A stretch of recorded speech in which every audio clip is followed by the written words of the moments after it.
Hello, hello, everybody. Happiest of Mondays to you. The happiest of Mondays. I hope you had a wonderful weekend. My name is Todd. Welcome to the reaction stream. We do this twice a week, Mondays and Fridays. So today is Monday. Happy Monday. Hopefully it was a good one for you. If you're watching overseas, it's probably already Tuesday for you. Boy, it was an interesting one. It was an interesting Monday. We'll go over it shortly. But anyway, these videos are all member requested. I like to say that at the beginning because it gets it out of the way. These are member requested videos off of toddreacts.com. If you would like to request your own, you can certainly do so and literally guide the stream. Season tier gets you 2 requests per month, and series tier gets you 3 requests per month. I did make it here. I did make it here. Oh my gosh. Boy. So yes, request the videos, and you literally guide the stream. Pretty awesome, huh? And while you're there, check out the winter collection of merch. It's going away in just over 47 days. We're going to bring in the summer collection. They have some interesting items available. Currently working on it right now. I design everything. I'm not a graphic designer. So if I do get any sort of design or anything like that, I do have to farm that out. I am not a great artist. Well, needless to say, if I was the one graphic designing anything, it would not be that great. But it would be original. It would be original. I'll say that. So currently working on the summer collection. That'll be out in just over 47 days. So hop on the winter collection while you still can. It'll be back, of course, in October. It starts to get cold again. It's definitely warm here at this point, but I know quite a bit of you are still a little chilly, so it makes sense to keep the winter collection around for a little bit longer. 15% off for members of toddreacts.com. It does ship worldwide. As you can see, I am wearing the Heather Navy variety of this long sleeve tee. Sizing is inclusive all the way from extra small to 2XL, and if you're wondering what that is, what the heck are those? You can hit the size guide, and it is available in inches and centimeters, whichever one you use. So it should be nice and easy for you, and as always, you'll see on the listings there is a quality guarantee. If there's any sort of print error or visible quality issue, it'll be replaced or refunded. Your choice. And all you have to do is contact the customer service for toddreacts.com, and they'll take care of you. They will absolutely take care of you. I say that with confidence because I've talked to them. They're very nice and very responsive too. Very, very awesome. Check out the accessories as well. Those won't be going away when the winter collection goes away. Those just get added to if there's interesting items that I see that should be added to the store. So you might see a few new items. I haven't exactly started looking at those yet, but I will shortly. So I don't know. You might. The possibility's there. The rocks glass is in front of me. I always use this for energy drinks. Boy, this one is fluorescent pink. Oh boy.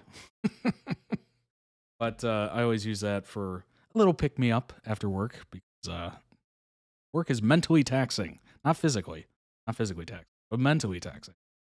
Of course, the insulated tumbler, I have it in the mint variety right here.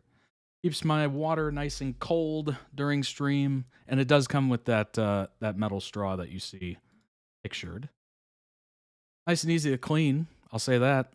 High-grade stainless steel. Lots of good stuff there. What's up, Rocco Kitty? Welcome in, welcome in. Does it taste like pink?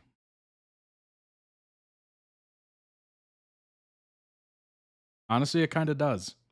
It kind of does, which is terrifying. What's up, Slayer Kitty?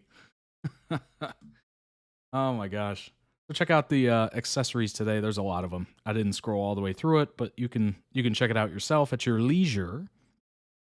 And if you haven't already, head on over to the YouTube channel. And if you're already there watching when this gets posted, hit the subscribe button. It's available. It's free. It's easy. It's there for the taking, honestly. Basically, by hitting the subscribe button, you are telling the algorithm, hey, I like this. I want this on my homepage. Hopefully, the algorithm will take that subscription and go, oh, here's a new video. Here's a new video. Here's a new video. And just put it on your home screen so you can check it out. You don't miss anything. Pink tastes like pink, obviously. Indeed. I love my tumbler, but since the shoulder injury, I can't open myself. Oh, no. Not an issue with the tumbler, though. Well, I'm sorry to hear that. I'm glad you're enjoying the tumbler, though. That's awesome. Oh, I should probably announce this. Now that we're here, I should probably announce this and that we're actually talking about it. Down at the bottom, we now have a review section. Check that out. On every product page, it has a review section. You can leave a review if you've purchased. And they even have questions as well. So that's a new addition to ToddReacts.com. I'm one of those people that I always look at the reviews before I buy anything online. So I think that's helpful to have. So if you've purchased anything or if you've gotten anything through a giveaway, certainly leave a review. Appreciate it greatly. Yeah, just added that literally yesterday. Oh my gosh. So enjoy. Looking forward to getting some feedback there, of course.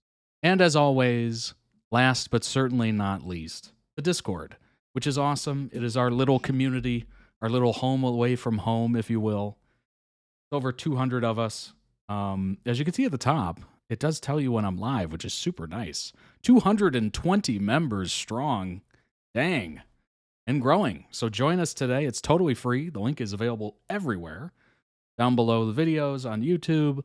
It's on the Twitch profile. It's in the Twitch chat currently. So join us today.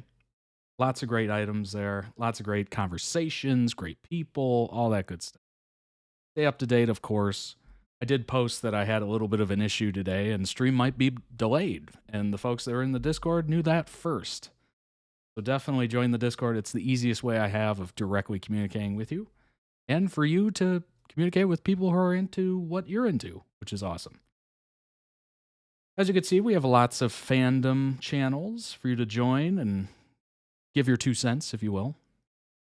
And then we have community channels as well for all the fun stuff. The randomness that life throws our way. And if you don't see a channel that you want and you're really into it, just head on over to the request a channel and request it. That's literally it. You request it, we make it. Everybody's happy. People I now talk to daily that I've met on the Discord, that's so cool. That is so cool. I'm so happy about that. That makes me very ecstatic. That was the whole goal, honestly, is that, the YouTube comments are great, of course. Shout out to the people that post in the YouTube comments. But it's not a place for long-term conversations. If you want to have actual, like, in-depth links and videos and photos and all that good stuff, in-depth conversation with people that are interested in what you're interested in, you can certainly do so. And hey, you can make some friends, all that good stuff. So yeah, very cool. Very, very cool. Alrighty. Well, before we jump into it today, I do want to discuss a few things. Number one, what the heck was my weekend like? Honestly, it was great. It was very interesting. 221 members. Hey, shout out. That's awesome. Very, very cool. Welcome in, M. Barajas. I hope I'm saying that correctly. So, over the weekend, I went to a little known place. It's desolate. People don't really talk about it that much. One of those things that it's bygone era. They're fading fast. People don't even talk about them anymore. They used to be the talk of the town. You used to get dressed up to go. Whether you're in school, whether you're a little older, everybody went to the mall. I went to a mall. An indoor mall, not an outdoor mall. That is a fake mall. That is nonsense. That's just a bunch of stores lined up. That is not a mall. Um, I went to the mall. I always think of Robin from How I Met Your Mother. Let's go to the mall or whatever. Um, Robin Sparkles. And it was very interesting. I was expecting desolate. I was expecting 3 stores. Everything else kind of shuttered, closed. Nobody in there. Maybe like creepy mall music playing. Nobody nobody in there or whatever. Um, but believe it or not, this mall, which on the outside looked horrendous. It looked terrible. It looked like it was starting to go. Like the, I don't know if you've seen this before, you probably have, where the pavement road starts to crack and then you have grass and weeds growing through it and you're like, "Ooh, that place isn't well maintained." Basically that. So I was not expecting much, and the store we parked out in front of was shuttered, one of the main stores. So I was like, "All right, this is not good. Not a good sign." I think I think we might be dealing with a dead mall, as they're called at this point. But then we get in there, and it is packed, packed. It felt like Disney World in there. I was like, "What is going on? Why is there this many people at the mall?"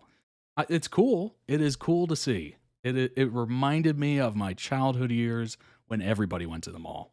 You went for a movie, you went to shop, you went to game, you went for just a people watch, walk around, the food court, whatever. It was slammed. I was shocked and also elated. I was like, wow, things are, you know, it's not totally dead yet. We're still holding on to a little bit of the social life. We're not completely behind a computer, although I'm behind a computer right now talking to you. We're not completely behind a computer 24/7. Like there is some personal interaction, which is good to see. We call the shopping centers in the UK, mall is way simpler. Agreed. It's just a quick word. You know exactly what it is. We have an abandoned mall nearby for years. We finally tore it down a few months ago. Oh gosh. Part of me, I don't know if you've ever seen these videos. They're like urban explorers or whatever on YouTube, and they go through like dead malls. Albeit it's probably trespassing. Actually, no, it is trespassing. But it's fascinating to see just completely empty spaces. Huge empty spaces. And it's sad. It's really sad. Especially if you watch any sort of like highlight video or a moment in time video of malls from like the 80s or like early 90s. It's just packed. Everybody's dressed up. It looks fantastic. There's a video of it online. Nice. That mall literally, wow. Complete with hotels on 2 different sides. Wow. Literally an amusement park inside it. Oh my gosh. That's pretty impressive. This one had some sort of like gravity thing, so they like strap you into some like, I don't know, what better way to say it other than like diaper. They strap you into this like, it's, you know what it is? It's like a massive, I don't know if you've seen these. It's like a thing that you put a baby into and they just bounce. They just bounce on their toes or whatever. It was basically a big one of those. So you went like up in the air. What a weird image I just painted, but I think it's accurate. I think it's pretty, dead on. The Mall of America. Oh, yeah, yeah, yeah. That's the largest mall in the US. I'm not surprised that one's still doing. Yeah, in the mall. In the mall. They also had like a bounce house kind of thing. It was, what was it called? It was like the inflatable playground or something, and everything was just those big inflatable things. It was very interesting. Um, Only a few stores were condemned or like abandoned, I guess. I think one of the main ones, which is the one we parked out in front of, and then just maybe 2 or 3 throughout the rest of the space. It was crazy how busy it was. They had a margarita stand, and the food court was slammed. They had Panda Express and all this different stuff. Wetzel's Pretzels. Yeah. Actually, they had two pretzel places, which is hilarious. Why do you need competition in pretzels? But it was pretty good time. It was a pretty good time. I was surprised. It was very nice to see. Kind of took me back in time a little bit, like a time capsule of like how I grew up in the 90s. But very neat. I was in junior high. We used to get dropped off in the morning by one person. Oh yeah, yeah, yeah. Absolutely. Absolutely. I spent many afternoons or like weekend days just being dropped off at a mall. Usually seeing a movie because my high school friend was working. He was an usher at one of the movie places. And he would get like a free ticket every month or something. So we'd go check out a movie or something. But yeah, it was a blast from the past. I was very surprised. And apparently that mall that I used to go to in high school, gone. Gone. I went there almost every week. Oh, just sad. But anyway, yeah, it was packed. Fun time. Other than that, I did watch something that I quite enjoyed. Something that apparently the critics hate. I wasn't expecting this. I watched this on I think it was Saturday night. Maybe Sunday. No, I think it was Saturday night. One of the greatest musical movies I think I've seen in a long time. That being said, I don't actively watch a bunch of musical movies, but this is definitely one that's very catchy. Oh my gosh. These songs have been stuck in my head since Saturday. Probably going to be stuck in my head for, I don't know, probably another week. But The Greatest Showman, Hugh Jackman, Zendaya, Zac Efron, etc. What a wonderful film. And I had no idea the critics absolutely hated it. What? I didn't realize there was a bunch of hate for it. Kind of makes no sense. But it's one of those situations where the audience absolutely adores it and the critics absolutely trashed it. I mean, 56% is not the worst, but it's not great. Malls are still used a lot here where we live, but that's because of our climate. Oh, that's good. That's a good point. That's a good point. If it's super cold, it's a good place to go.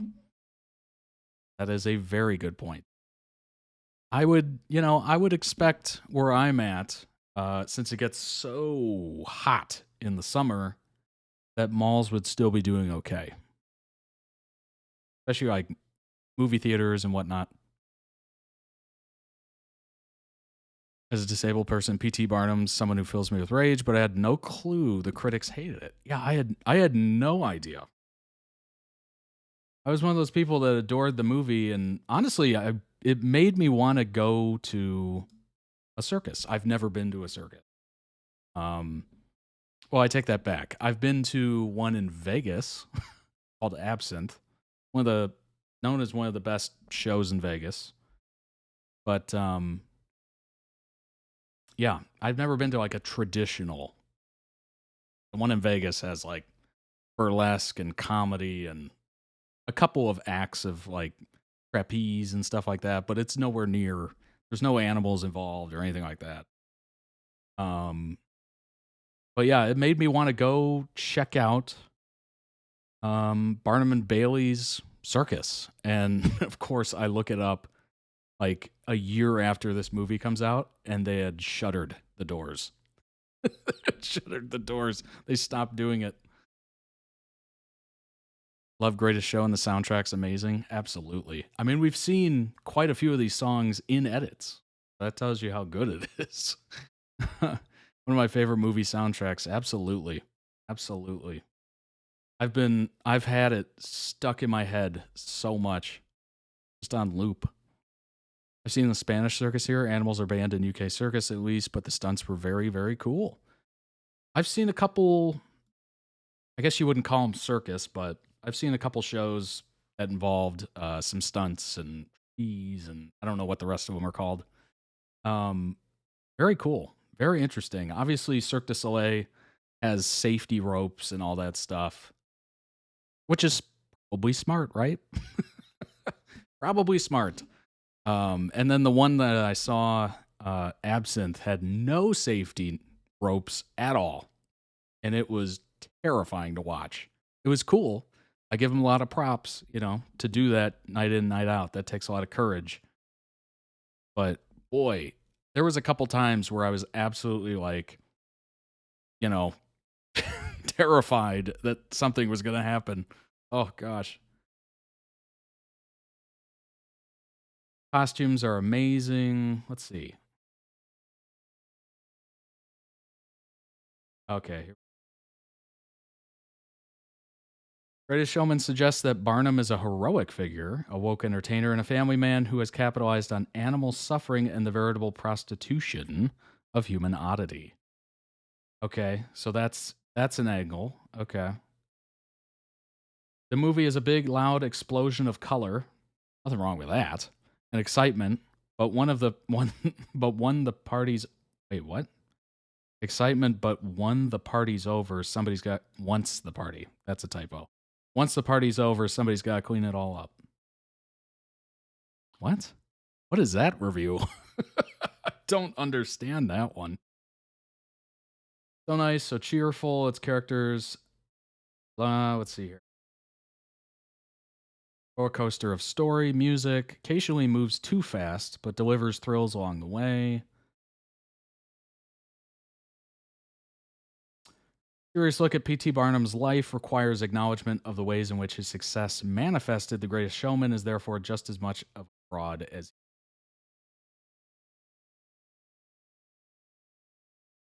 obvious. I think they probably avoided some topics because if you're making a happy-go-lucky, if you're making a happy-go-lucky musical, I'm assuming the real negative notes kind of put a damper on it. So they probably just whoop, slipped right by those.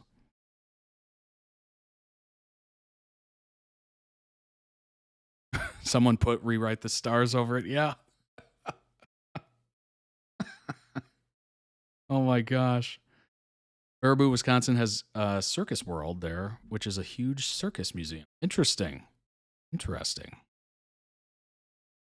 I think I did see, they have like tinier circuses that go around. I did see some ads for that recently. It's something that I was like, oh gosh, if I had the time, I would definitely go check that out. Gotta check it out at least once. And then if you hate it, you hate it. If you don't, you don't. I'm very pro checking things out at least once. Get your own opinion on it.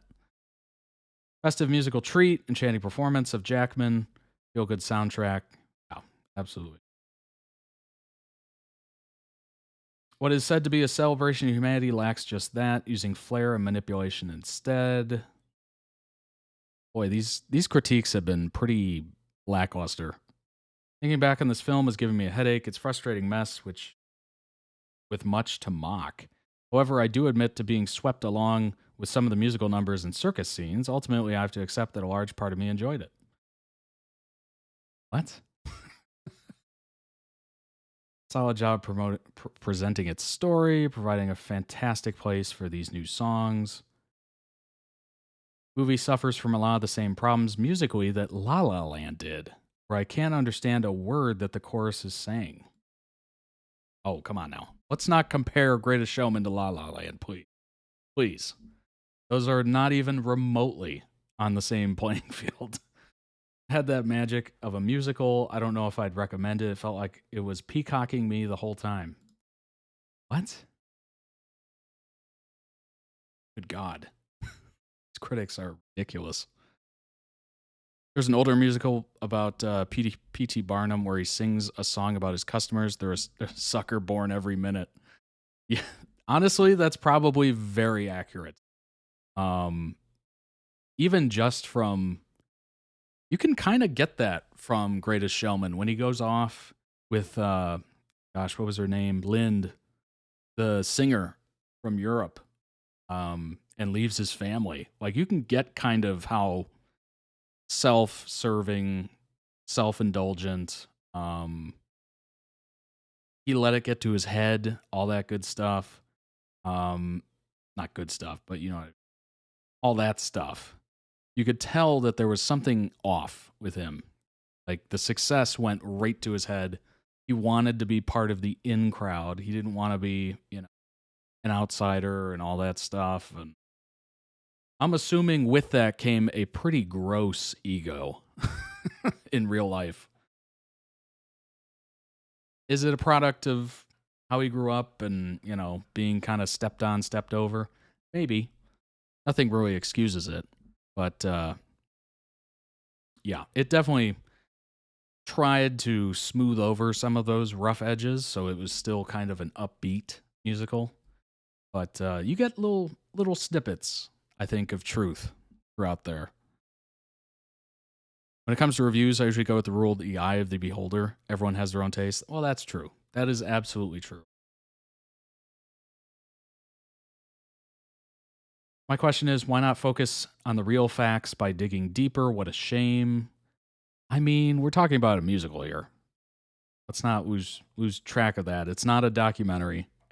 It's a musical where, they're trying to come up with fantastical Disney-like, I guess, songs.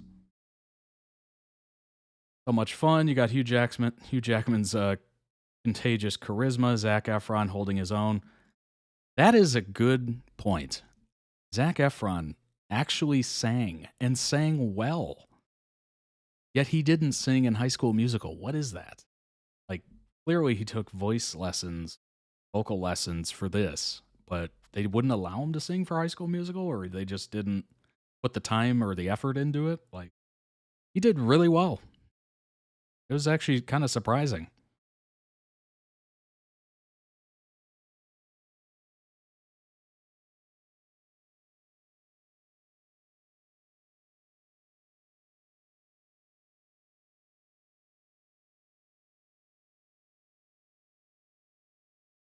He sang in the second two? Oh, okay.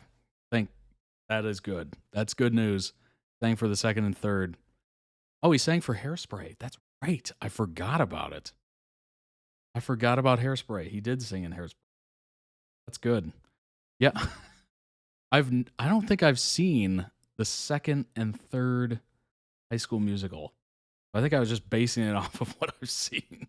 That's good to hear. That is honestly good to hear because he can actually belt it out a little bit. I was pretty impressed. Here we go. I think this is the perfect review here to kind of encapsulate it. If we, the audience, recognize that the Greatest Showman's filmmakers want to entertain, not explain, then they've succeeded. I think that is what they were going for.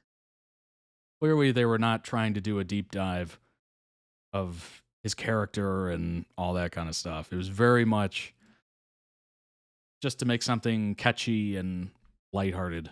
Although there were some down moments here and there, but I guess you got to have those to make the movie any sort of redeeming quality. Hairspray is fun, but I forgot the movie somehow. Yeah, yeah, I completely forgot about that. How did I forget about that? I've seen that. The heck? Oh my gosh. All right. So there was The Weekend, Greatest Showman. Stuck in my head currently. One of the greatest soundtracks I've ever heard in my life. Truly entertaining, certainly. And the mall, happy to see it. Lively, at least. Who knows if it's like that all the time, but it was nice to see it. And why stream was delayed today is I actually had a flat tire. I got a warning on my phone. I was like, what? So I went out there and it was literally like as flat as you can get. I was like, oh no. So I pumped a little air in there and then changed the tire. And I'll have to deal with that tomorrow. But yeah, that's why we're a little bit delayed.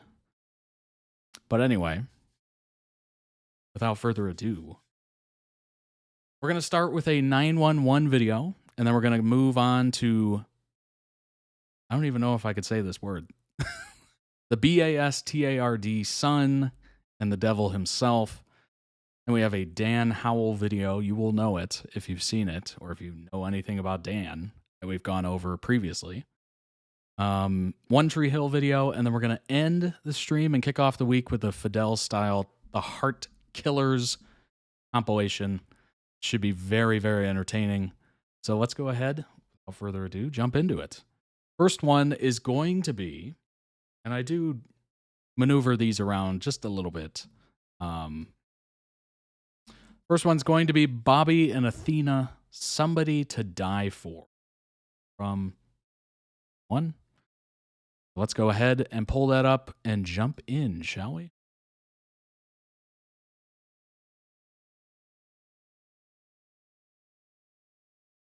Here we go. It's a quick one. It's a very quick one. There's that thing people say, I don't know what I'd do without you. Because losing someone you love is such an alien concept, you don't want to imagine what it's like. Well, those people are not like us. And I was sitting in that engine thinking I was listening to you dying. And I didn't need to imagine anything. I knew what my life would feel like without you in it, and it scared me. I'm right here. Stay with us. You went into a burning building. You were inside. I was going to let it on fire starting. You're real. I'm real. We can be real together.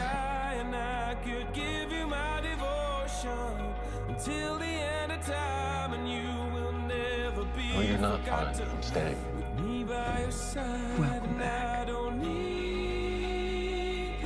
didn't have a choice.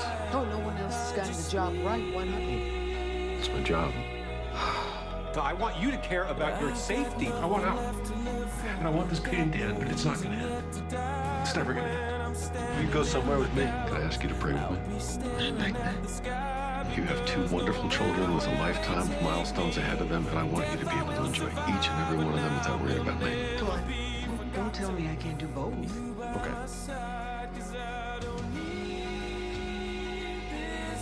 Boy, they've definitely been through some things. Good grief.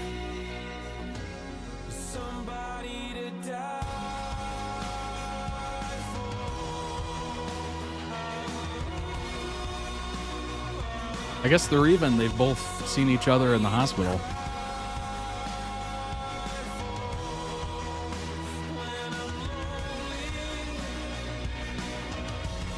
How's that going to make you look? Like a survivor. That's who you are. You're a survivor. We're survivors. Excellent edit. Throw that some love. Link down below in the YouTube description for the original video. Go throw it some love yourself as well. For those watching live, I will put this in the chat for you. There you go. Oh, I have to log in. Go figure. Okay. There we go. That'll make its way to the chat. Alrighty. Excellent. Obviously, they, like I said, they've seen each other in the hospital bed, which at a certain point, you got to go, we're even. We're even. Don't do it again. But yeah, it makes sense that obviously if you're a first responder, whether you're a cop or a firefighter, you're going to be in some situations and you're probably going to get injured at least once or twice.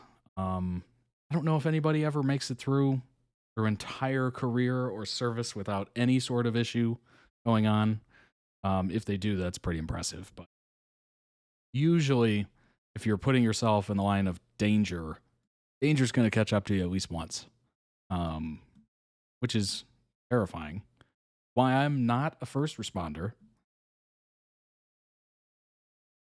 All respect to those that choose to do that. Oh my gosh. I can't even imagine, honestly. I can't. Life is crazy enough without being a first responder. So to those that choose to do that, pretty amazing. This is from the, I believe this is from the most recent episode. Kept avoiding social media till I watched this episode. Probably a good idea. My heart still beating uncontrollably from this, says the official 911 on ABC. Instagram. Come on, Bobby.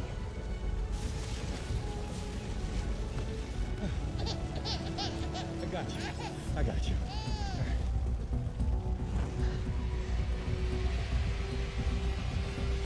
I don't see him. Fuck, Bob. You all right, Bob?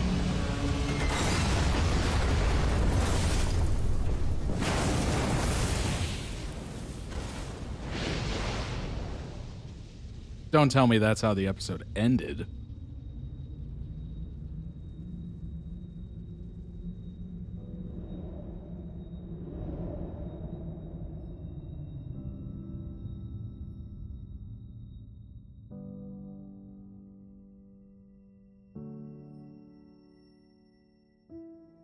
Just saw it yesterday. Ooh.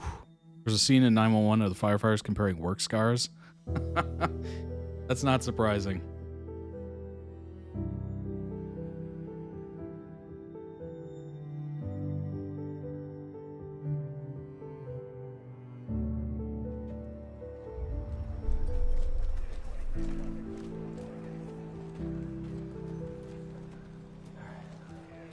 Okay.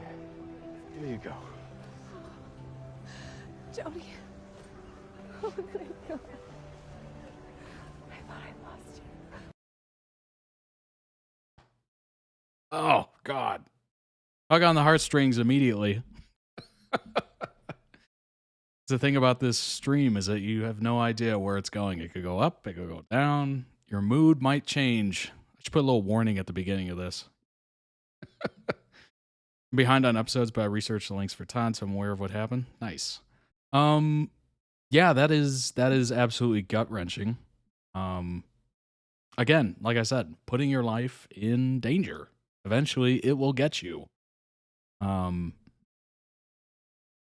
I kept avoiding social media till I watched this episode, but before I did see comments of Bobby possibly dying. Even though I saw the preview for the episode after last week's episode, this scene still had me gasping for breath and holding my breath at the same time. Talking back to the television. Can't wait for next week. I think that's probably a lot of people after seeing that. Good grief.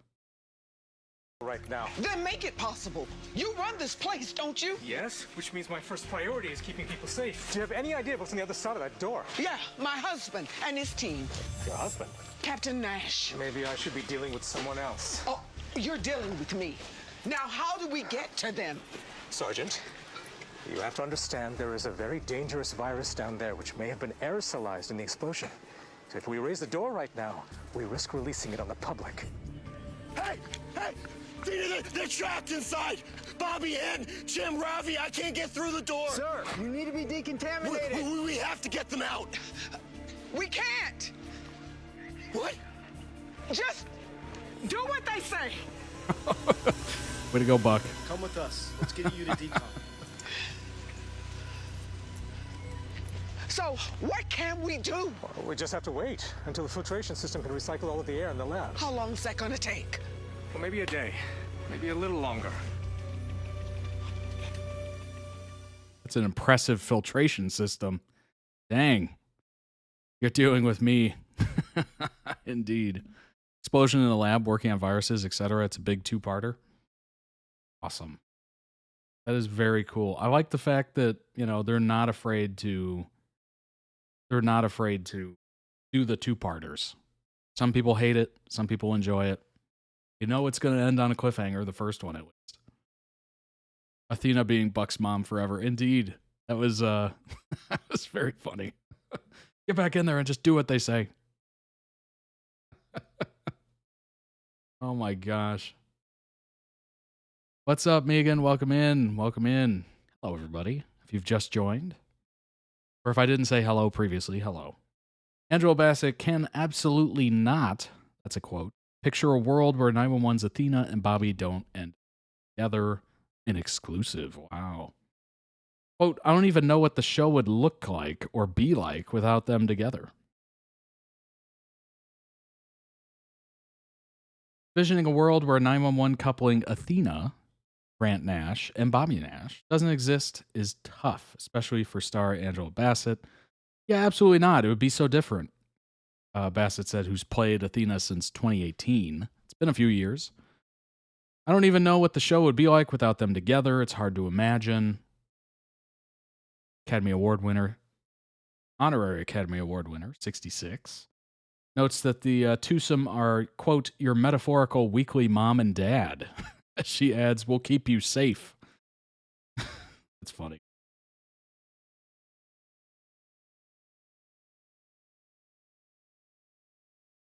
Two have developed a close friendship off screen as well. Praising the Parenthood alum, Bassett says he's just so strong and stable and secure. He's so calm. He's just a calming influence. He'll joke a little bit, but he doesn't mind being the butt of the joke. So he'd always have one. That's funny. The best people are able to be funny and also be funny about themselves or allow people to joke on them. It's when people get like super sensitive about themselves, but then they joke on others. That's like, ugh. That is extremely insecure and kind of gross, honestly. Kind of ruins it, frankly. You got to be able to take a few jokes yourself. Two suspicious passengers eyeing the vault and then teamed up with Max to counter their plans in a high-stakes gamble. Bassett says it was absolutely wonderful meeting both Jackson and Don Johnson. Been big fans of their work. Oh, Joshua Jackson. Yeah. Fringe and Dawson's Creek. If you remember Dawson's Creek. What am I kidding? This audience knows Dawson's Creek. Don't you know Dawson's Creek? I don't want to wait for our lives to be over. Guy who plays Chim got Insta and Peter have constant jokes and skit. Awesome. That's awesome. I love that. Truly love that. All right, this was just posted 3 days ago. This is very new. Dina had a crossover episode with Dr. Odyssey. Nice. I like crossovers. I like the fact that they do it. 911 episode title teases major loss. Which firefighter is hearing their last alarm? Uh-oh. New ABC cruise show? Oh, yeah, that's right. I've seen a commercial for that. Once, I think. And I was just like, what is this? It makes sense that you would have a show based around a cruise because it's a lot of people, a lot of different workers, different personalities. It's always interesting. I'm sure there's always something going on a cruise ship. So it makes sense. And you could have, well, obviously a tragedy. There's more than a few examples of cruise ship tragedies you could pull from. As if 911 fans weren't nervous enough about the second part of the Contagion event, here's another cause for concern. It's titled The Last Alarm. Oh, God. That's not good. That's not good. Oh, gosh. Oh, no. If you're a fan and you hear that is not good. In the world of firefighters and law enforcement, the term last alarm refers to a special bell ringing at the end of someone's career, either due to death or retirement. Frankly, I'm worried about both. Oh, boy. All right, what's your theories? What's it going to be? Who's it going to be?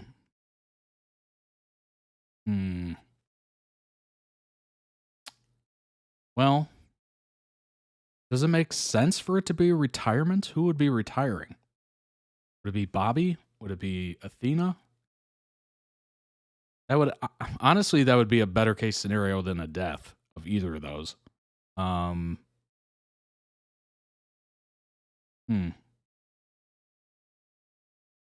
Could be like a supporting character death.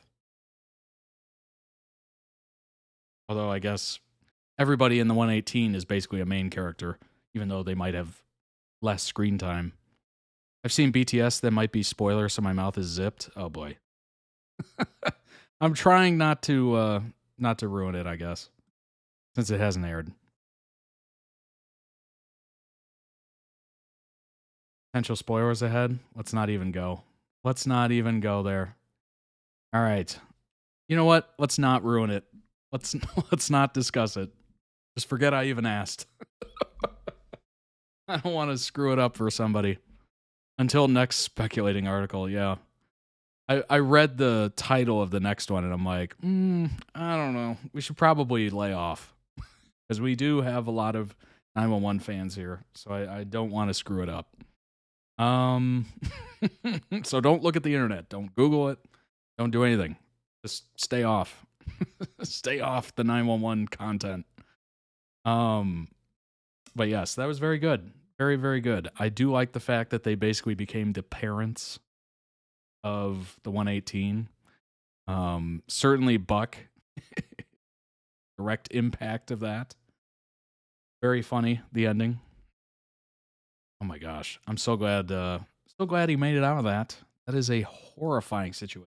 With a car accident, you don't know what's going to happen. It could explode. Obviously, there's gasoline and probably a fire involved, which I don't have to paint a picture for you.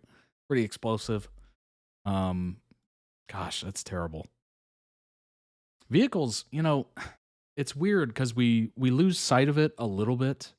Maybe if you haven't been in an accident or it's been a while, kind of lose sight of just how dangerous the day-to-day commute is and going to the store or whatever. Like, it is all extremely dangerous. Like, you're putting your life into your hands and the hands of others, if we're being totally honest, every time you leave the house. Not to terrify you, to never leaving the house, but it is crazy out there. We are literally taking our life into our own hands. Obviously, I don't have to inform you of any local current events involving, airliners, helicopters, cars. I'm sure you've seen more than your share of that stuff. There's a crazy multi-car crash at the bottom of my road last week. There's like 50 bouquets of flowers laid down there. Oh my gosh, that's terrible. We just had a recent one not that long ago where it involved like a semi truck, big rig, and I think it was like 17 cars on the highway. Like, it was brutal, and it was not that far away. Oh gosh, lots of unfortunate fatalities. Hey,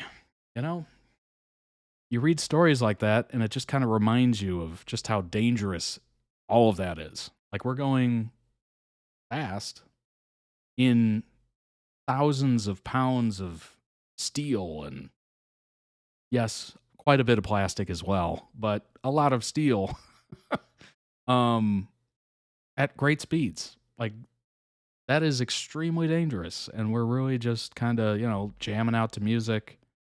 Maybe some of us are texting and driving, It's just, it is terrifying. I try not to think about it. I guess we all try not to think about it, but it is very awful in reality when you think about it. Oof. Let's move on to the next one. It is Nathan and Gabrielle, I think, because it is a French name. I guess that's the French pronunciation of it.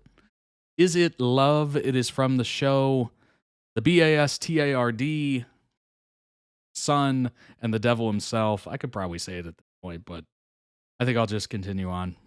We'll let, as I say when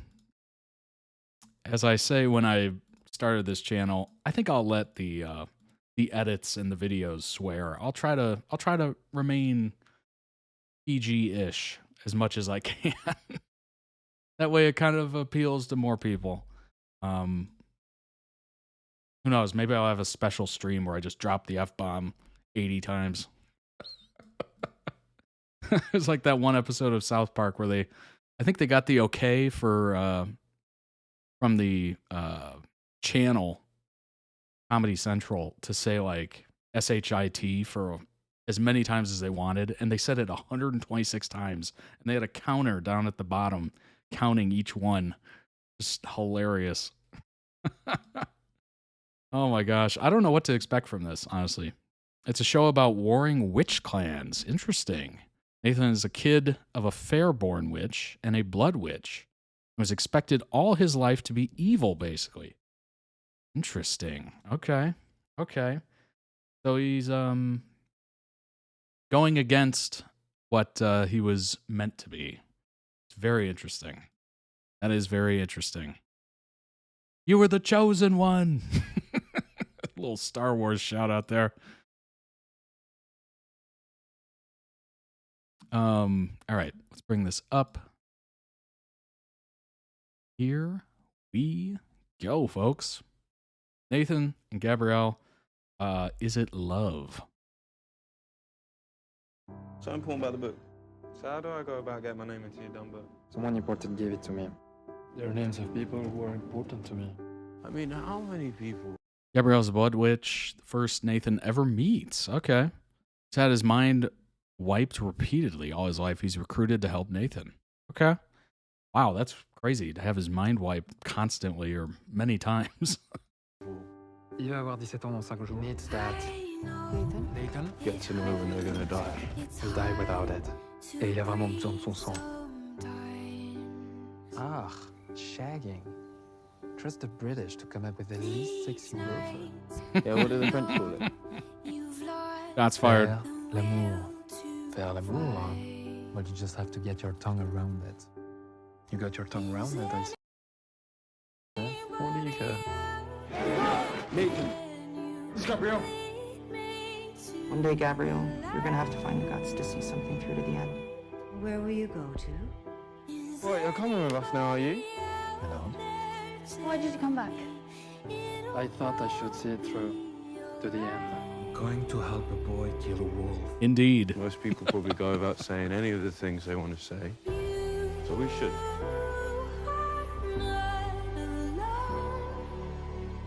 We have one day, okay? So we're going to go to Mercury. We're going to get your blood, and we're going to save your life, and that's final. You won't forget me. What if it's not worth saving? It is to me.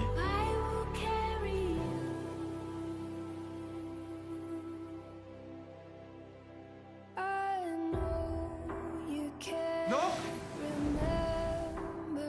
I thought I'd come over and let you know. I'm okay. Why aren't you with Annalise? Why aren't you with Gabriel? Guess I thought you'd be happier. I'm ecstatic.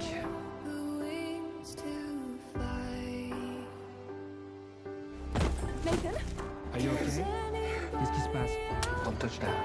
What's your problem, man? I thought you were going to die.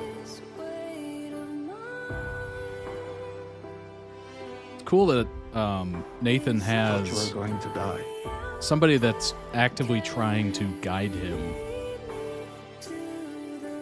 Creates a very interesting relationship. You won't forget me. Sometimes the bad times are the good times. Nathan, remember? Yeah, she wanted to go. Look at me. You can do this, okay? That's her business. My business is still here with you. Okay? It was a job for Gabrielle, but it got so personal so fast. In a totally unrelated story. That reminds me of the Mighty Ducks when Emilio Estevez's character is court ordered to coach a youth hockey team and hates it. It's all business, just despises it. And then eventually comes around to it and it gets super personal and, you know, quack, quack, quack and all that stuff. I don't know why that just popped into my head, but that was the first thing I thought of. Nathan. Oh no. It's alright. It's alright. It's alright. It's alright. Okay. Okay. I'm just here to get you from A to B. Let's just concentrate on keeping you alive. Worry about the future when it gets here. If he gets here. I love you both too. Alright? It's shit time to die. What are you doing here? I'm sorry.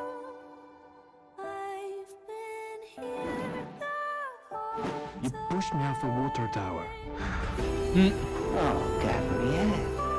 Oh, sweet. Maybe If my life isn't worth saving, Gabrielle, it is to me. No. I'll take your word for it. I'm a good time. People have told me this. Yeah, Sometimes all you need is somebody to believe in you, right? Or at least to care. or even pretend to care. Sometimes you just need it. You must tell me. Is it love? Self-doubt is an unfortunate thing, and it affects all of us, honestly. Go ahead and throw that some love. Boss and abuser. Oh, boy. Oof. One who wipes his mind every time. What a jerk. What an absolute jerk.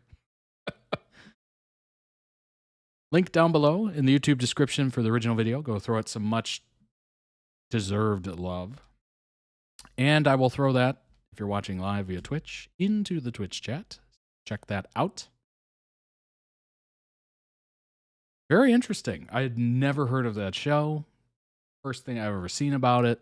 It seems very interesting. I like the dynamic of having a mentor and somebody who's trying to help, and obviously it gets a little bit more than that, obviously. I will never forgive Netflix for canceling after the first season. Boy, is that not surprising. Gosh.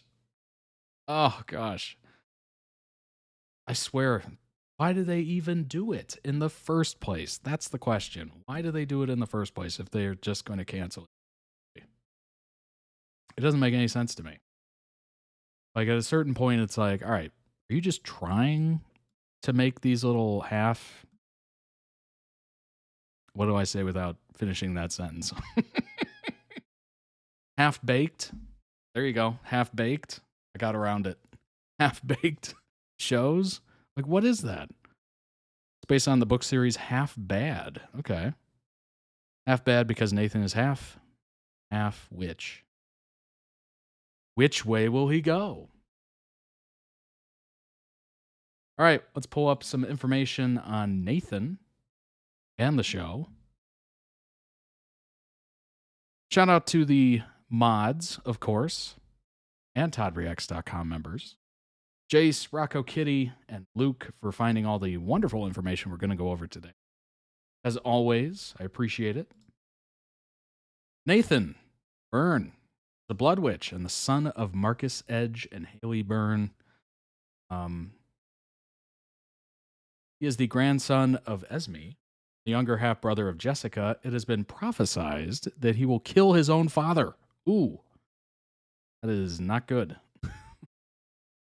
Little bit of a Star Wars shout out there. Befriended by Annalise, his sister discovered she could shapeshift until upon her 17th name day, where she shifted into his mother and told him that he was the one who killed her. She later impersonated Annalise and tricked him into the woods, where she and Niall ambushed him. After cutting Nathan's face, they confirmed he healed faster than a Fairborn witch. They went out to cut him again. Oh, come on now. Why do you have to cut him again? To prove it, and Nathan tackled Niall and fell upon the knife in a near-fatal wound. Oh, boy. Niall ran away, and his sister mocked him before leaving to eventually get their gran, who applied some potions to aid his healing. See, this is where they're trying to do something goes wrong, and then they just bail. They bail. Isn't that crazy? Marcus Edge equals most evil blood witch ever. Okay. Nathan's mother committed self-deletion. Gotcha.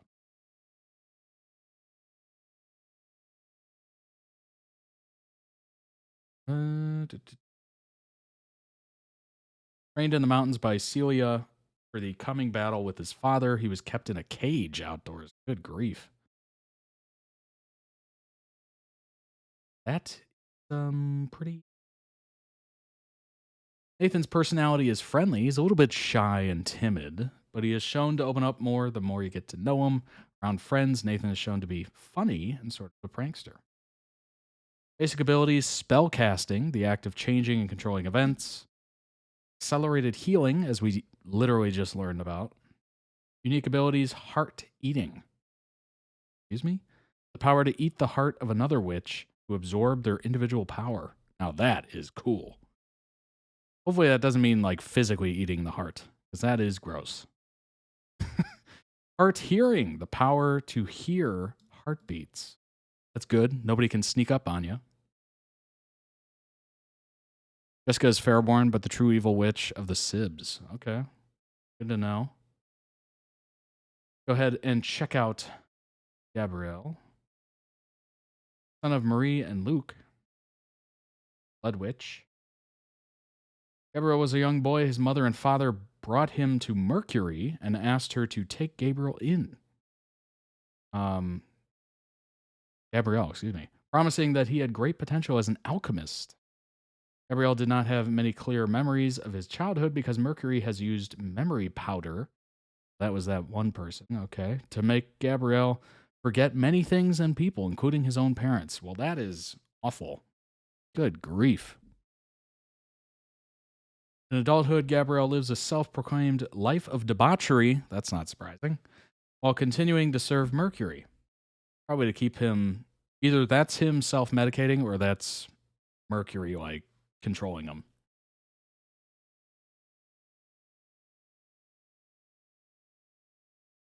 Initially, Gabriel knows nothing about Nathan and Annalise or why they need his help. Unhappy to learn that Annalise's father is a Fairborn hunter and that the Fairborn Council are searching for Nathan and Annalise. Throughout the course of Gabriel's journey to bring Nathan and Annalise to Mercury, Gabriel begins to grow fond of the two witches and even returns to save Nathan and Annalise after he initially decides to leave them in the hands of other blood witches. Wow. Gabriel's attempts to downplay his emotions, however, and claims that he only came back so he could make sure he was paid for the job. Uh-huh. Mm-hmm. Right.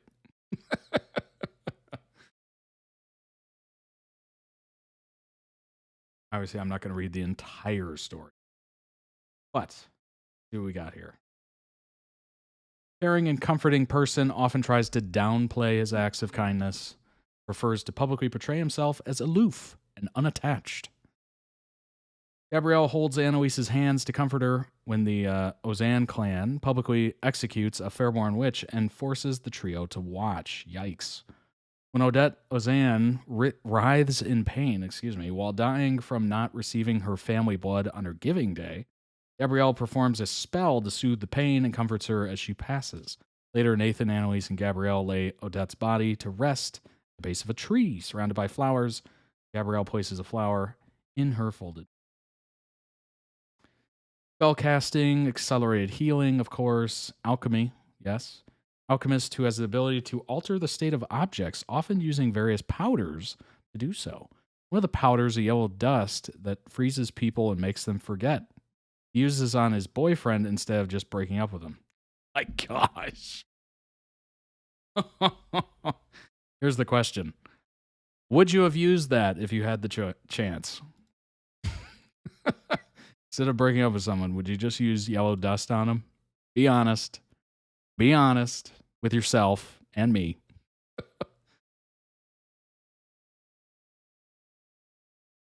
Netflix is the BA. Yeah, he learned bad habits, morals from Mercury. Yeah, absolutely. I'm not surprised. I'm not surprised.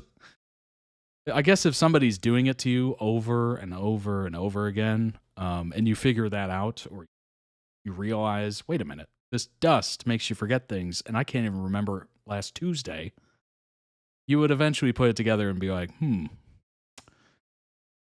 maybe it would just become part of, maybe, or like, I guess it's okay to do this kind of thing. Oh, you don't have that guidance.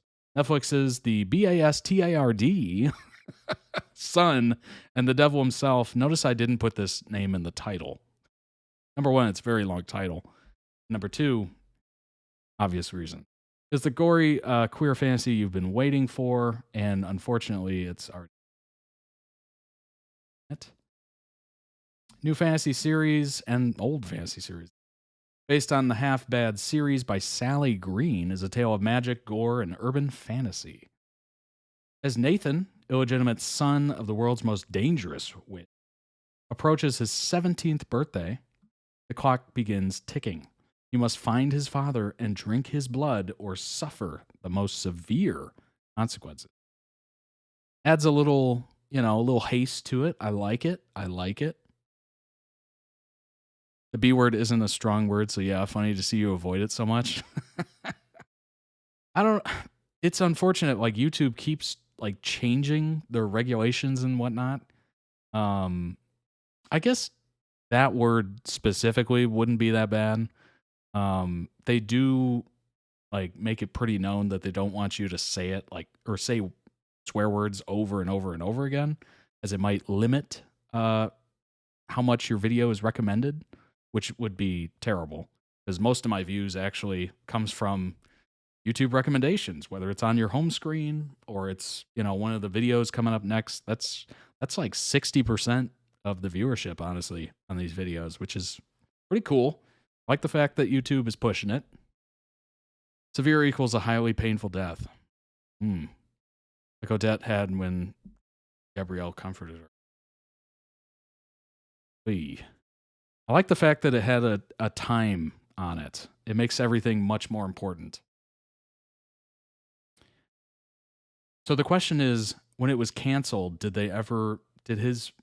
Nathan ever get to like confront his father, or was that completely going to be a later season?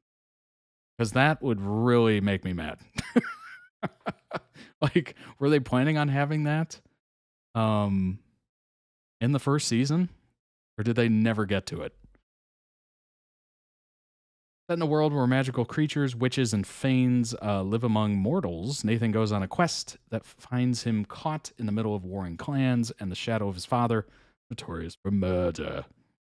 On Nathan's travels, he picks up two companions, Fair Blood Witch Annalise and Blood Witch Gabriel. He soon finds himself tangled up in an affair with both of them. Hello. Gabrielle is really comfortable with his sexuality. The actor says about his boisterous character, he likes to party. Well, who doesn't? His father is in the finale. Yes, you meet Marcus Edge. Well, I'm glad they got that far. I am glad they got that far. It would have been tragic if they didn't even get to see Marcus Edge in the first season. Good grief. Gabrielle is really comfortable. Likes to party and have fun and enjoy life. Isn't a coming out story. We first meet Gabrielle just before he collides with Nathan and Annalise. Soon get to know him as someone who leaves a long string of broken hearts. Unable to commit to any relationship, probably because he forgets about him very quickly. And still processing past traumas, there's a lot more Gabrielle than the queer party boy, and he takes Nathan and Annalise under his wing. Beckemans, I think, wants half-bad fans to know that Gabrielle on the screen is not the same as they've seen in the books. In the books, Gabrielle is a little bit less sarcastic and a little bit less cynical, whereas in the show, he's more of a party-hard, hedonist kind of character. I honestly don't mind that change as much. Obviously, if you're a fan of the books, you might look at that and go, ugh. But I don't know. I don't mind that. That's an interesting twist. Quote, being queer is not the central point of the character. It's about fantasy and any relationships develop on the side. In the BASTRD, Sun and the Devil himself, blood witches like Gabrielle are initially portrayed as volatile, violent, and outcast, but we soon see, as always, the truth is slightly more complicated than that. Blood witches are really free and open and not too restricted. For him, Gabrielle finds his confidence in his sexuality and community. Spoilers below. Been out for a while. Unlike 911, this has been out for a while. As he bonds with Nathan, giving him a new perspective, Nathan in turn helps Gabrielle reconnect with his emotions. He shows Nathan you can be whoever you want. You are not the man you think you are, or who other people think you are. When Nathan and Gabrielle are left alone toward the end of the season, the tension between them boils over into intimacy. I always think of The Love Guru. Oh my gosh, that movie. Absolutely panned everywhere, but there's some moments in there that are quite nice. And intimacy is into me, I see.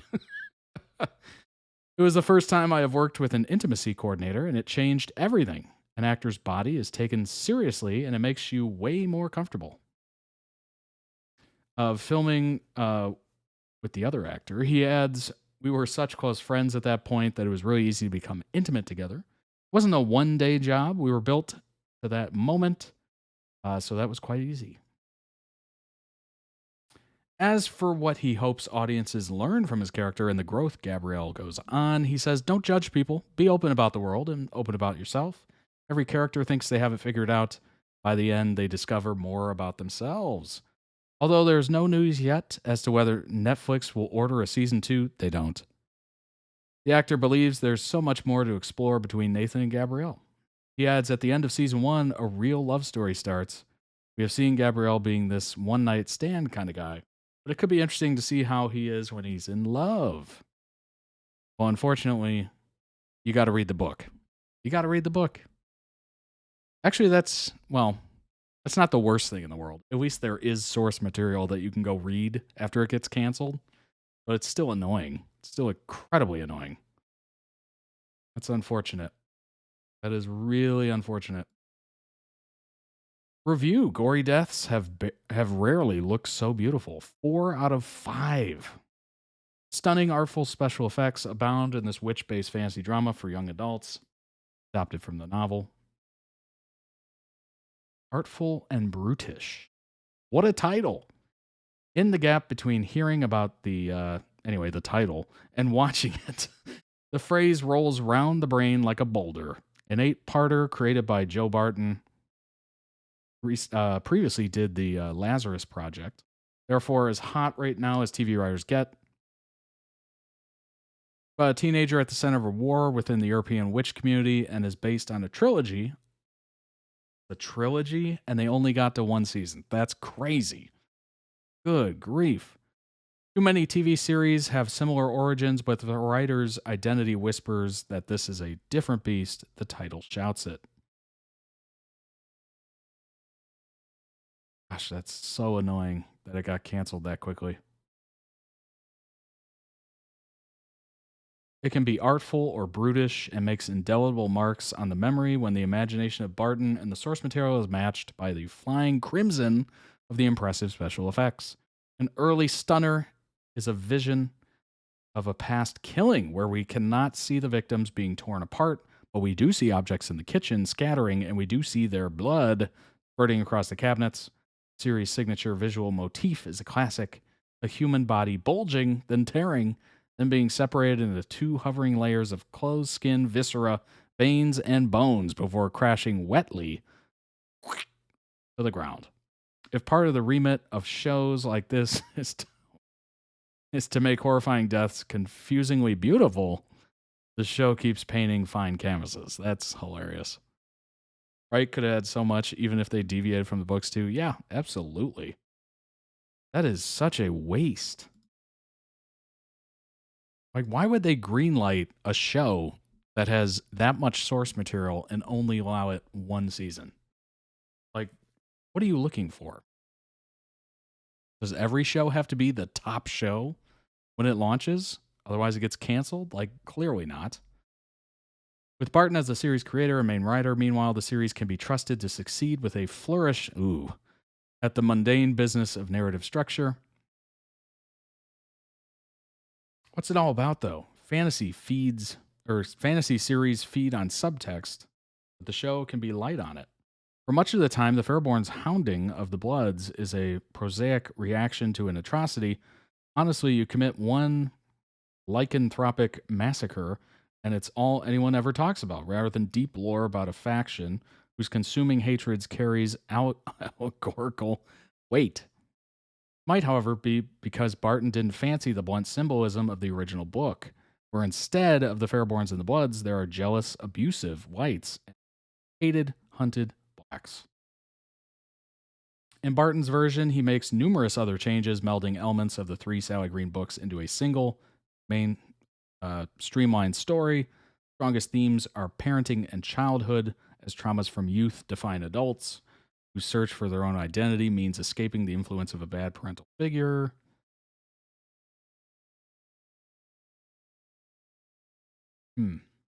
Interesting. Interesting. Trust me, you aren't the first to question it. Yeah. I'm sure Luke could go on a absolute diatribe about it. Season 1. Oh, wow.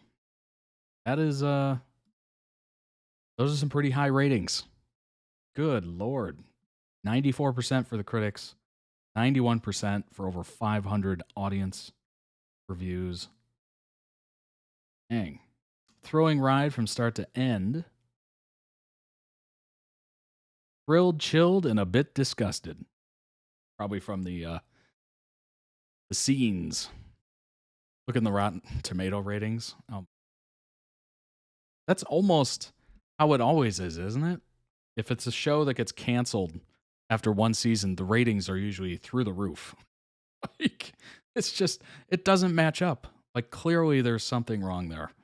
Maybe it's just the people that liked it really liked it, and there just wasn't enough of those people, maybe? I don't know. It's almost like they greenlit the show for one season as like a favor to somebody. Or maybe they were trying to, you know what? It's a bit cynical, but maybe they're trying to lower their profits for tax time or something. Who knows? But it just seems like they're doing this for some reason. It certainly isn't for creating good shows that last and build an audience. Clearly, there's something going on here. Is it money laundering? Who knows? Best of luck to its young, capable, and undeniably committed cast, but this maddening, murky display explains itself so poorly that I can barely remember what it's about. Okay, so there's one of the negatives. I think it's the only negative. Meanwhile, everyone's just like, oh my gosh, this is going to be Nathan's journey. He wants to be fundamentally good, and the conflict between his nature and the fact that he's a blood DNA will fight against it. That's what makes for an intriguing story. You have people that are really into the story. And then this one critic has no idea what it's about. Magical and brutal, Netflix adaptation explores prejudice and family lineage while presenting a nuanced portrait of teenage sexuality at the time. More shows should swing this big because even with the rough edges, it makes for a much more engaging and frankly fun watch. Swung for the fences. Me and Kate were like on episode 6 of 8 when we heard it was canceled. We were so pissed. Oh my gosh. That's terrible. Terrible. The show showcases just how ugly people can become, as well as reminding us that not every person is as bad as they seem at first glance. This is tragic. This is very tragic. Good grief. Just it doesn't make any sense. It truly doesn't. Why do they cancel it so fast?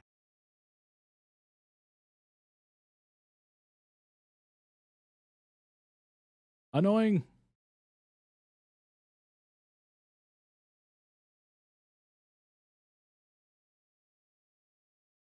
Well, that's Netflix, I suppose. They're not willing to wait, see. They're looking for instant blockbuster or success every time. Fortunately, that doesn't always happen like that. Like this show, by all means, on regular network television, could have been 6 seasons. You know, it might not have the biggest audience, but the people that love it, and would definitely be there every week. Makes me believe that if this was on CW or something like that, it would have lasted like 7 seasons. CW gives shows a little bit longer because they realize, you know, their audience is only so big. It might have been a little less funded, I suppose, but it still probably would have been better off. At this point, I hate to say it, but at this point, it almost seems like shows are better off not being on Netflix. Like if you hear a show that you love or from a book that you love is going to be on Netflix, you might be a little disappointed. This and one of my other requests this month, Sense8, were both Netflix cancellations, but Sense8 at least got justice to a point, a 2-hour special finale. That's nice. That is nice, at least. You know, try to tie up some loose ends. Since there's been so many shows from normal TV channels that are like 4 seasons or more, I've never heard of them. Yeah, Yeah, absolutely. Like they understand that their numbers are not going to be, it's not like they're going to hit like Game of Thrones numbers. They understand where they are. And I think Netflix is just like, well, if we have 50 million subscribers worldwide, we should get at least 10 million people watching this one show. Just like, I don't think you realize how TV works or shows work. They're just expecting, big numbers apparently. Very odd. It is so odd.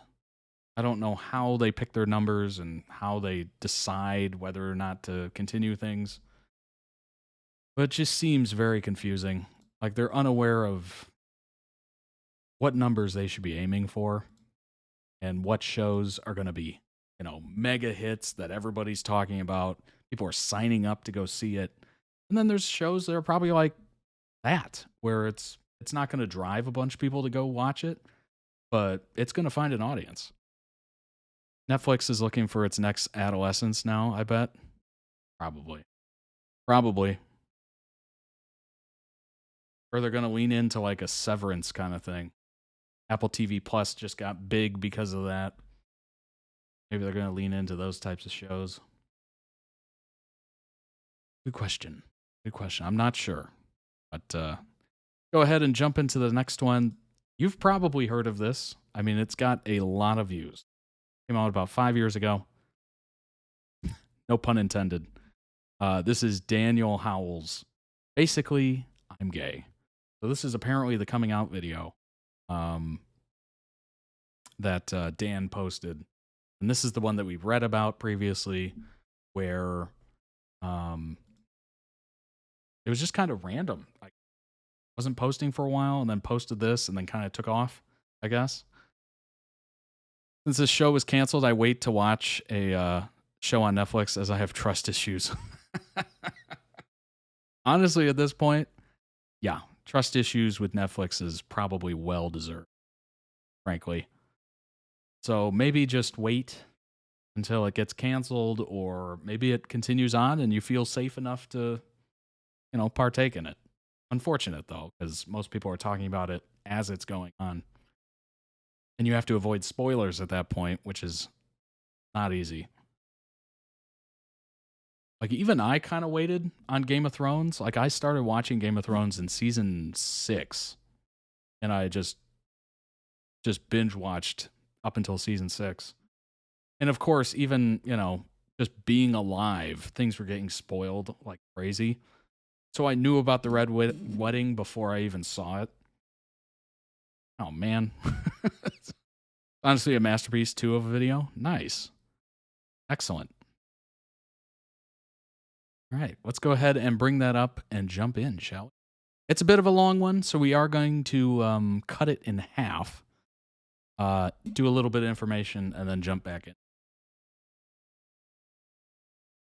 Alrighty, here we go. It's got over 12 million views. Hello, Internet. Sex, secrecy, and a whole lot of internal screaming.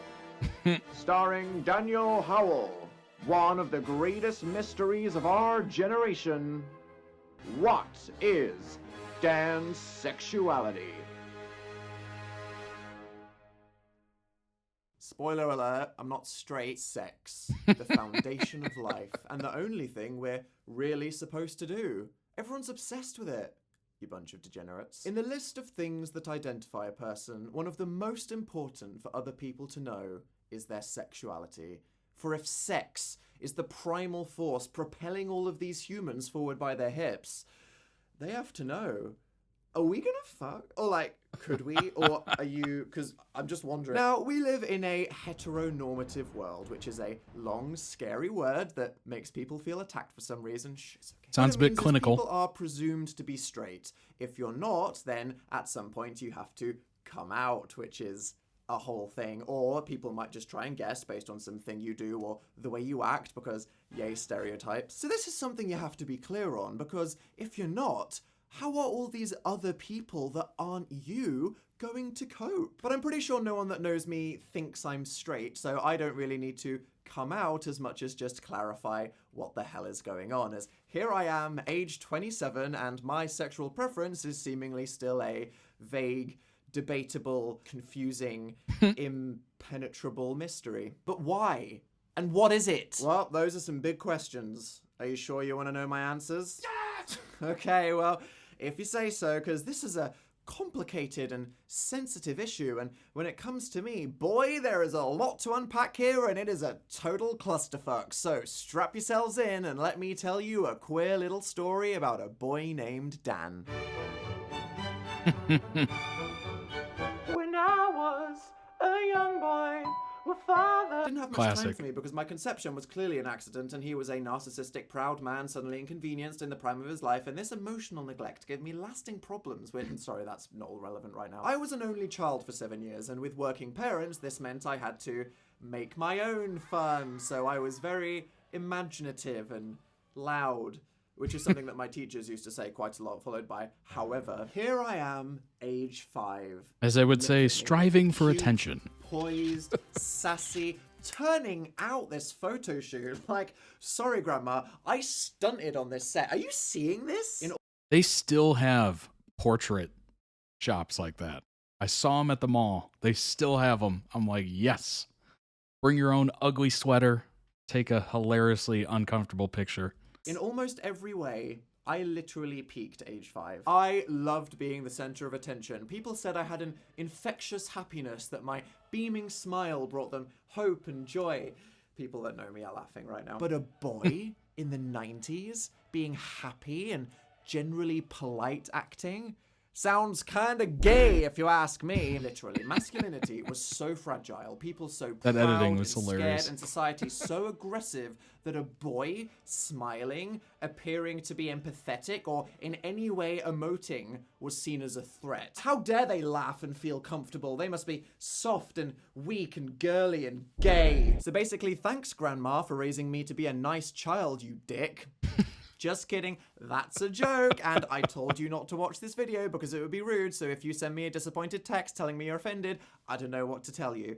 Although now I think about it, you did make me go to church for 10 years, which in hindsight probably also didn't help the issue here, so... But then it was time for little Dan to go to school, and this is when it all went wrong. Because it turns out, most children, evil pieces of shit. Doesn't matter if you try to raise a happy, innocent child, throw that kid into school, aka a literal Mad Max battle royale with the feral offspring of your local community. Yeah, that crap will be undone in about 2 weeks. I was 6 years old, running around the playground, pretending to be Sonic the Hedgehog or something, when 2 brothers come up to me, aged 7 and 8, with an unexplained aggressive look in their eye, and the younger one pushes me to the ground, kicks me in the stomach, and just says, gay, gay, gay, gay. This was the first time I ever heard that word. Well, I don't know what the heck gay means, but apparently it means people kick you on the floor, so that ain't good. I didn't know this child, or give them any cause to have an opinion on me, and actually, I never directly interacted with them again. What epic cluster shit of failed parenting and general culture brought this tiny child to get angry and attack someone, then call them gay for looking like they were having fun outside? It usually involves something at home. That's kind of the great... It's like something to remember whenever anyone's kind of terrible to you, is the fact that it usually, you know, that old, if they're pointing at you, there's 3 pointing back at them. It's usually something involved in their own life. They're either really unhappy about something, something's being done to them. It's almost always involved in their own, and they're just kind of projecting it. Outside. Are you okay, 1990s? And so my relationship with sexuality began. I wasn't looking to define myself as a child, indiscriminately playing doctors and nurses with various friends until once somebody's mum walked into a room to find 3 fully naked children sat on a bed sticking sellotape to each other's butts. Yup. Which I don't recommend. Also, Jesus Christ, the poor woman that saw that. Then you get to the magic age around 10 or 11 where everybody suddenly wants to pretend they're totally a cool teenager who's doing all the drugs and the sex yeah. and the Yep. fights. Totally. Boy, gay was a really popular word back then. Ugh, homework is gay. Ugh, my mum's so gay. You touched a girl. Gay. This one little shit who I won't name was one of the school bullies, and he loved the word gay. He had it in Oh for my me, and gosh. I have no idea why. You know me, Mr. Winnie the Pooh meets Slender Man. Well, when I was 10, just Meets Winnie the Slender Pooh. Man. I didn't do nothing to no one ever, and yet this guy used my pacifism as a punching bag, where any group situation was an excuse to single me out, call me gay for some reason, and then make everyone else exclude me because they were scared of him. I had a girlfriend. We dated for 6 whole weeks. We kissed in a game of spin the bottle once by literally sucking on each other's faces. Then she ended up dumping me over speakerphone at a birthday Ah, the party that innocence everyone of in my youth. class but me was invited to. But hey, I don't know what I was doing wrong, but at this age, I understood one thing. Being gay, whatever that meant, was clearly the worst thing you could be. On a Darwinian level, I was being told, okay, bitch, survival code. Don't be this, apparently. Evolution. Plot twist, this bully, I think he was a bit gay, because once he asked me to have a sleepover at his house, and I thought that was me finally getting socially accepted, only for him in the middle of the night to come up and ask me, so who's going to be the boy and the girl? I was an innocent small bean who didn't really understand what he meant, because to be honest, I didn't actually understand how babies were made yet, but needless to say, I think he was disappointed. Wow, closeted child turns into homophobic bully. Thanks again, society. But this whole primary school journey was really just an amuse-bouche for the full 6-course tasting menu of suffering that would be secondary school. I went to an all-boys school. It was a literal hellscape. I can imagine. Yes. I thought it was hard making it through a school of 200 kids with 2 or 3 bullies. Try over 1,000, where a clean 800 are fully psychopathic gorillas fueled by testosterone, Red Bull, and Eminem albums. Making sure the word no longer means an innocent bundle of sticks or a cigarette anymore in the British lexicon. Nope, now it was a cool homophobic slur, along with gay, gaylord, gay boy, puff, puffter, ponce, batty, batty boy, bum boy, bender. Shit, this is so long. People have a lot of words for something they don't want to think about. Look at me in this stupid blazer. Oh, you'll grow into it at some point in the next 4 years. Thanks, Mum. Oh, no. Kid in form class, some stupid hedgehog-looking motherfucker side-eyes me and says, Blazer was way too big. First interaction at a new school. Great! My entire existence on a daily basis then becomes navigating this school like I'm in the bloody Maze Runner, trying to avoid aggressive pricks with chode ties. And you know, being verbally abused for being a nerd or a grebo at least felt relevant to me at the time. Grebo, definitely one of my faves there, and I'm sure that Korn and Slipknot would have been proud to have 12-year-old me as a fan. I kind of knew who I was in the hierarchy at that point. I was essentially a theatre kid who spent all of his free time playing RuneScape on the AOL browser on his mum's PC instead of football. I accepted it. But at least I wasn't actually this gay thing people kept throwing around, because by now I can't even imagine going to an all-boys school. That just sounds like absolute hell. I don't really feel like I've ever fancied anyone Oh my before. gosh. Then puberty. At that age? Ooh. Bad enough just being at a co-ed school. Oh yeah, this is fun. Tingly feelings. I smell bad. It's quite fun dribbling on this girl's face, playing truth or dare. Maybe later we'll go behind the bike sheds, and there I was, sat in English class, my friend next to me. I watch as he delicately removes a pencil from its case. We briefly make eye contact as he flutters his long black eyelashes with a blink before staring forward. His eyes are so bright and beautiful, yet they seem so sad and deep with emotion. I wish I could just understand. Oh fuck, I think I'm a bit gay. You're telling me this whole time I actually have been the bad thing that people keep calling me? Shit. Oh, do you hear that faint hum? Something coming from a deep, dark place too powerful to control. It's the self-hatred. She is here.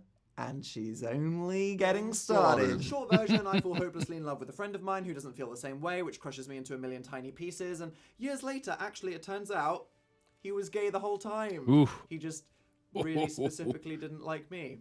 Got lucky with that one. Here I am, 13, crying to Evanescence, alone in my bedroom, feeling like there's no point in really being alive, as I'm clearly a faulty Wake outcast me up, person that wake has no me place up in the world. I inside. stopped going to church with my grandma because I felt like I wasn't really supposed to be there. Also, by this age, the whole Christianity thing didn't really make much sense to me, and the adult services were dry AF compared to colouring in a picture of Jesus' face at Sunday school, so other than the free tea and biscuits they gave away after the sermon, religion didn't really have much to offer me.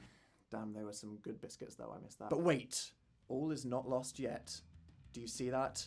A triumphant, rallying cry of guitars, stripy hoodies, and black hair dye. Emo had arrived. I swear to God, emo is one of the best things that happened to pop culture in the last 20 years, as well as inventing eyeliner and skinny jeans. A new Gotta word love hit emo. the theater nerd goth band kid corner that Scene would kids. change my world forever. Bisexual. You can be normal and gay at the same time. And some people think it's cool? Well, slap a long fingerless glove on my arm and sign me up to MySpace, because Mum, I'm bi. It was a good term, because it was a catch-all for anyone who felt sexually confused or curious that didn't want to commit to something strong. MySpace was such an interesting time. Honestly, if we could go back to MySpace, I would do it 100%. Having your top 8 friends and then literally publicly listing them in order from your top friend to your least top friend to everybody else who didn't get selected. It was quite the public outing, if you will, of who you really appreciate, who you don't. It was very interesting. The wars that caused, absolutely. Being able to HTML edit your page, huge. Adding music, changing the background, really like messing with the fonts. Like, it was such an interesting social media. Like, it was very yours. It was basically your own web page, as opposed to Facebook, which was all sterile and you couldn't really change anything. X or Twitter, again, sterile, can't really change anything, no individuality. What else is there? I guess Tumblr is the closest thing we got to it. Everything else is just kind of sterile and is what it is. Like, you can't mess with it. You can't, I don't know. It was a simpler time. Tom knew what he was doing. He was like, you know what? I'm going to give you a page. You can connect with your friends. You can rank those friends. And you can also do whatever you want to this page. Just a wonderful time. Stronger, which is very me. We love you, Tom. Issues, thanks, fam. To be clear, regardless Ended up of selling whatever the MySpace and just 2006 traveling, teenagers' I thoughts and guess. feelings were, being bi is He's got an valid Instagram. and should not be excused away or erased by anyone. Thank you. From this moment, I was a loud and proud raving bi. To my close friends, I guess he's just doing and strangers on the internet who photography saw and my clearly traveling. labeled sexual preference on my MySpace page. And the emo friends I made at this time were awesome. We just used to hang and make out with each other and listen to music and drink bottles of Smirnoff Ice until we were sick on each other with no judgment. The judgment came several years later, looking back at the photos that you can't delete. Oh, So I don't man. need to tell my family or people at school anything. He made but so much money. Someone thing tried is, to troll him with on a Insta, and he MySpace was like, page, I have money and never have to anyone work. with an internet connection can It's a read beautiful it. thing. And so, Beautiful the thing. rumor started spreading through my neighborhood that Dan Howell was in fact a bisexual. I had a friend in French class who one day, totally unprompted, just turned to me and said, yeah, I thought so. You give off a bi vibe. A bi vibe? What the fuck is a bi vibe? Okay, this is the last comment I'll make on it. I just can't believe that as kids or young adults, we left MySpace for Facebook. Why? It is way worse in every regard. Truly. I don't know why I was so into joining Facebook. I guess because it was invite only to begin with. You had to be a college student, university student, that it felt exclusive. And that was the thing that kind of brought me into it. But it just, looking back, such a stupid move. Great, yeah, So nothing annoyed. to make a 15-year-old feel self-conscious about his behavior, like being told he emanates a bisexual aura. Oh, it was a great What am I supposed generation, to do with truly. That? Sorry that I give off mixed signals. Closest thing we have to it now is Tumblr. Turns out it was actually a social upgrade from being called gay all the time, because Bisexual was a Even that new has word its that limitations. only referred to sexuality, so people actually had to decide how they felt about the fact I was attracted to boys, as opposed to gay, which, as we all understand, is synonymous with bad and also implies a general threat, plague, curse / evil force that simply must be destroyed. People at school were actually almost nice to me with curiosity about it, and a few of the boys that previously loved to just generically call me gay while throwing a compass at me or something now started to low-key flirt with me, and some stuff happened, go figure. But then I entered the Dark Ages, and no, I'm not talking about my hair because I was never actually cool enough to commit to dyeing it black. As quickly as they arrived into my life, my emo friend group vanished into the night. Oh, like rip. the tip of an eyeliner pencil snapping, or the HTML on your intricately crafted MySpace page falling apart when the host websites of your embedded GIFs die. So too did my social life. One had to suddenly focus on school, another moved town, two of them just fell out with each other and started hanging out with their old friends again. Well, we don't all have backup friend groups, Lindsay. I went all in on the emos. You're telling me I have to go back to sitting in my kitchen playing RuneScape now? Thanks a lot. So for a year, I literally had no friends. And this is when the... Are there still emos out there? Are the scene kids still out there? That's the question I have. Are you out there? I feel like the guy in Titanic. Is there anybody alive out there? The bullying at school really stepped its pussy up. Keep Things looking. people used to say offhand to me in a corridor were now said loudly in classrooms where everybody would laugh. People used to sing songs about me being gay on the bus while my fellow nerds sat around me just stared awkwardly out of the window, not wanting to get involved. People shouted things out during GCSE exams in front of the whole school, and the low-key pushing became punches. People used to wait for me after school just to throw things at me. Once a guy put his hand around my throat and pushed my head against a coat peg in the locker room while everyone was watching and just slapped me for 5 minutes.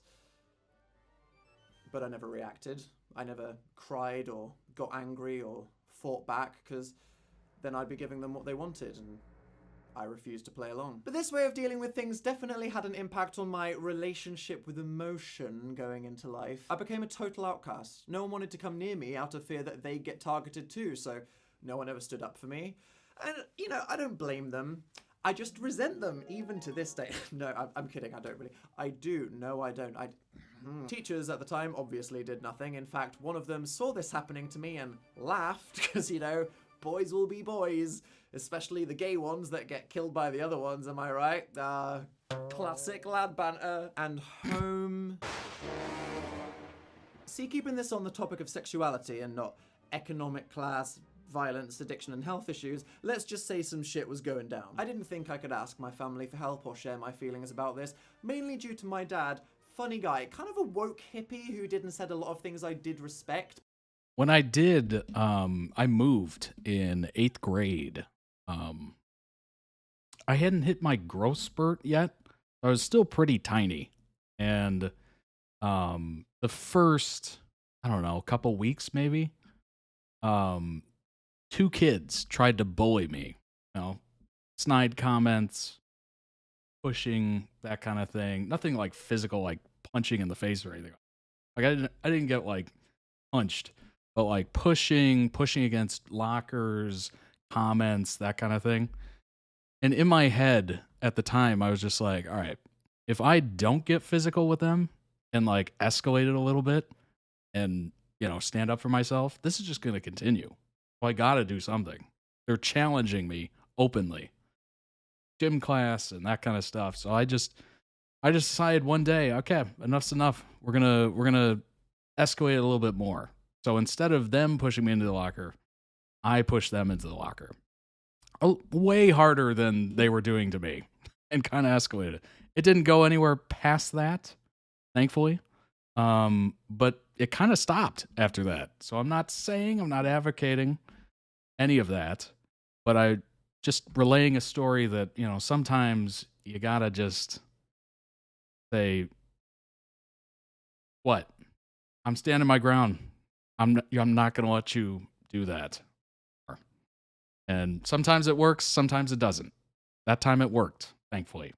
But that was the only time I think I experienced anything like that. I think I was like 5'3". I hadn't grown at all. Like I was still very, baby face, I guess you could say. But yeah, eventually I got tall enough and big enough that nobody ever messed with me. But that was one moment where I kind of ran into that. I don't know. I was just like, I very maturely thinking that through at the time. You know, now I look back and I go, wow, that was pretty good thinking on my end. It could have gone poorly. It could have. Thankfully, it didn't.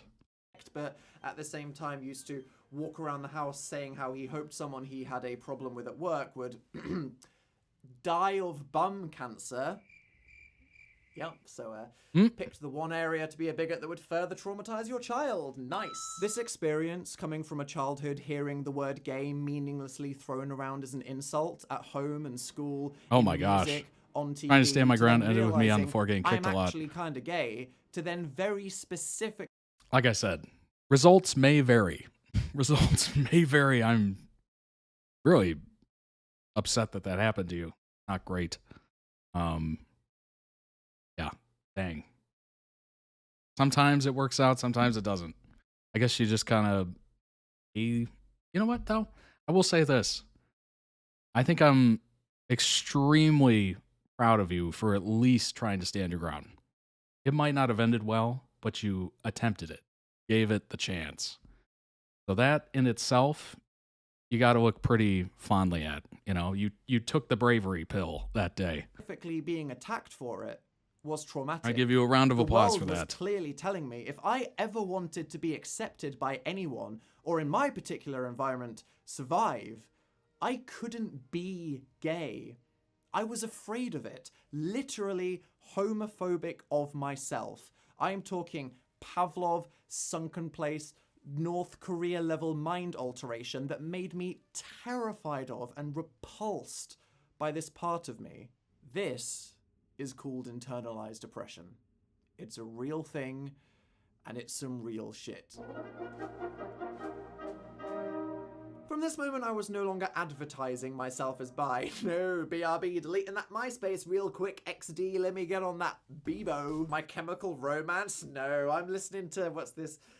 N-dubs. Jesus Christ. I go away for the summer break and come back to school quiet and serious and fully straight. I needed me some new friends that were a bit higher up the social ladder, you know what I'm saying, for security, so I go ahead and join the in-betweeners. Literally, this group of friends, the exact middle I ground love that between show nerds and movies. Both of desperately them. wanting to be cool. And oh, how desperate we were. The great thing about these friends was they knew loads of girls, so firstly, instant cool points. Secondly, if I date a girl, super not gay. The problem with that was it's not like everyone just forgot everything that's been said about me, and this group of friends, casually homophobic pretty much all the time, and also they hung out in places near some even more aggressive and super homophobic peeps. Just full-time RuneScape would have been better in hindsight. I find myself going through the same shit at school, but now voluntarily going through it at the weekends from the people that are supposed to be my friends, thinking I'm doing the right thing whilst constantly telling myself I'm now totally heterosexual. So I did what many people choose to do at that point, and I got a girlfriend. But this is pretty messed up, because I really liked this girl. In fact, I loved her as a friend, and I was genuinely attracted to her, but I was so afraid of sexuality, I didn't even want to do anything straight in case I had some weird gay panic, that I was totally frigid, and I led her on. And when she got pissed at me, understandably, for being a terrible boyfriend, I just felt even worse. This was someone who I liked, that I was hurting and lying to. But I couldn't leave, as then I'd have no armor. The beautiful irony here is having a girlfriend didn't in any way stop the abuse, because remember, gay is a great all-purpose general insult. I guess the If someone term gay for that today, is a we'll throw in a free beard set of steak or knives. something. And I when think that's these what that neighborhood is. teens started heavy drinking and getting into drugs, things suddenly got quite scary as people joked about setting fire to a tent as I slept in it at Reading Festival, or saying, Good you know that grief. notoriously unstable guy? Yeah, he said he's gonna kill you next Saturday.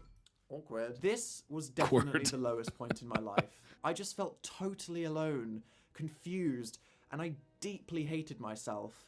I used to ask God, in case he was there, to please Thank you for confirming. just make me straight and everyone stop. But I saw no end, no escape, no way to change the world or who I was. So one evening I thought, fuck it. and I attempted suicide. I say attempted because just before it was too late, I thought. Felt kind of bad for a few days, otherwise I pretended it never happened, and I didn't tell anyone. Until now. Literally. I know, pretty dark, right? But hey, spoiler, things kind of worked out. I mean, still got a lot of issues, but here I am. I'm so glad I failed. For so many reasons. For the people in my life. For the future I would have wasted. The most important being that I thought I was trapped in a situation forever, when in reality, the entire world I lived in and my life changed completely. I thought it was hopeless, when in reality, there was so much to hope for. And that's it. Time changes everything. With the lives that we have, we can try anything we've dreamed of. I want anyone that's ever felt like this to realize you are never trapped. There is always hope.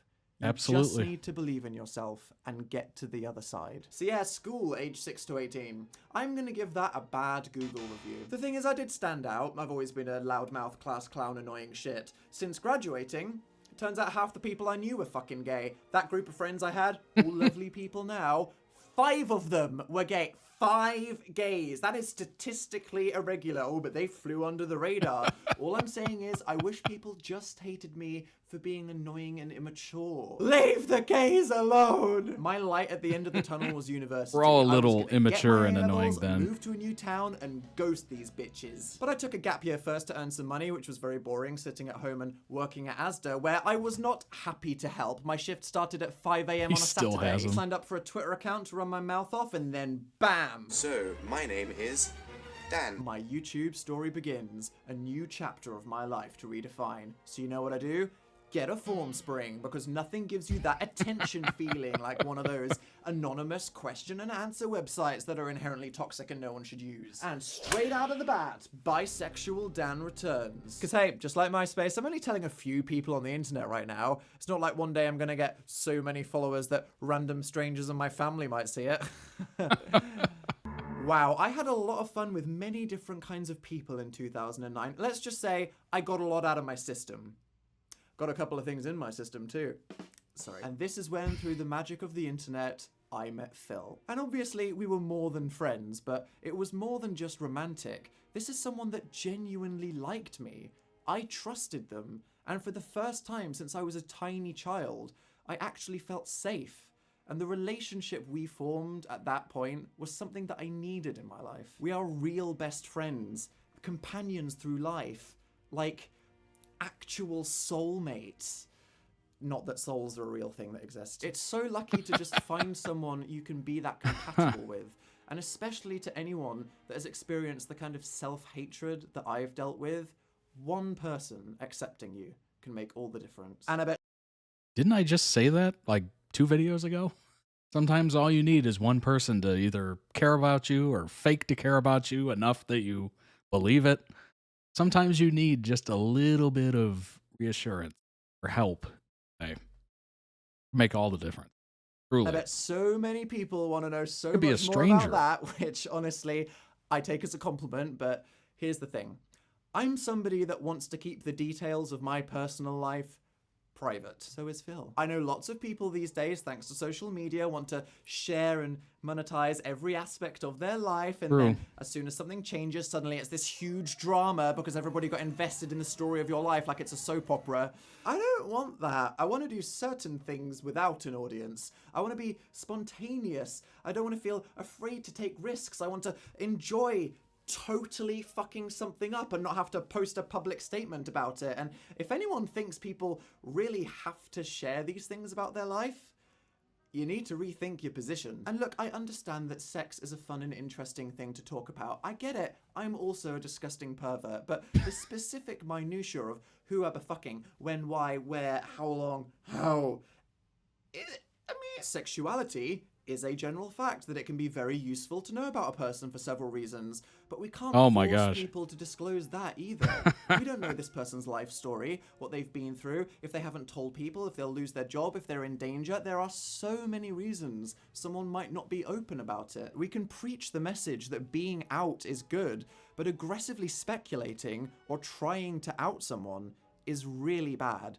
They might not be gay, in which case we're just harassing someone and probably stereotyping, and if they are, there's gonna be a reason why they haven't talked about it. So I don't want to see any responses to me finally talking about Well this, put. like, Very well no one put. is surprised.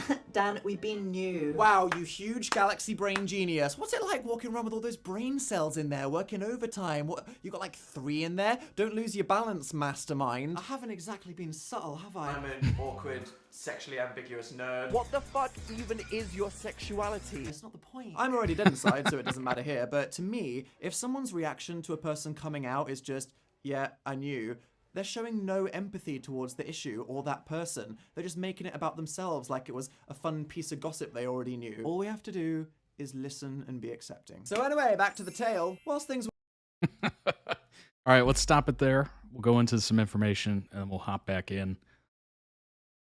Interesting, very interesting. Obviously, the comedy involved, not surprising with Dan, but very interesting story time.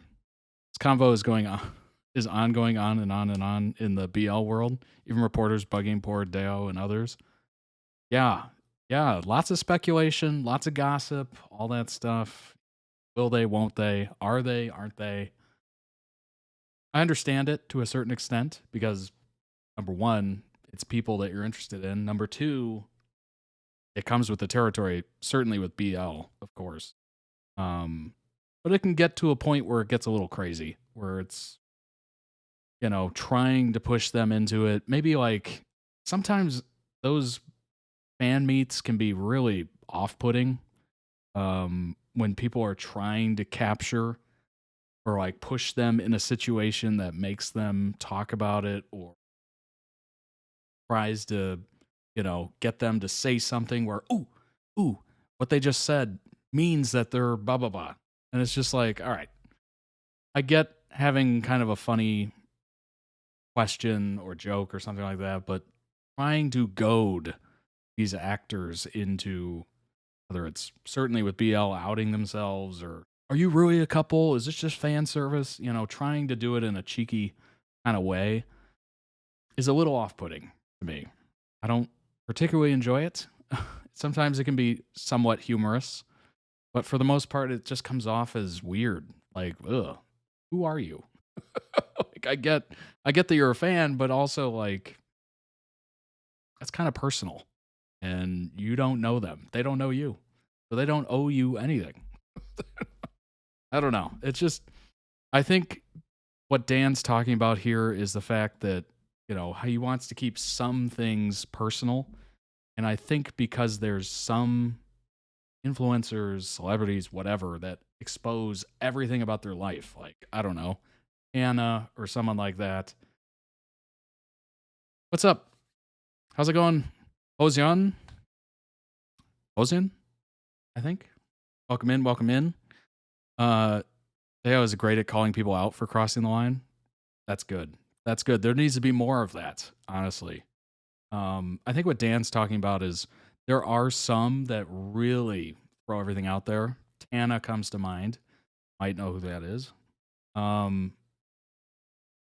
That it just kind of makes it so everybody has to give that much, or people are expecting that much because of those people that are very forthright. And it can be a little weird. What's up, Remnant? Welcome in.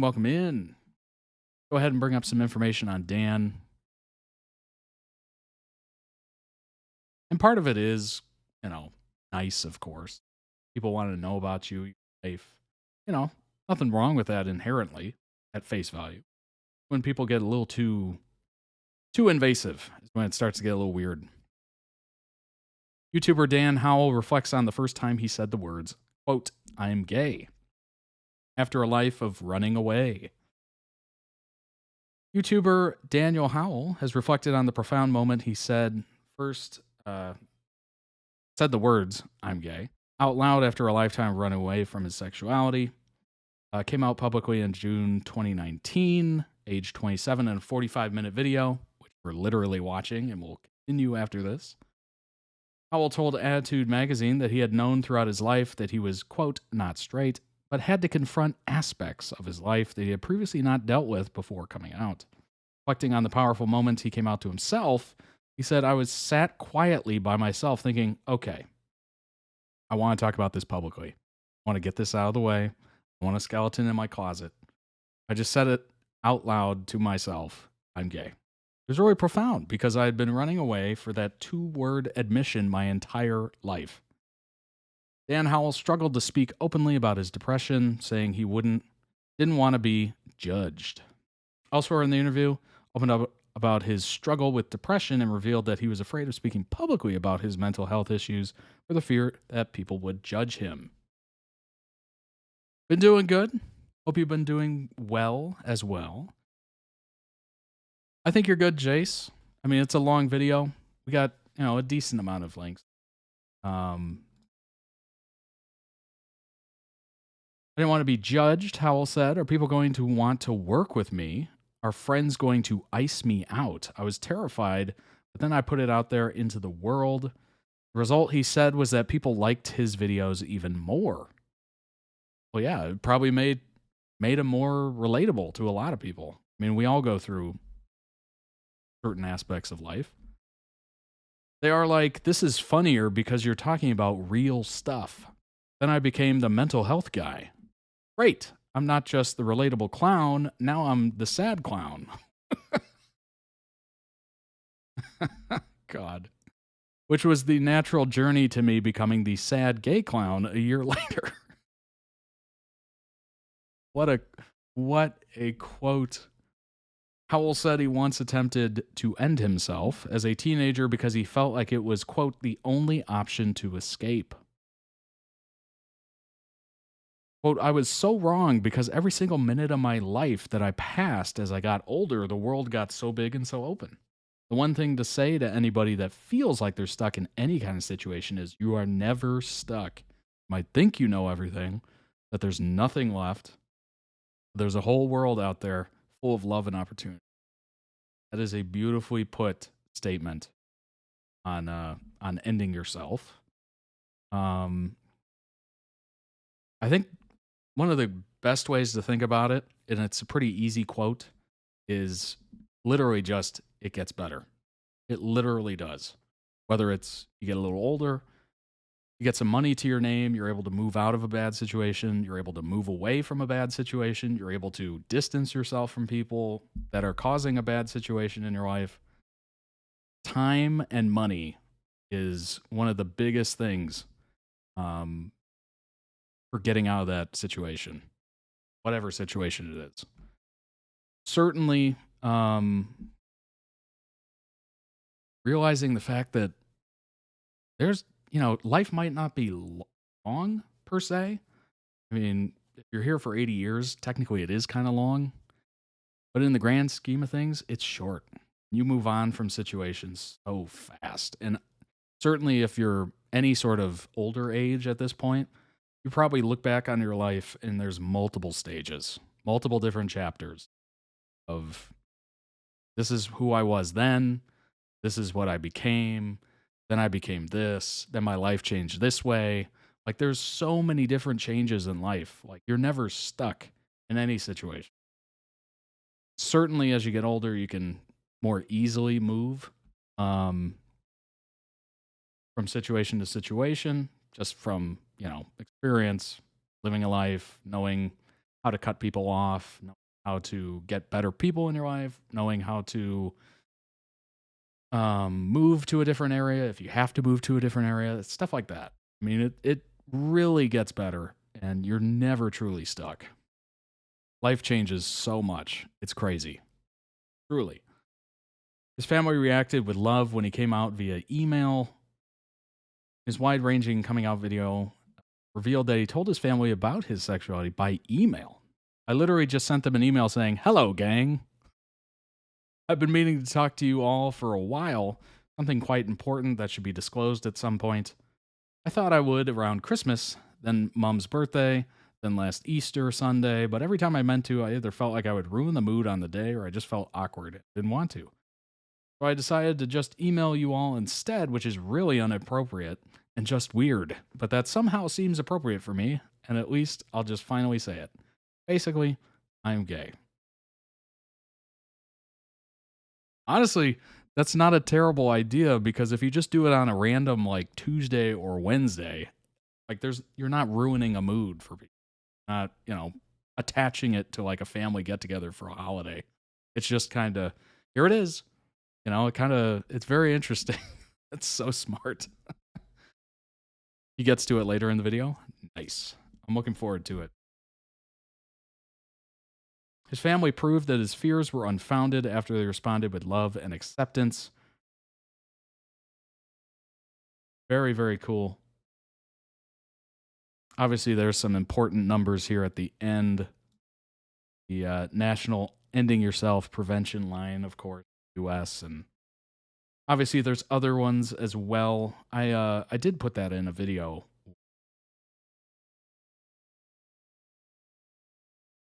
Dan Howell on coming out, returning to YouTube, and why we're all doomed. Quote, I don't know whether I'm comparing myself to a bear or Jesus or which one is worse. Let's not answer that question. After 2 years away hibernating, as he puts it, hence the whole bear thing, 30-year-old delighted fans by promising to make YouTube hit his home once more in his new comeback video. Plus, he's going on a world tour. Obviously, that has decided at this point. Concluded, I guess. So how did he get here? In 2020, after a year away, returned with one of his most famous videos, basically I'm gay, and the 45-minute epic revealed he'd come out to his family and was now coming out publicly to his 6 million subscribers. Well, guess what, folks? He's up to... Oh, he is at 6 million. Wow. Dang. Although he had 6 million subscribers, but that video got 12 million. So it reached some people that weren't subscribed. About how he came out to his fam. That is such a interesting story, the email. Like, that might be the most interesting part of this whole video, honestly. Obviously, the family is the main people you gotta talk to and, get their reaction to. I didn't know whether people would be interested because I always have this thing that I like to tell myself, Dan, nobody likes you. You're terrible. Just go crawl away to a shack somewhere. It's fine. You'll be doing the world a favor. Oh, gosh. There's a little self-doubt for you. In some instances, this is true. Not that people don't like you. It's that they don't care. Like, very, very rarely can you find people that care. And if you do find those people, you keep them. You absolutely keep them. You catch them like Pokemon. But most of the people out there don't care. So if you're ever feeling self-conscious or anything like that, most people are not paying attention. They're so self-absorbed. They're in their own world. They just don't even notice what you're doing, what you're wearing, what you're saying. So for the most part, just keep doing you. And if you find people that actually care about you, Pokeball, capture them in a friendly way. Let me make sure I fix that.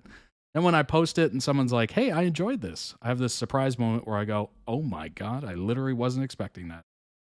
I didn't even accept that I was gay, full stop, no matter what that meant, positive, negative, the consequences of me saying that or anything until I was 27 and I was writing that video. Wait a minute, he started writing this video 3 years before he posted it? Dang. Is that true? Wait. 30-year-old. 2 years away. Oh, he might have started it like a year before. Still, he probably gave it a decent amount of time. Because in the back of my mind, it was just, I am not going to think about this. And it took me literally pulling the plaster off, trying to write something about it for people's entertainment, for me to actually be honest with myself. Shortly after the video, he disappeared again. Dubbed the Adele effect. That's funny. He became convinced that he would never return to YouTube. It was partly because of the success of the video, which racked up a whopping 12 million views. After I posted after I posted my Basically I'm Gay video, part of me thought, well, not only do I have no idea what I'm doing with my life, but I also think I can never top this. So I can't imagine I'd ever come back with something better. That is so true. That is so true. Oh my gosh. That is so ridiculously true. Whenever you have a video that pops off, you're like, well, that's it. Call it a day. Call it a career. So I'm not surprised. He was just like, dang, that thing blew up. I don't know what to do after that. What do people want? I love panicking myself into a spiral, so I thought, hey, people just like it when I show my face. Why not? You know, feed the birds like I'm a mother bird, just sicking up and regurgitating the content. And they're like, thank you. And that's how I imagined it. Not a totally inaccurate image. Daniel has what is probably one of the most loyal fan bases around. After 12 years, his audience has grown up with him. The impact he's had on people is huge. And obviously, this video made that impact even bigger.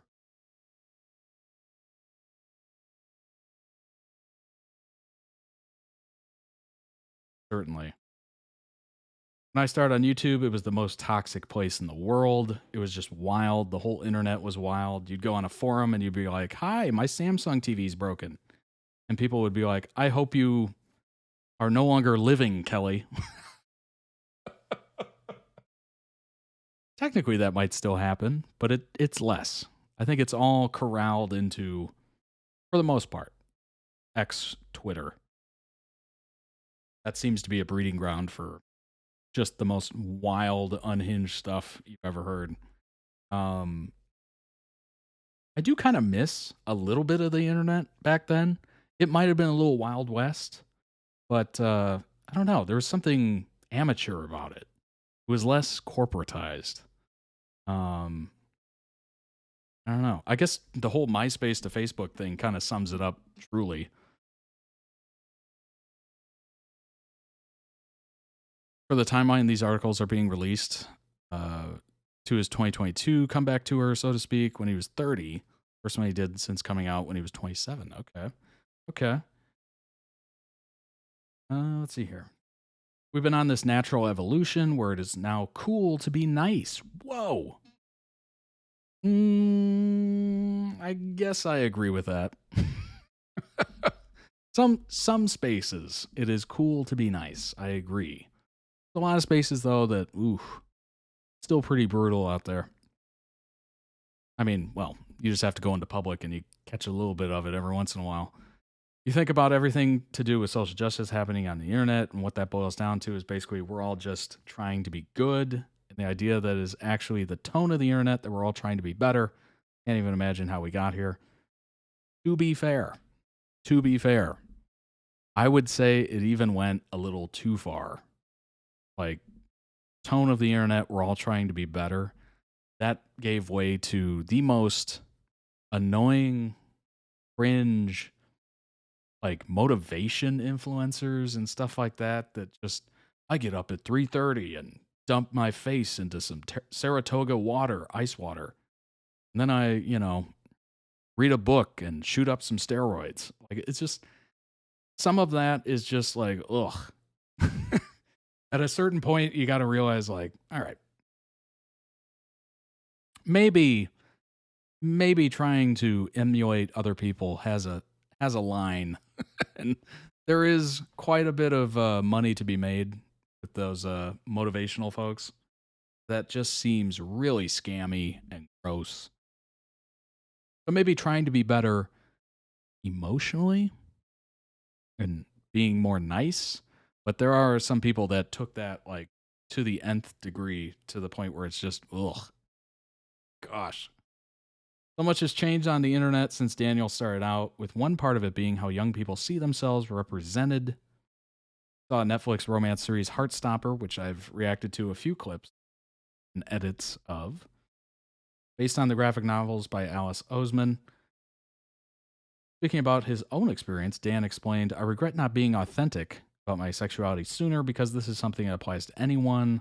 They don't have to be the same kind of gay. They could be in a job that they don't like. They could have some kind of relationship with someone, then they feel like they're avoiding some kind of truth.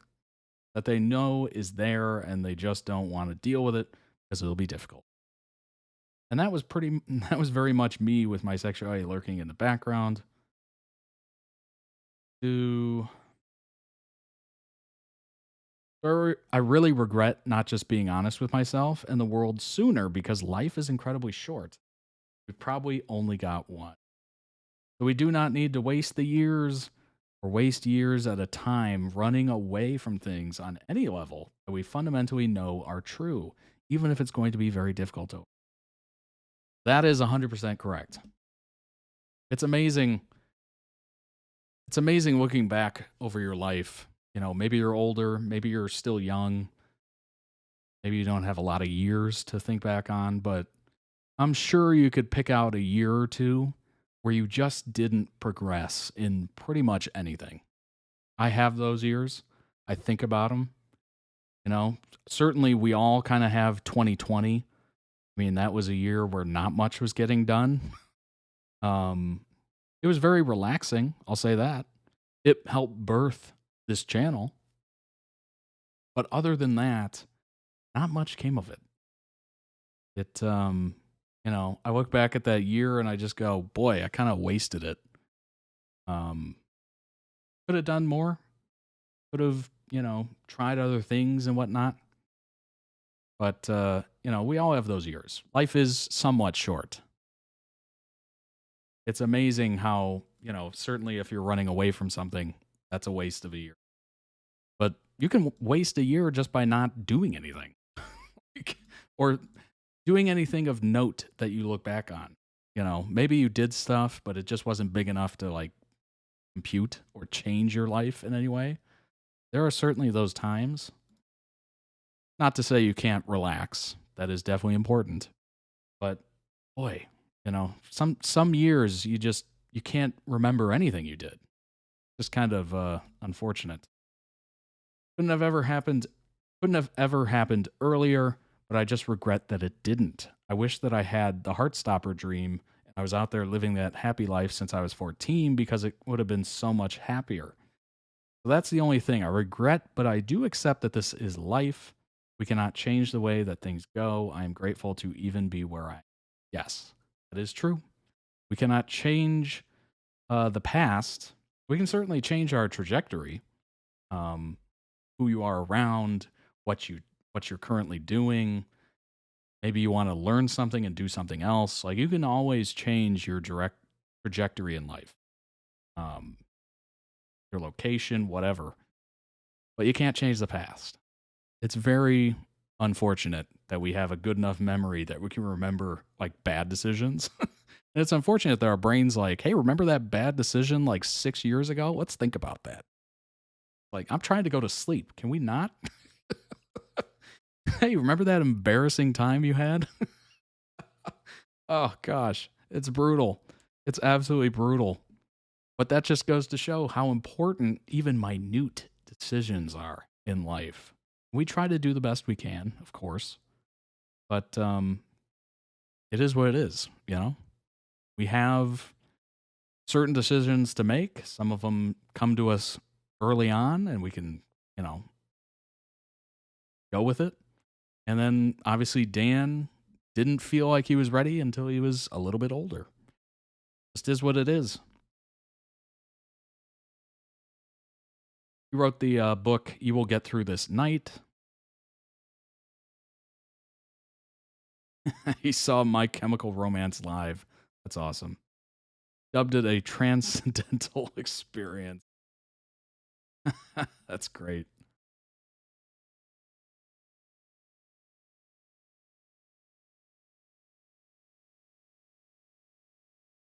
He called 2019 pre-apocalypse. That's so funny. In a way, kind of, yeah.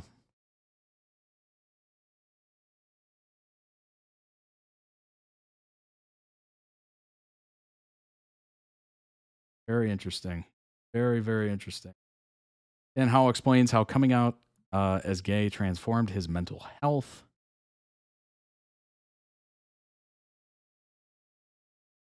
Boy, they milked not only the picture, that's the same picture, isn't it?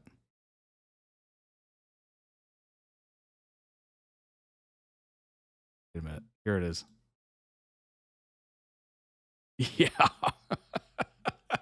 They milked the picture and the video for 2 articles. Well done. Well done.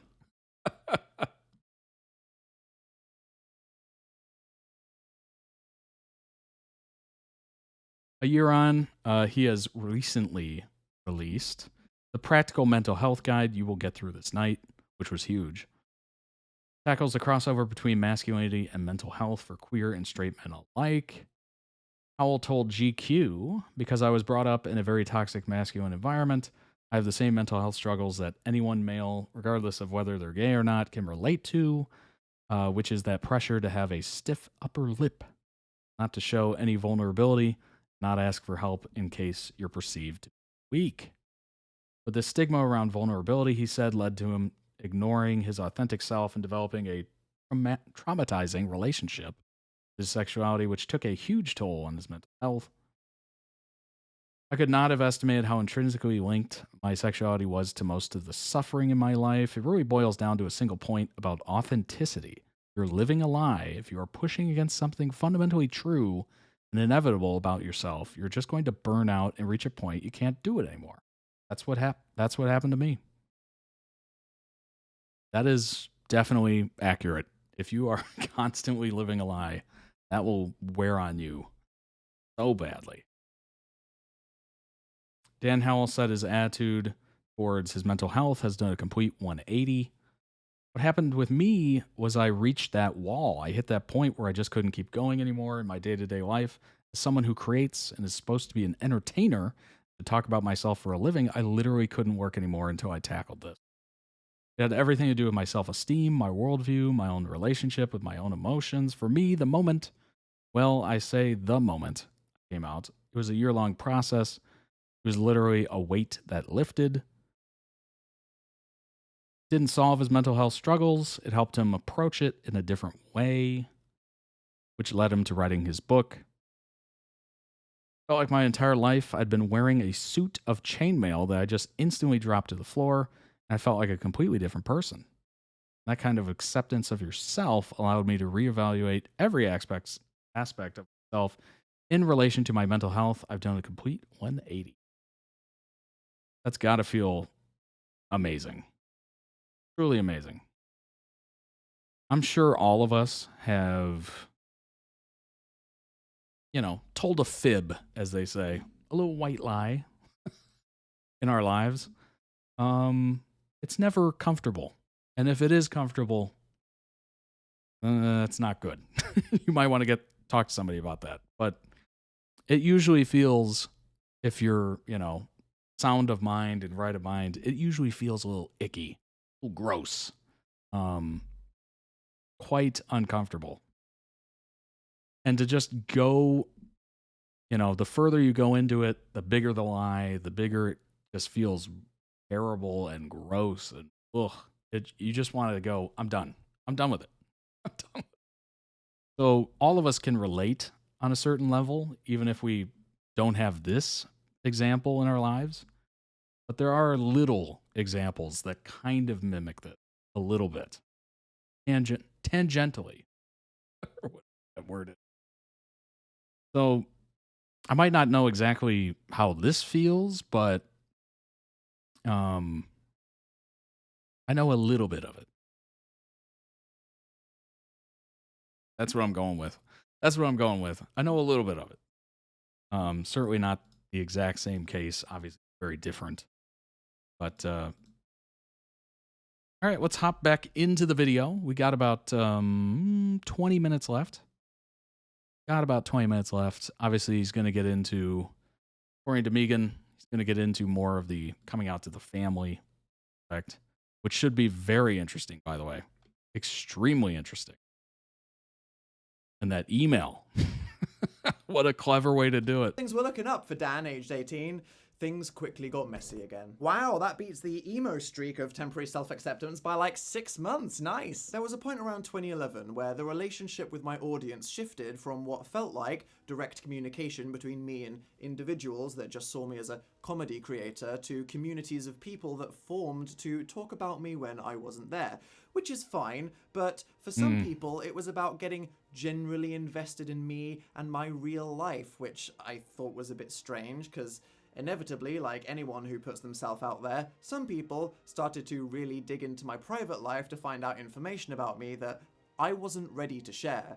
And this was around the same time that YouTubers finally started to get mainstream recognition in the British press. We had the BBC knocking at our door trying to offer Dan and Phil a radio show. From that, Dan and Phil became this entertainment duo that we could have a creative career with, and we love working together. So when all these opportunities came for Dan and Phil, we were really excited, but I was also scared as people clearly knew I wasn't straight, and I hadn't told my family that.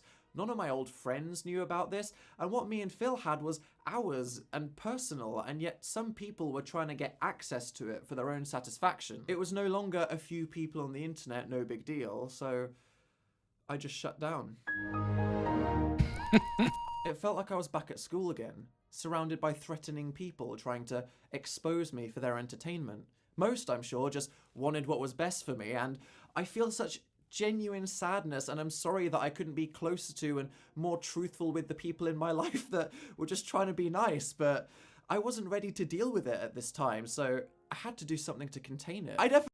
Also, if you're running a radio show, you have to talk about your life. Like, there's so much time that you have to fill with things, and you just can't keep dancing around it, because it'll just, number one, either something will slip or you'll just drive yourself mad not talking about it. Definitely sent some mixed messages. Some were just joking around, others were super defensive that in my panic came across like, I'm now telling everyone I'm totally straight, when all I really meant was, please fuck off and don't invade my privacy, you creepy stalkers, thank you. But this experience seriously triggered some PTSD in me, and I was back in that dark place. I didn't want to just disappear from the internet to escape it and throw away this creative hobby that actually started paying rent, thanks. So I just decided to put anything to do with my sexuality in a box to come back to later, as I was still processing my past, and I wanted to understand my identity on my own terms and timeline, and not just have it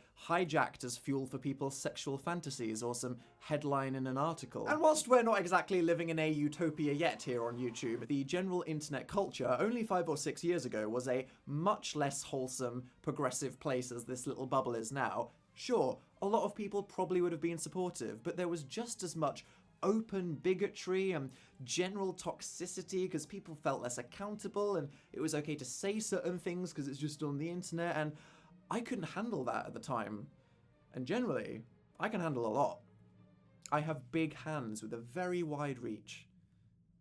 For playing piano, you fucking... Get your mind out of the gutter. We can't ask people to just put their lives on hold to address their sexuality first. If a kid dreams of being a footballer, and age 18 gets signed to a club and all their dreams come true, but they're scared to come out because of the insane homophobia in that community, they shouldn't turn it down. Yes, it's so important to be truthful about who you are and open and proud in front of the world, but it's our society's fault that these people are scared to say who they are. So let's all focus on making it a welcoming place, and people will come out when they are ready. So when was I ready? Well, it's always been on my mind that I need to talk about this at some point. I couldn't just keep going forward in my life ignoring it, not only just so I can be authentic, which is very important for general existing, but also just letting people know what kind of sexual attention I want from the world. All of it, from everyone. God, I'm so thirsty. And if anything motivated me, it's the idea that I can help someone else, because that's basically my whole career, isn't it? Admitting to shit that I've been through so you will feel better about yourselves. There we go, you're welcome. I have a platform and a following of millions of people, many of whom I know have been through exactly what I have.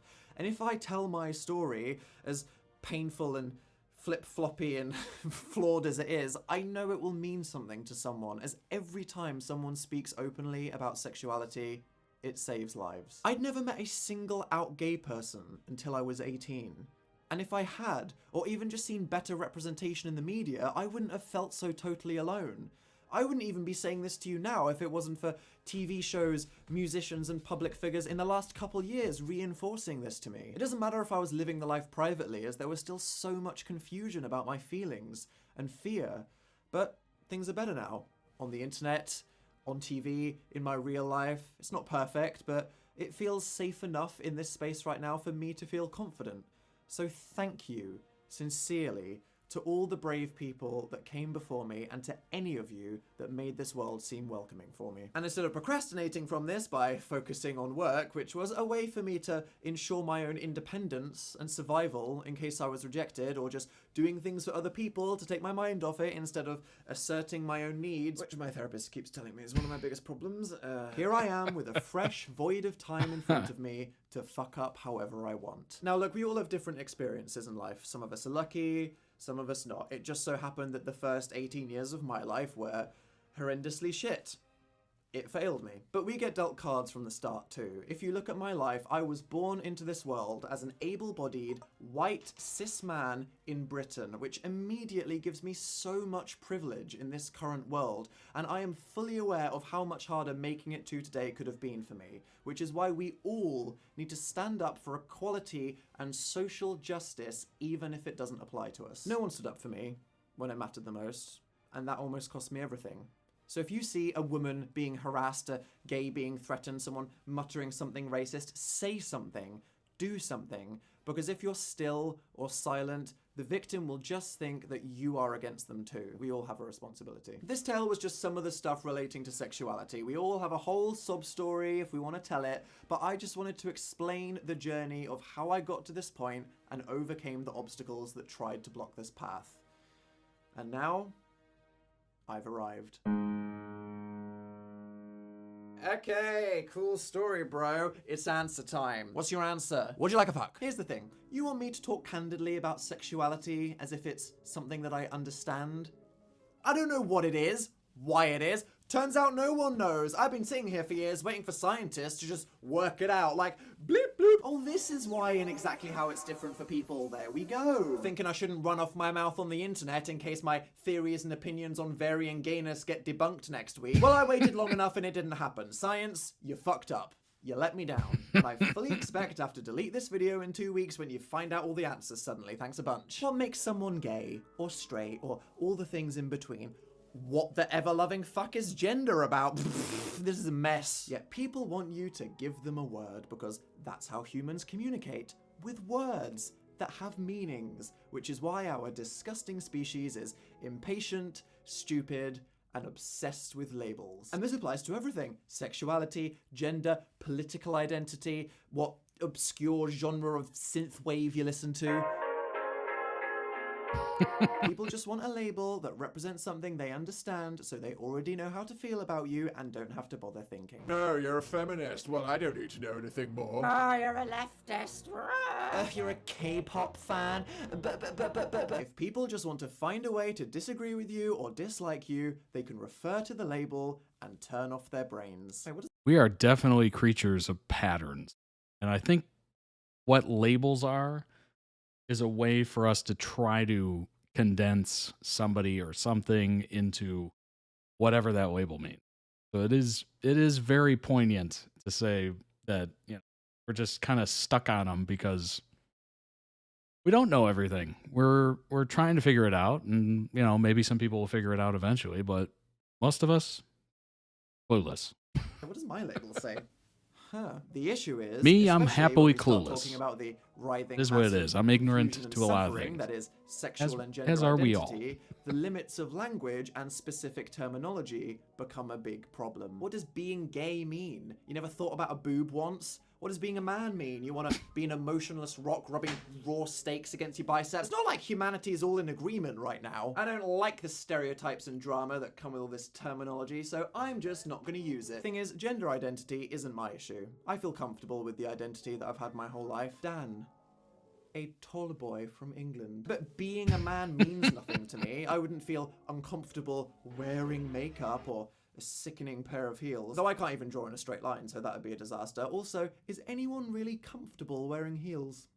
Icons of masculinity aren't really a big part of my life. Might as well call me a fucking formless blob. That sounds more relatable. Shout out to all my formless blobs out there. Rise up. I don't have to do anything or be anything, and I personally wouldn't feel offended if I wasn't referred to as a he. Well, she's feeling hungry today. Stop fucking judging me, Susan. I'm sad, and I'm gonna eat this whole damn cake whether you like it or not. But anyone that has this don't really care attitude about their gender identity is in a way privileged, because some people, especially trans, care a lot about their gender identity and using the correct pronouns, which other people should respect. Likewise with sexuality. Whilst, to me, the endlessly increasing list of tribes and flags being flown is a bit daunting and confusing and personally stresses me out because I almost find it constrictive, some people like it, because if your feelings are confusing and then you look at a word that represents something and go, wow, that me. It can help you realize you're valid and find a community, and that's great. There is so much controversy around this issue and others, but if we all just calm down,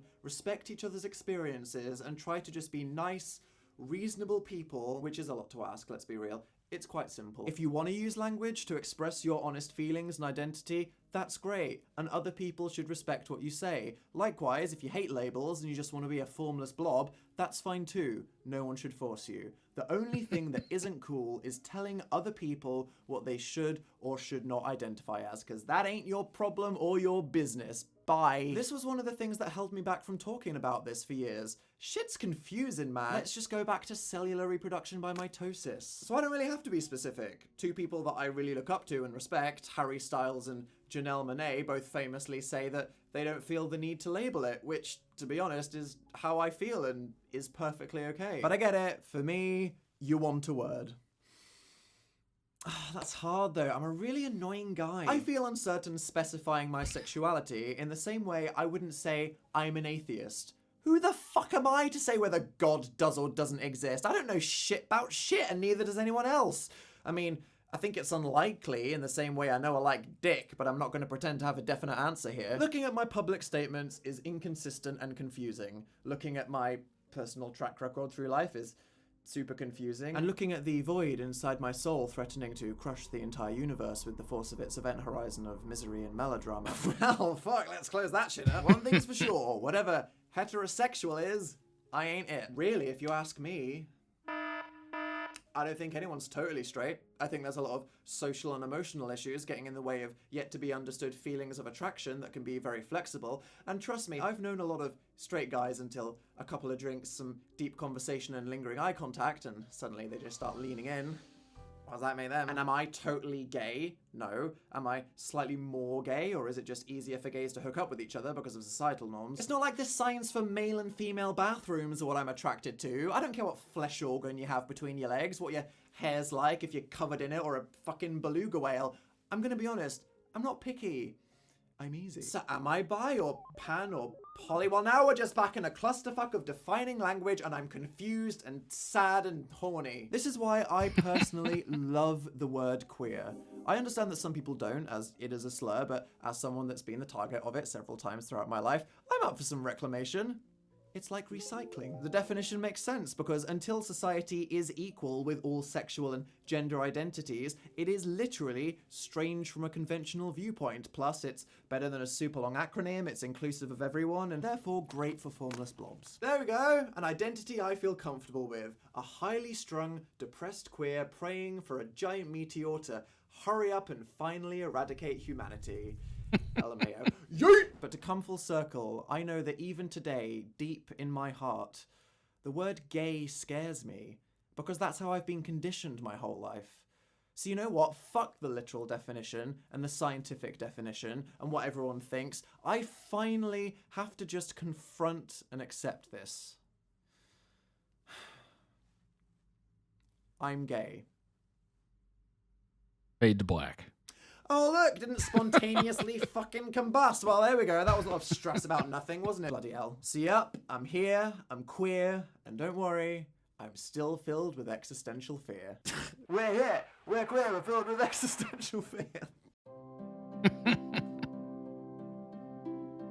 Even though I'm at this current place, there is still so much I'm afraid of, and this has taken months to make because of that. Telling my family was a big fear. I have problems connecting with them emotionally because of reasons. So I only came out to them this month, and if it didn't go well, as I'm now the independent adult that I fought so hard to be, I was ready to cut them off like the bottom of a sweater turning into a seasonal crop. But I didn't have to, love you. I didn't think they'd reject me these days, but coming out is still a surprise. It changes things, and I'm a pretty awkward person generally, but the idea of just dropping this in conversation in front of them all terrified me. And I tried several times this year to do it, but I just couldn't. So you know how I finally came out to my family? Email. Yup, I literally just sent them an email saying, and I quote, "Hello gang, I've been meaning to talk to you all for a while, something quite important that should be disclosed at some point. I thought I would around Christmas, then Mum's birthday, then last Easter Sunday, etc. But every time I meant to, I either felt like I would ruin the mood of the day, or I just felt awkward and didn't want to. So I decided just to email you all instead, which is really inappropriate and just weird, but that somehow seems appropriate for me, and at least I'll finally just say it. Basically, I'm gay." Yep, it was just getting ridiculous, so I thought screw it, and hey, it worked. Turns out my remaining family, pretty chill bunch of people. I can imagine it isn't an easy thing to announce, especially if you've kept it in for some time. Big respect for having the courage to announce it like you did. And then his mom said, "Blimey, that must be a load off after all this time. Needless to say, I love you with all my heart and all."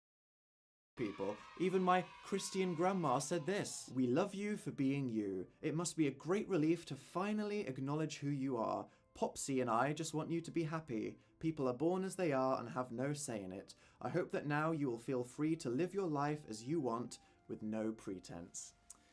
Aww.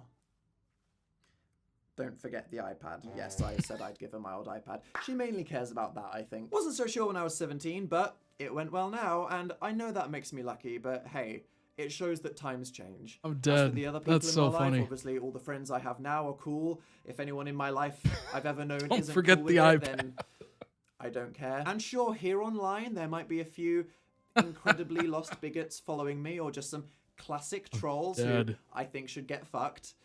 No, like, literally, I think you should try it. You'll probably enjoy it, and you might learn something about yourself. Inevitably, some of you watching Took my this dad might to a have bar weird to tell him. reaction if you just feel Honestly, like it was that's a shock, smart. or you That's feel real hurt smart. that I kept it from you, but I feel like I explained myself reasonably here, and going forward, I can't have any space for that, sorry. I've come to terms with who I am, and now you have to too, ha. Funnily enough, straight up homophobia is probably the one thing I'm not that afraid of, because I just don't agree, so it doesn't hold much emotional power over me, but you bet I'm opening myself up to all new kinds of in real life and international discrimination now, which is fun. But one of the other big fears holding me back was, honestly, that I wouldn't be accepted by the community. I know that it's a big pride flag covering a lot of ground, and even the idea of it, and certainly most of it, is amazing, but there is a lot of drama within it right now, especially on the internet. You've got grinder gays arguing about how manly gays should be, bis getting ignored, trans people, especially of colour, not being historically appreciated, ace phobia, fucking swerfs and turfs, no thank you. So even though they are people, I know some of them will have problems with something. And even then, just seeing such a loud and proud, strong and opinionated group of people celebrating something just intimidates a small introvert such as myself. And in my mind, if these people don't accept me because I'm not being definitive enough, or I took too long, then I almost feel like I'll be alone all over again. And this is a fear that a lot of people have, honestly. But I'm a nice guy, and I'm trying my best, so you better be welcoming, you bunch of fucking queers. And obviously, with the topic of sexuality, it doesn't matter where we are or how far you think we've come. By merely mentioning it, I will be opening up a primordial box of bullshit, which will include every single stupid argument in question since the dawn of time. It's not natural. There's gay animals. Adam and Steve. That's based on a story, and the protagonist that arrives later probably doesn't agree with you. Why can't we have straight pride?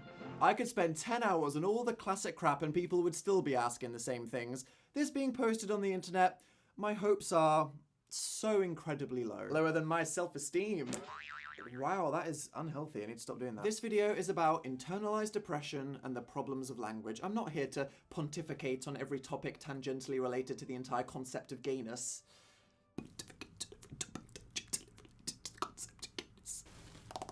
There's other humans and all the time in the world left for that. The time in the world, coincidentally, being not much longer. Climate change, Lamau. But I had to tell my story so people would understand me and these things. Why coming out is still a big deal, because queer people are often invisible and suffering until they have to do it. Some people grow up in supportive environments and it's a positive experience, but more likely, especially around the world outside of the big cities, it isn't. This is not a fight that is anywhere near over. Even in Britain today, people are debating whether children should be taught to be accepting of sexual and gender identity in school. Queer people exist. Choosing not to accept them is not an option. To anyone watching this that isn't out, it's okay. You're okay. You were born this way, it's right, and anyone that has a problem with it is wrong. Based on your circumstance, you might not feel ready to tell people yet, or that it's safe, and that's fine too. Just know that living your truth with pride is the way to be happy. You are valid, it gets so much better, and the future is clear. It gets better. It's pretty queer.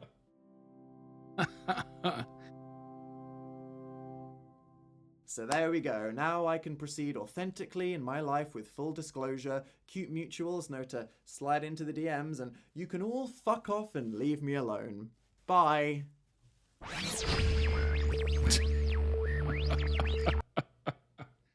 What an epic video. Obviously, it's incredibly brave to open up that much on the internet. Can be a very unforgiving place. Obviously, over the years, he's surrounded himself or gathered an audience of like-minded people, like situational people, that I don't think it was that bad of him putting this out there, because most people are going to be pretty supportive in his community. Obviously, if it reaches people not in his community, it might turn a little sour. But for the most part, I think it was widely accepted as a positive thing. From what I've read, it seems like he felt like he had to put this out at least a little bit, because people were just constantly talking about it. Is he? Isn't he? You know, that kind of stuff. Almost like a conspiracy theorist. But yeah, it was incredibly brave, well thought out, honestly. If you spent a decent amount of time on it, it kind of shows that he did.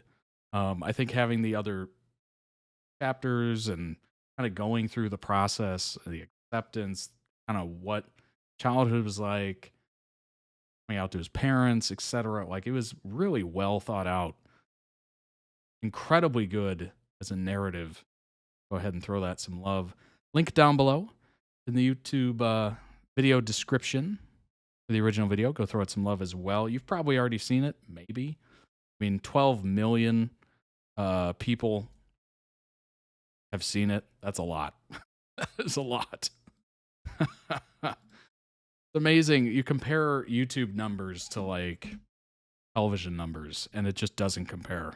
YouTube is, you can put out a video like this, 45 minutes long, about the same length as a hour-long TV show, and this gets even more views.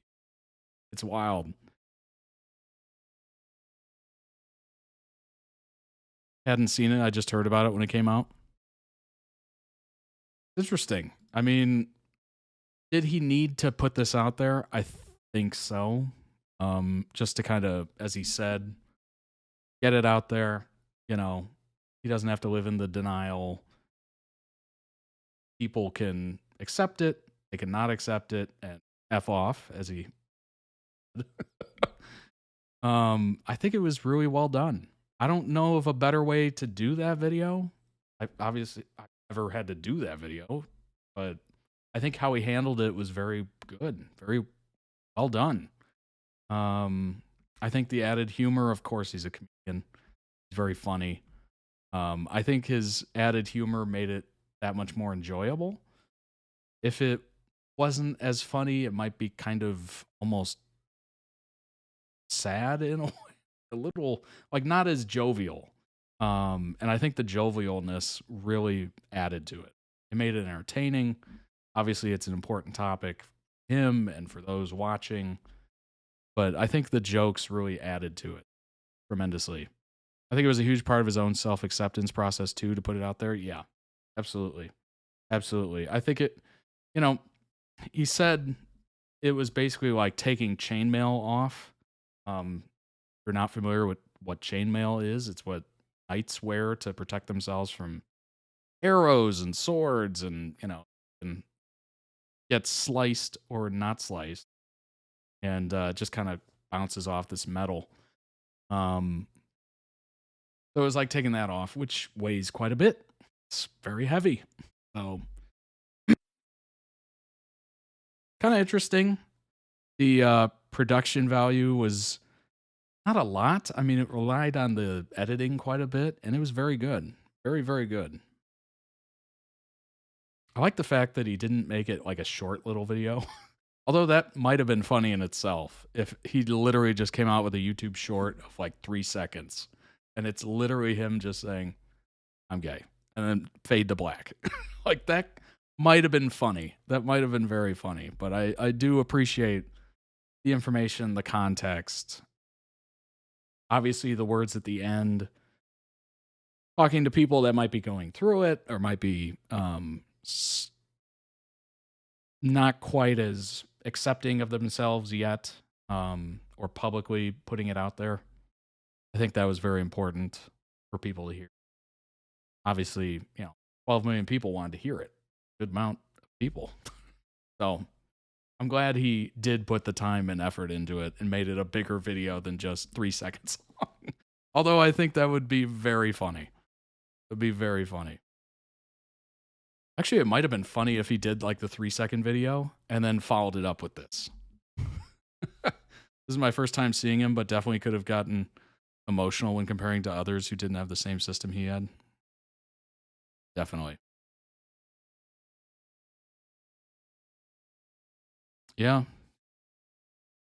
Obviously, it's he did luck out in that regard that people around him was just so positive to that email. But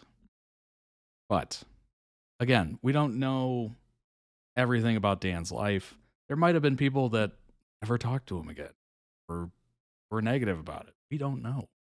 That is, is it worth mentioning those people? Probably not. So if I was in that situation, I probably just wouldn't even acknowledge it. Just kind of go, all right, that one's gone. It is what it is. Potentially, that might have happened. No idea. I'm not going to be like one of those people that, try to pry into his life.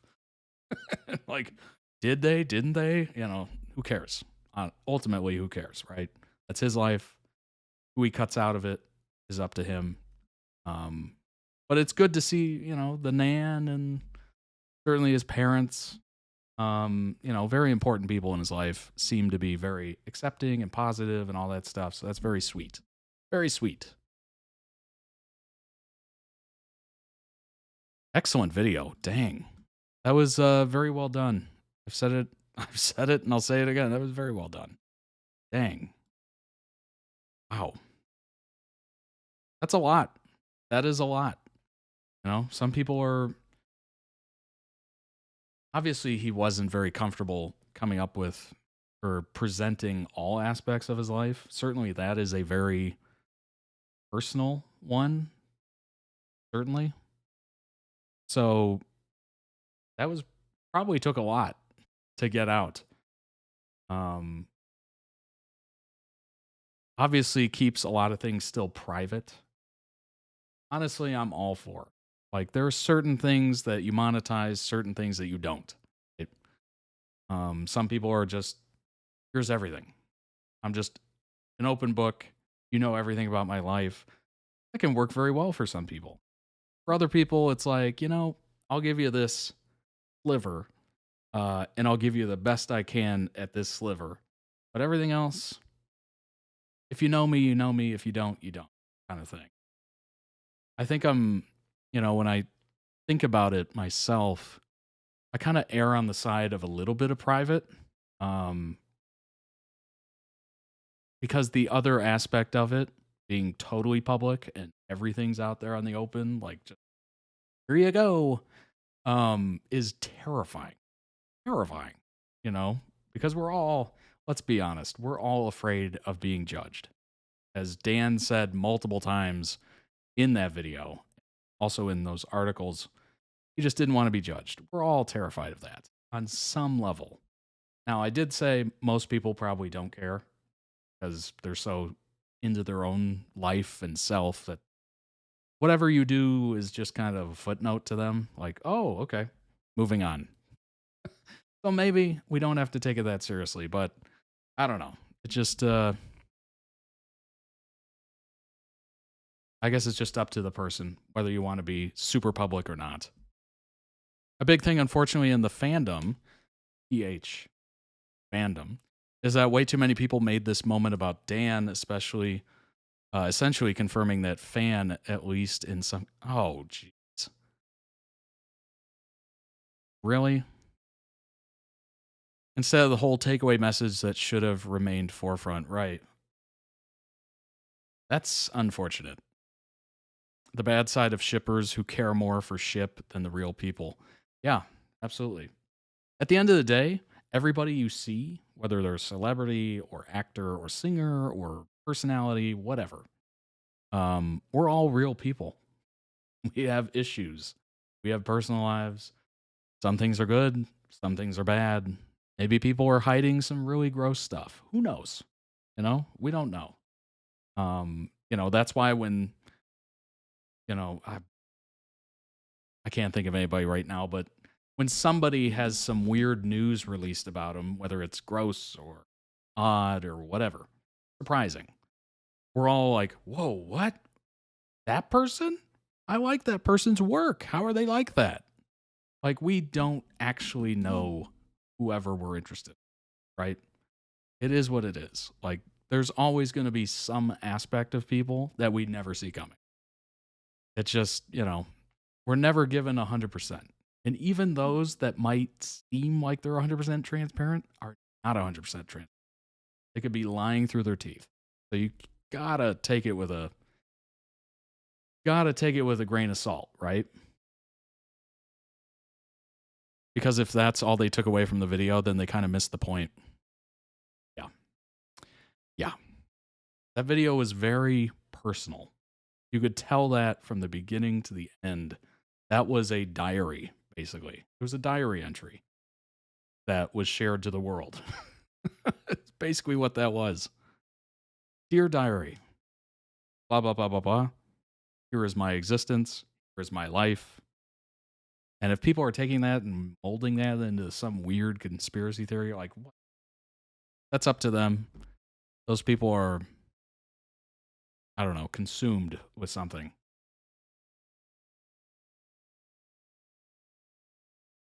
Wow, that was thought-provoking, I guess, is a good way to put that. Very thought-provoking. Dang. Well done, Dan. That was very interesting. And obviously very therapeutic.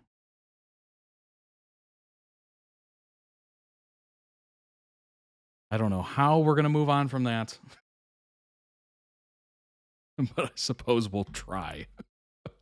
Very well made. Indeed. Indeed. Yeah, that was incredible.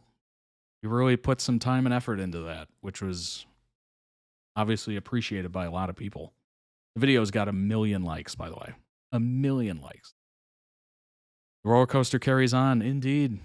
Indeed. You never know. Next video might be super happy. Next video might make you cry. You never know here. 100% very therapeutic for both himself and most definitely others too. Yeah, like you said, representation. He's going through this. He's exposing it. He's, you know, being very, you know, himself. What is the phrase I'm looking for? I can't even. He's wearing his heart on his sleeve. There we go. I pointed to my sleeve and I couldn't think of what I was trying to say. He wore his heart on his sleeve, you know? And some people obviously very much appreciated it. That's awesome. Hands up in the air like you just don't care. All right. Moving on. Brooke and Haley, wherever you will go. This is One Tree Hill. You didn't put that together. I knew a little about him before, but wow, we had a similar high school experience. Pretty amazing, isn't it? Pretty amazing. That's honestly why I like YouTubers and internet personalities a little bit more, is that most of them are pretty normal.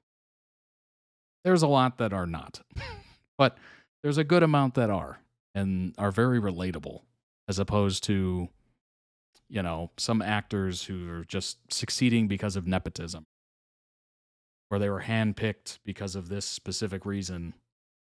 And some of that can be very manufactured and not relatable and completely out of touch.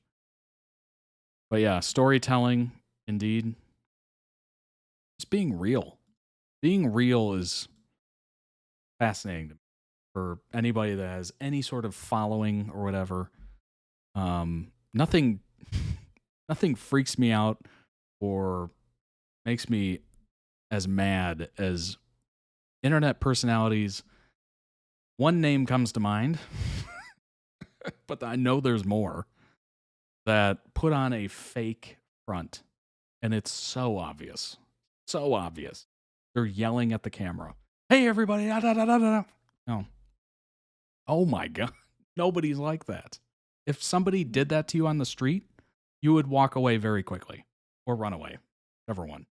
You would get away from them as fast as humanly possible. I don't understand why it's viewable or watchable. I don't.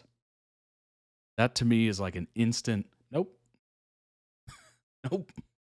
Which is why I talk like a normal person. Because number one, I'm not that way. I'm very introverted. Number two, I know I wouldn't be able to keep that up. And number three, I find it completely obnoxious. If somebody did that in the street, I would run the other way. Probably not run, but at least walk fairly quickly away from them. Speaking engagements and corporate events to garner support, charity, and momentum for an org. Personally share stories of lived experience in my work. That's awesome. That's very cool. That is really neat. Yeah, it makes you more relatable, certainly. Storytelling is difficult. Some people are very good at it. Some people are not. I don't honestly think I'm that good at it. I kind of struggle to get stories out. I don't know if I can blame that on being an introvert, but I don't know. Good question. Maybe I've gotten better at speaking because of this. I have no idea. None. Anyway, let's move on to Brooke and Haley. Wherever you will go. What's a real face, a real human experience at the center of an issue? Indeed it does. Indeed it does. Let me check to make sure. Don't know if this is TikTok. Okay, it's not. I should always check that.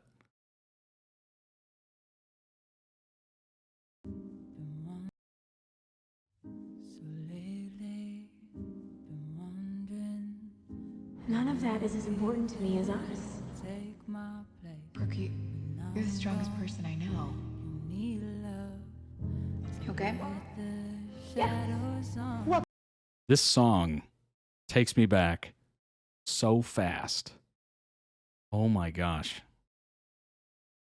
This song was really made popular on Smallville, which takes me right back to high school. So whenever I hear this song, even though this is a cover of it, it still takes me back. It's crazy. Welcome to It's amazing, Haley. Nobody's ever done anything like this for me before. He walked out. We can talk now, Brooke Davis. Crisis intervention happened.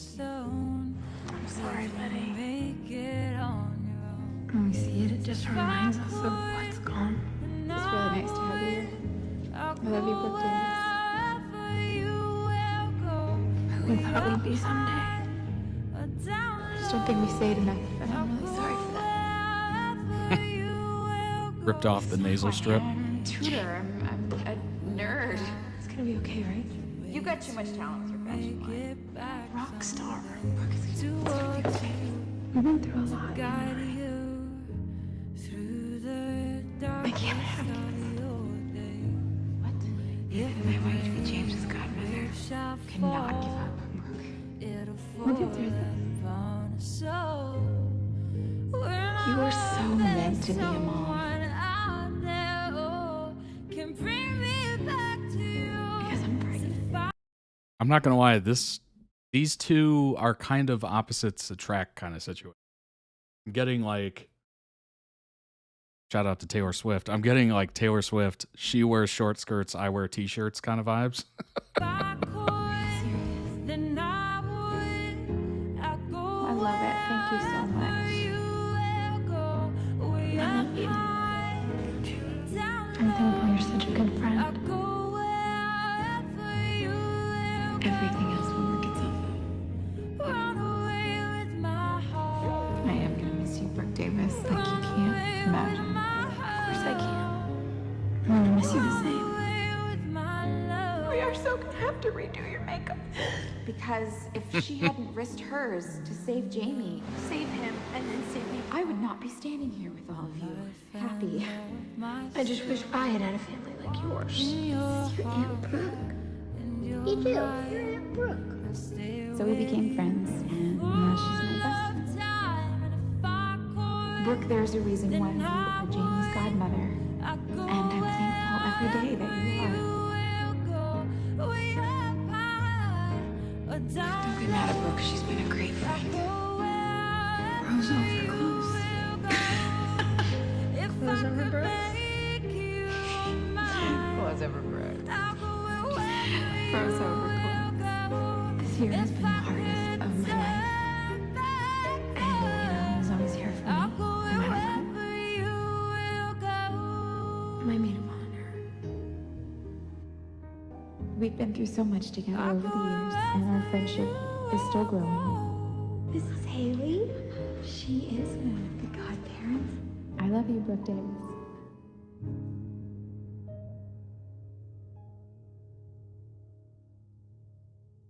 I will forever be jealous of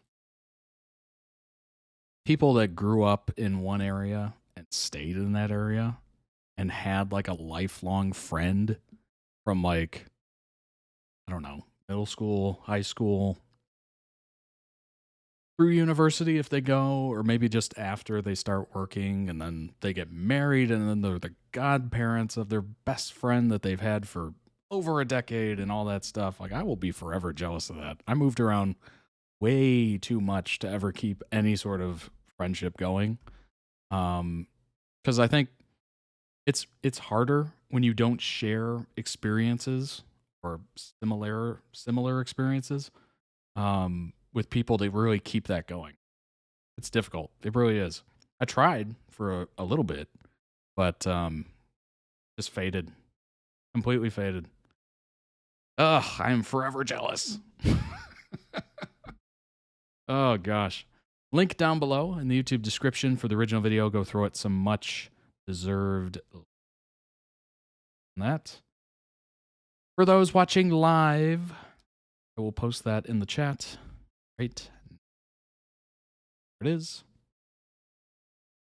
Let's go ahead and bring up some information on Brooke and Haley.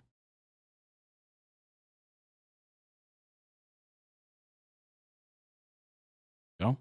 There's Brooke.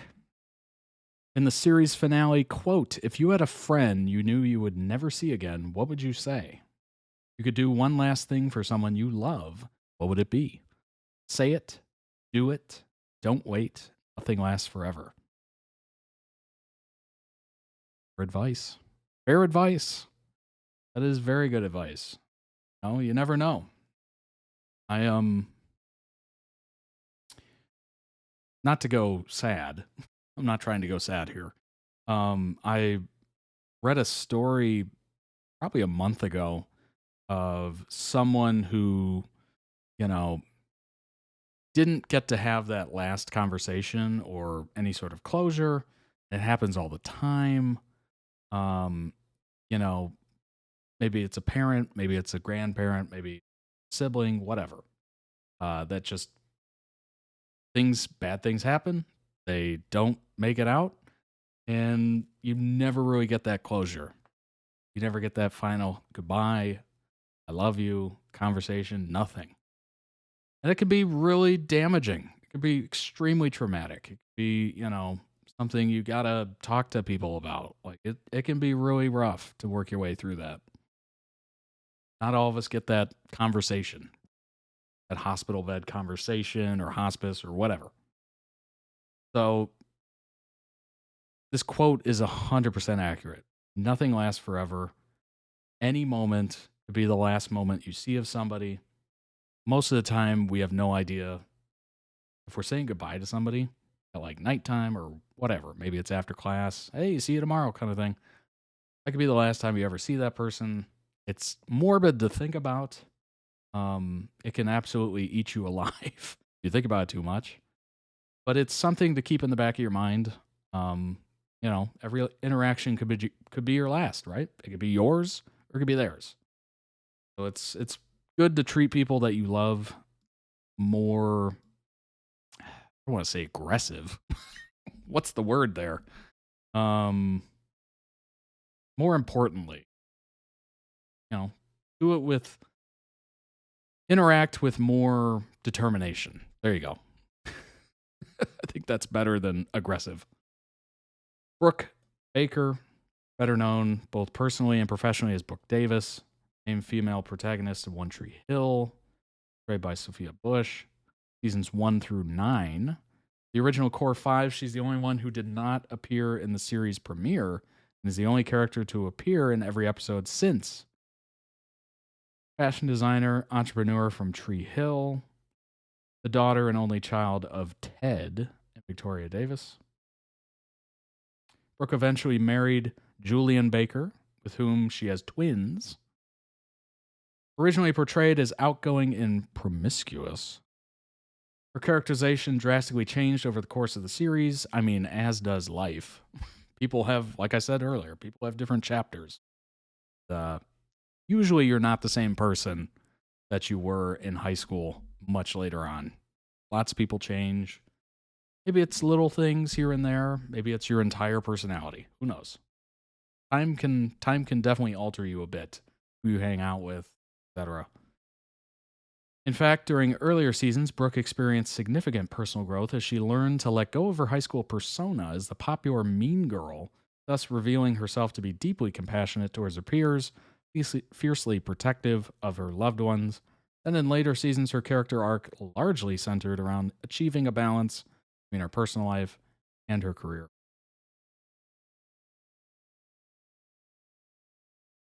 Revealing some of her personal insecurities during her on-again, off-again relationship with Lucas between seasons 1 and 3.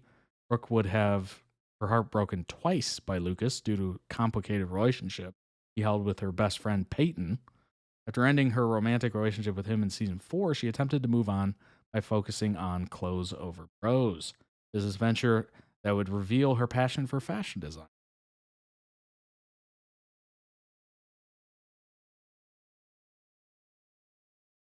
Interesting. Brooke grew into a highly successful businesswoman and fashion designer living in New York, serving as the chief creative officer and head designer, Clothes Over Bros, which had expanded to become a multi-million-dollar enterprise with the help of her mother. While her mother served as the company's chief executive, Brooke was shown to have strained and complicated relationship with her due to unresolved issues between them from Brooke's childhood. Despite appearing content in her life in New York, she felt as though money and power were not enough to warrant happiness. It never is. It never is. after a phone conversation with Peyton, decided to move back to Tree Hill under the guise of opening a new Clothes Over Bros clothing boutique in the former storefront of Karen's Cafe. In truth, her intentions behind the move back home were rooted in her desire for a fresh start and to reconnect with her friends from high school, who she felt had always been her true family. Well, it's good. She's got that found family at least to lean on. Brooke and Julian married in season 8 amid the heartbreaking news of her inability to have children. Much to their surprise, however, Brooke got pregnant and gave birth to twins. Wow. Talk about a reversal. Whoa. During this time, lost control over Clothes Over Bros as a company she had founded in high school forced her and her mother out. Oof. Oof. That's that board of directors. You gotta curtail that big time. That happened to Steve Jobs as well. With the help of her longtime friend, Haley, however, Brooke converted her former Tree Hill clothing boutique into a cafe by reopening Karen's Cafe. Cool. Took a bad situation, made it better.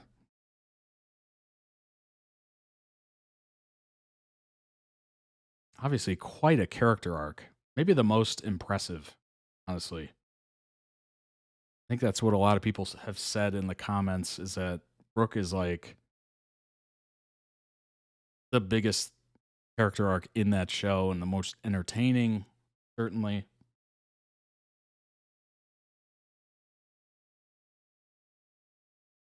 Oh, as well as appearing as Brooke Davis, Sophia Bush also directed a couple episodes. That's pretty cool. She was married to co-star Chad Michael Murray from 2005 to 2006. She also dated James Lafferty and Austin Nichols. Interesting. Interesting. Shooting a show about adolescence, coming of age, relationships, and they all kind of dated each other. That's interesting. That is extremely interesting. Obviously, you can't blame them. They're all very attractive. And it just happens.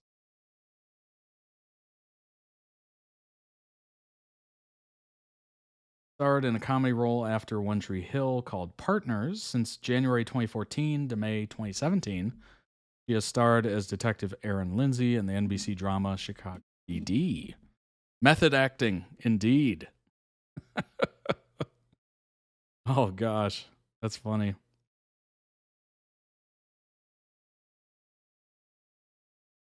Very cool.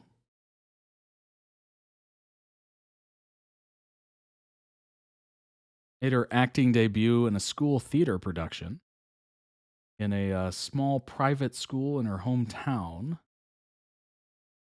Hello, money.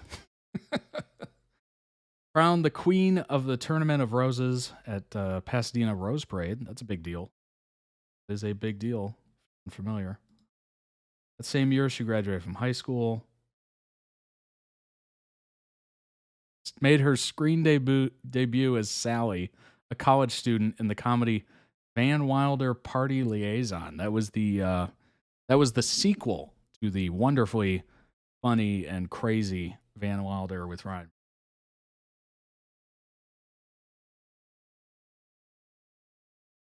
Oh no, wait a minute. Was that the full title? Party Liaison? Oh my gosh. I had no idea. I literally thought it was just called Van Wilder. That's funny. Sally. I remember. Oh, she was not in a lot of it. Very quick. She played basically a fling. At the University of Southern California, beautiful campus. For 3 years, took journalism major and theater minor. Did not graduate, taking her leave of absence after getting a part as Brooke Davis on One Tree Hill. Can you blame her? That was a great decision. That was a wonderful decision. Holy crap. That's big. Also cast to play opposite Arnold Schwarzenegger in Terminator 3. Good grief. Can you imagine Like, yeah, I think I'm gonna not go to class anymore. Why? Oh, I got booked for this pilot for a show. Um, oh, and I'm also cast to play opposite, Arnold. You might have heard of it. It's called Terminator. She began principal photography on the film. The director deemed her too young for the role, and she was soon replaced by Claire.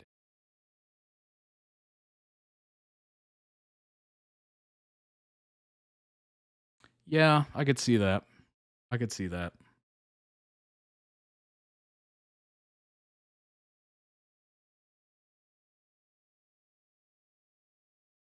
Interesting. Very interesting career. Outside of acting, she was working as an assignment editor for a TV news. What? That's interesting. Huh. I did not know that. Haley Scott, fictional character, of course. Introduced as Lucas Scott's best friend, eventual sister in law, on her marriage to Nathan, in their junior year of high school. Haley and Nathan have 2 children together, Jamie, Lucas Scott, and Lydia Bob Scott. I don't know if I knew of any couple that got married in high school. I'm trying to think. I can't come up with one in my real life. That is pretty young. That is definitely young. And it would definitely get around the school pretty fast. I'm just thinking about, how rumors got around schools so quick that everybody would know within like a day.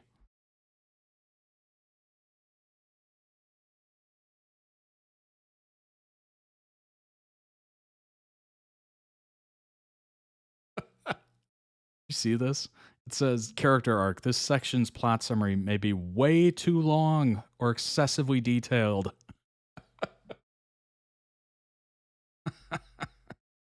That's funny.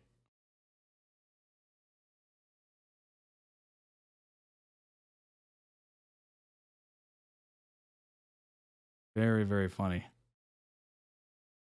Haley grew up with her best friend, Lucas. Small North Carolina town. First job was a waitress at Karen's Cafe. Later dates, then marries Lucas's slightly younger half brother, Nathan. In high school, she joins a cheerleading squad due to the desperate asking of her close friend and roommate, Brooke, as a way to stay close to Nathan during their trial separation. Later, Haley named Brooke the godmother of her son, James Lucas Scott, and Brooke named Haley the godmother of her twins. On the day of graduation, Haley goes into labor with James Lucas Scott, her son with Nathan. Eventually, she gives birth to their daughter. In the later years, she's asked by Lucas to be the minister at his wedding to Peyton.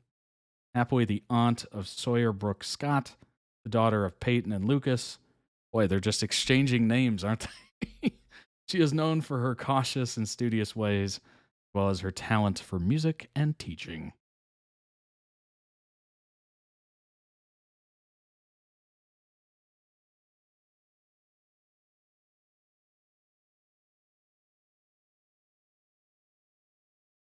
All right, this is the actress Bethany Lenz, played Haley. She also starred as Michelle Santos, Guiding Light, soap opera. Recognized for her music as a solo artist and a member of the band Everly. Since 2021, Lenz has been co-host of the Drama Queens podcast, along with Sophia and Hillary, former One Tree Hill co-stars.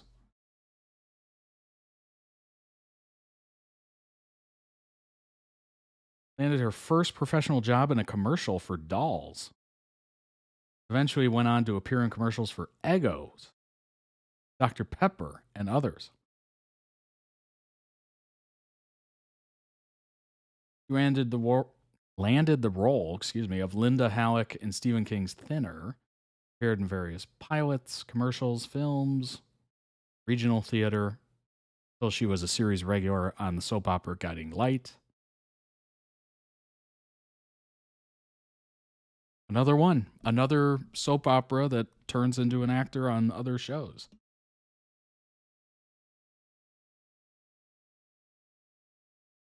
Honestly, it's probably a great warm up for any sort of acting you might do, especially if it's like over emotional or any sort of like you're gonna go through it on a soap opera. That's the one thing I've definitely noticed. Certainly Nick Chavez and whatnot.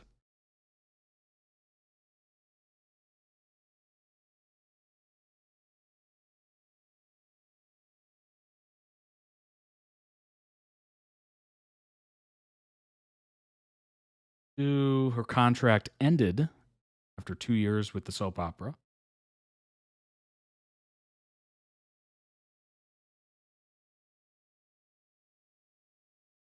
She did a Happy Days the musical. Interesting.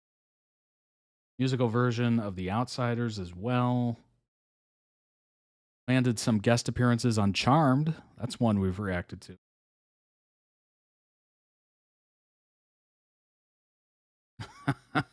Joined the cast of Bring It On Again. How many sequels did the Bring It On series have? Quite a few. Quite a few. Good Lord. When she was 22, she was cast on One Tree Hill. Originally auditioned for Brooke Davis and Haley. She landed the role of Haley. Was offered the role of Belle in Beauty and the Beast when it was still in production on Broadway. Wow. Turned it down due to scheduling conflicts.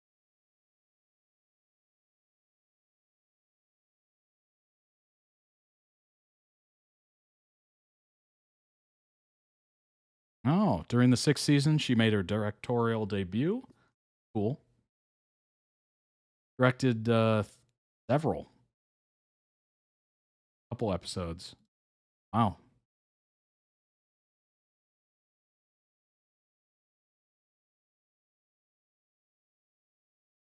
Guest starred in an episode of Men at Work. Recurring role on Dexter. Very cool.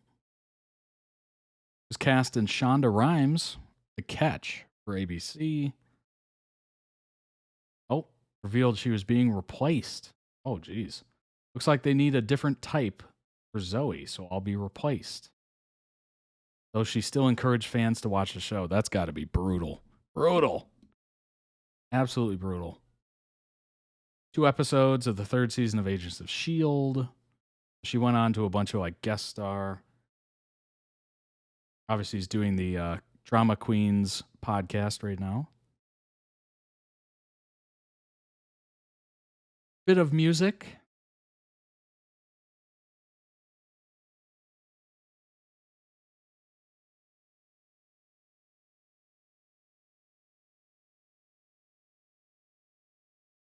The Notebook, the musical.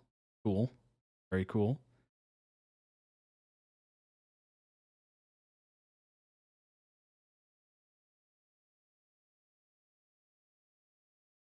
Doing some philanthropy. Designed her own jewelry.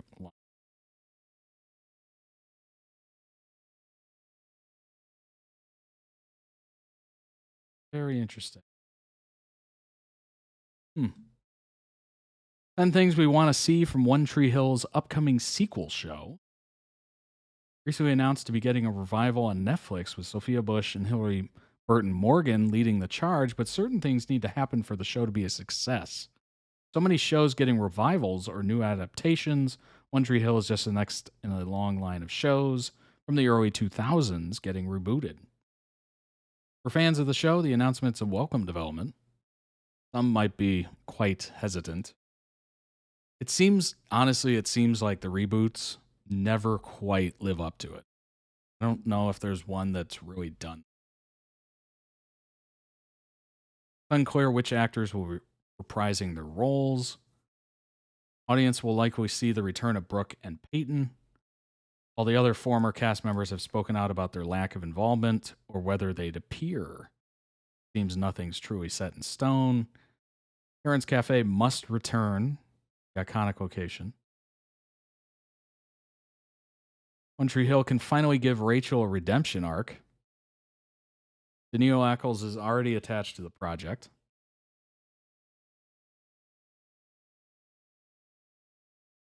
One of the biggest disappointments is that the show's longtime villain Dan got a redemption arc, but Daniel's character Rachel Katina didn't.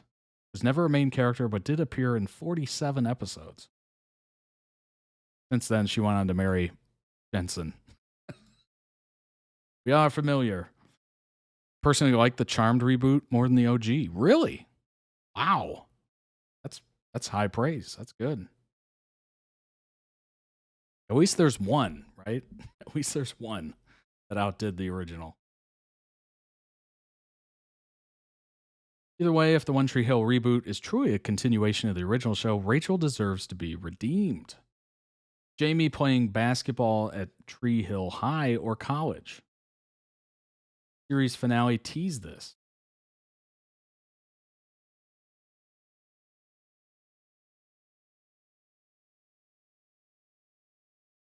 The audience got to see Jamie grow up in the later seasons. The series finale teased that Jamie went on to play high school basketball at Tree Hill High, just like his dad, Nathan, and his uncle, Lucas. It's unclear if Jamie's actor would be interested in reprising his role, or if he'd have to be recast. But either way, seeing him continue to play basketball at the high school or college level will bring back some of the original heart. Basketball would be a good way of bringing together the different generations of characters. True. Very true.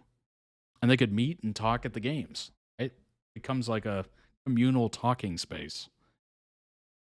I think Luke did too if he was here. Nice. OTH Revival needs to show how Lucas and Peyton returned to Tree Hill. The couple left Tree Hill at the end of season 6.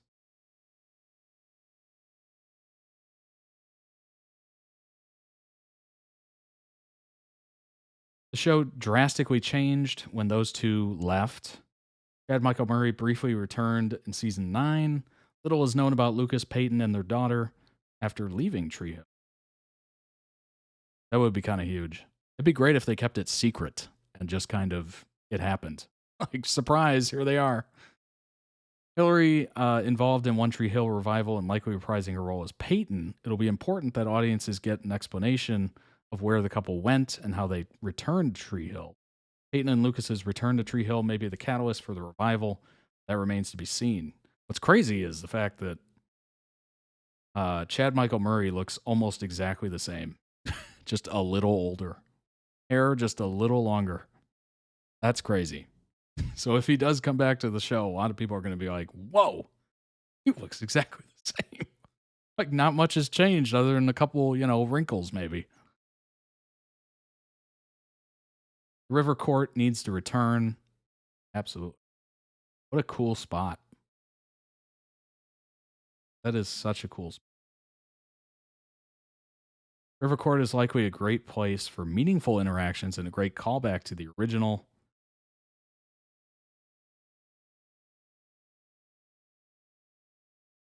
There is going to be good cameos from the other alum. The River Court would be a great place to see everyone reunite.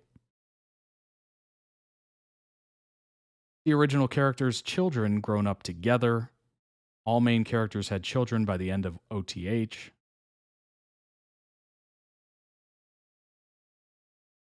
It would be great to see them grow up together and be friends. Oh, come on. How about a little drama? They don't all have to be friends. You got to put some drama in there somewhere.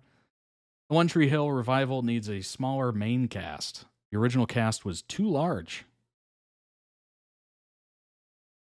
One Tree Hill was always supposed to focus on Nathan and Lucas. Very true. But as the show went on, the main cast began including more and more people. This includes Mouth, Julian, Quinn, Clay, many more. The amount of One Tree Hill supporting characters can sometimes make it hard to follow and keep track of who was on the show when. That's actually a good point. That's actually a really good point.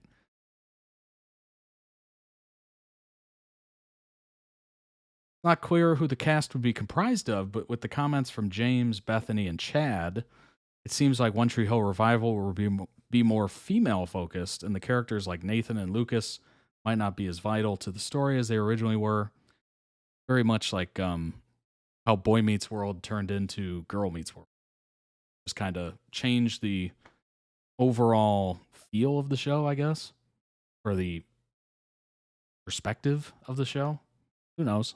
I honestly, it's got to have a little bit of them. Maybe not the whole story, but it's got to have a little bit to give you those, remember berries or member berries or whatever.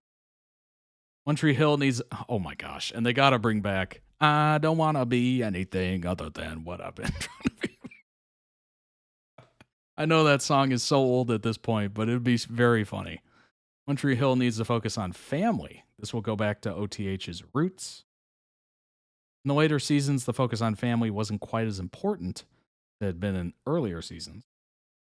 It was clear that even though blood bonds were important in OTH, family was also something central to the show. This can be seen with Brooke being Jamie's godmother and calling her Aunt Brooke. Even though she wasn't family through blood, those themes of loving the family the characters have, but also caring for the family they made along the way is important. Wait a minute. They all had kids and got married. Isn't that family? What? What are they talking about? Like focus on like their initial families?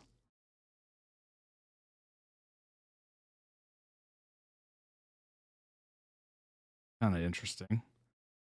Number 2. Jeez. A revival must include One Tree Hill's major couples. It's unclear if all the characters will be returning. I mean, they don't have to return for all of it, but it would be nice to see like some guest starring or something.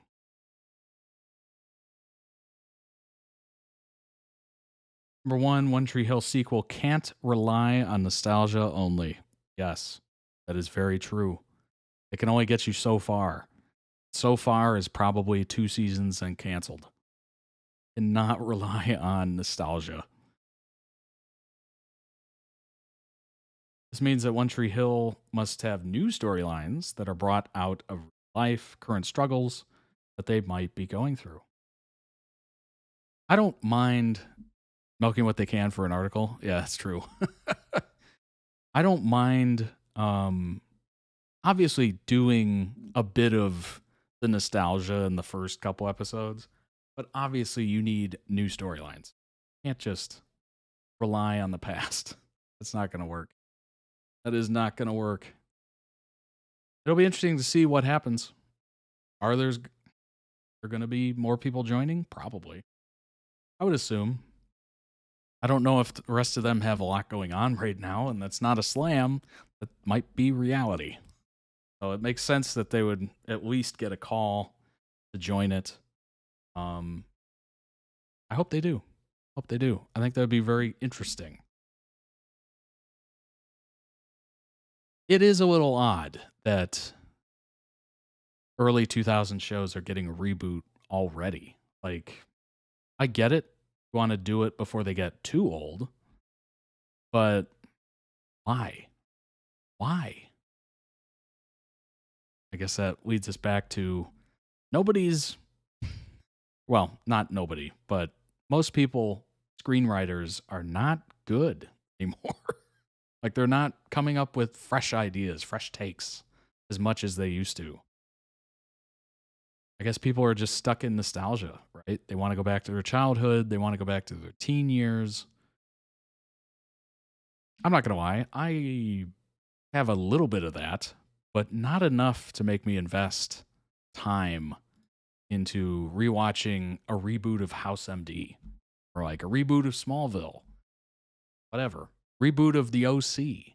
Like, there's a certain level of time and attention that takes, and I'm just not willing to do it. I live in the now. It's 2025, folks. We can move on. We can look back fondly. That's totally fine. But we gotta live in the now. Because then the fans are now getting jobs in TV and think they can do it better. That is a great point. People that were my age at that point probably are working in the industry.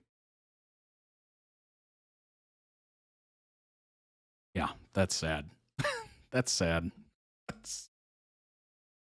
And the problem is they end up usually, apparently not charmed. But the rest of them, they end up screwing up completely.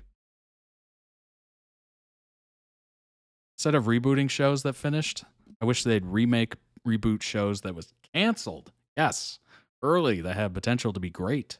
Kind of something I want to do. I'm able to own my own production company. Yeah, that would be amazing. Amazing. There's a whole catalog of Netflix shows that you could totally redo. My gosh. If that was a legit thing, you would have endless choice. Endless choice. And every day, more gets added to the pile. More gets added to the pile. Let's go ahead and move into the last video for today. Member requested video off toddreacts.com. This is FadelStyle Core. Style low-key testing Fidel's patience. TikTok compilation, The Heart Killers. Looking forward to it. Go ahead and bring this up. It is TikTok video, so I have to move it over a little bit. Hopefully I got this right. I wish it was easier, other than me just guessing, but it is what it is. All right. There we go. Looking good. All right, let's jump into it. Nope. I didn't get it right. Dang. Instantly knew that. All right, let's move it over a little bit. That should be good. There we go. Now it's not cut off. Start it from the start.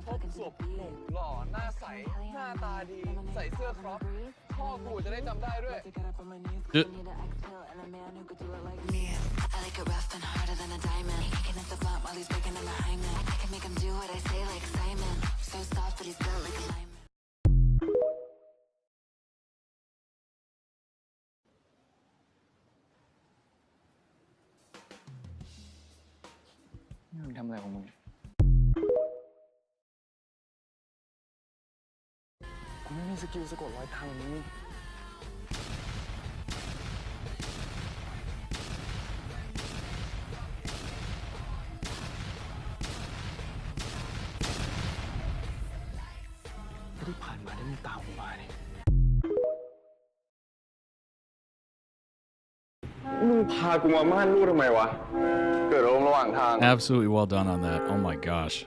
That was ridiculous.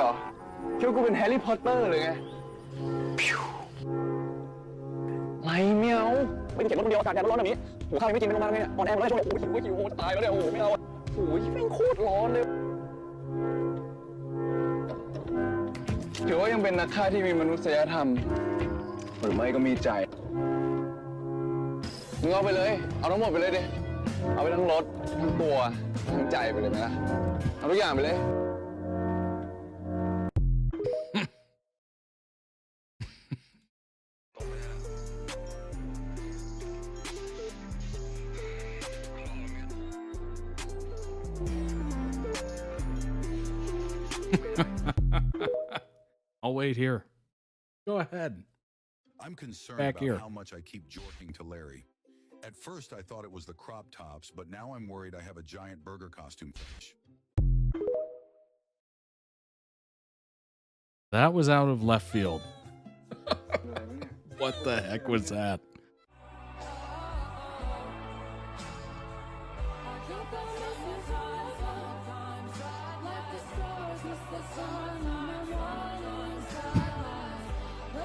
What the hell? It makes sense in context. Oh, okay.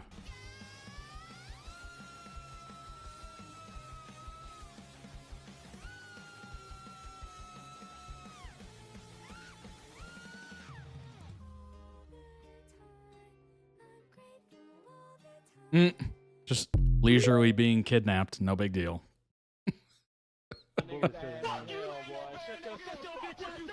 Meanwhile, two baby cubs have found a fresh pond to relax in while their pack is away.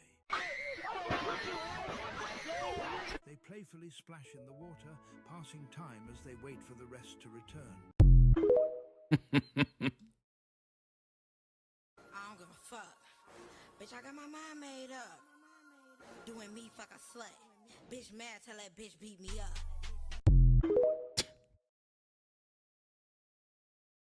Oh my god, it's worse than we thought. Style has an interesting reaction to being kidnapped. Yeah. Kind of nonchalant is what it appears. Kind of like a, oh yeah, where are we going?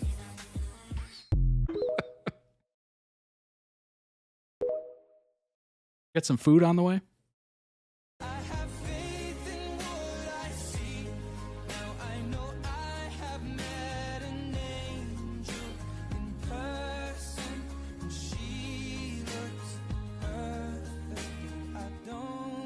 Now whenever I hear this song, I think of the Valentine's stream. My little closing thoughts. I thought it was good. I thought it was good. Right off the dome. มึงจะทำอะไรของมึงตายกูจะเดินลงน้ำไปเรื่อยๆจนกว่ามึงจะให้โอกาสกูไปแล้วนะบ๊ายบาย Honestly, it's probably a smart idea. Just out crazy the crazy. I thought you were a murderer guy, but thank God you're just my friendly friend Gregley. I told my friend Gregley. Little did I know, he was evil Gregley. Vibe to vibe. What? I'm pregnant! You're not pregnant! Wait, who's pregnant? Me! Congratulations! She's not pregnant. She just read a pamphlet. Give me that. Easy, John. I'm with child. You're not with child. I'm gonna be an uncle! You're not gonna be an uncle! Then who's gonna teach a little guy how to ride a bike? Calm down, Ricky. You're not pregnant. Then why am I so moody and nauseous? I think it's the morning sickness. Ricky, you're a boy. You're right. I'm a boy. It's scientifically impossible. Ow! What? I think it just kicked. You're not pregnant!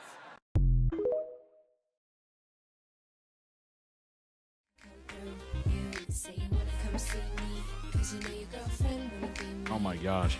I'm gonna tell you why you can't. Basically the 4-hour mark. Reach the end of the AirPod. Recharge it. Switch. Continuing on.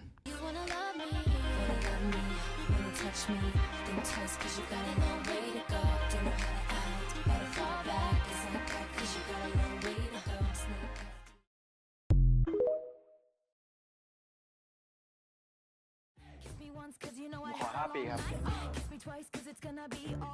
ขอไปเก็บตังค์ก่อนผมมาคุยกับพ่ออีกทีนะครับเฮ้ย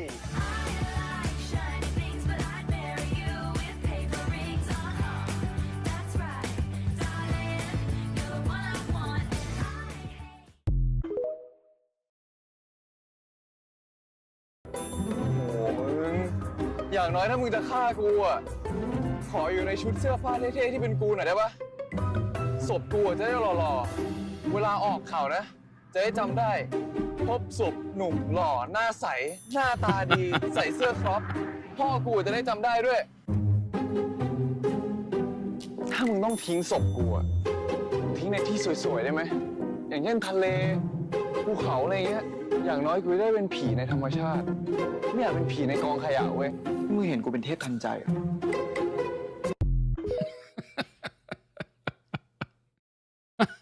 That's so funny.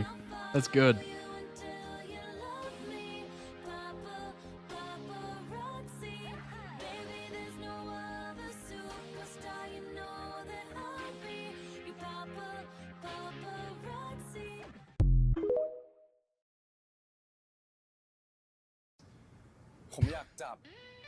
That is a pretty good line. อยากสัมผัสอยากกอดอยากจูบแล้วก็อยาก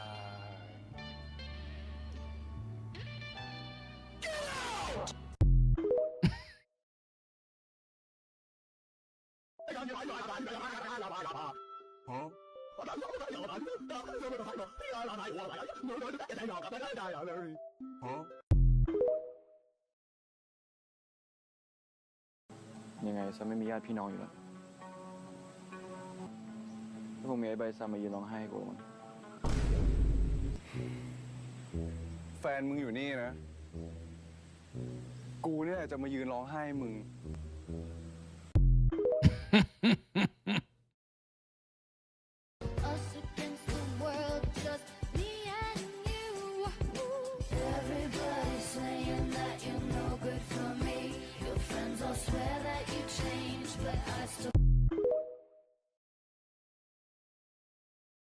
The good times. Things just seem so much simpler back then. Because they were.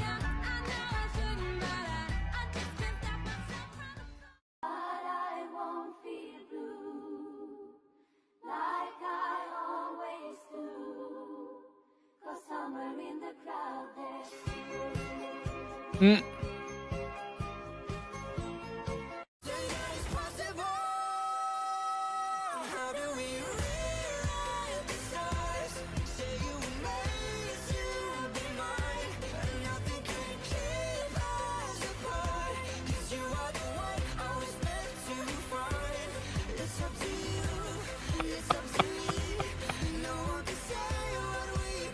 Oh no, it's gonna be stuck in my head for another week.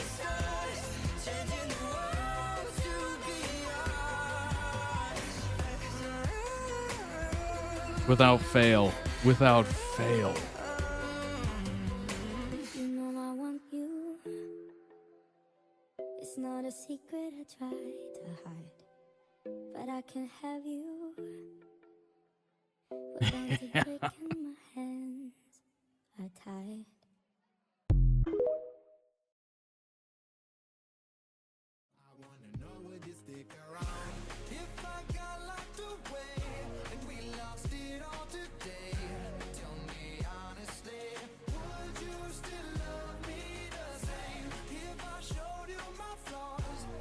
I think Rewrite the Stars is my new karaoke song. You have to bust out the karaoke machine, sing it. กูจะไปลืมมึงได้ไงวะมึงเป็นแฟนคนแรกของกูลากกูออกจากร้านวิ่งหลบกระสุนด้วยกัน ได้กันในป่า จูบในทะเลอะประสบการณ์แบบนี้มันไม่ได้หาง่ายๆนะเว้ยกูลืมมึงไม่ลงหรอก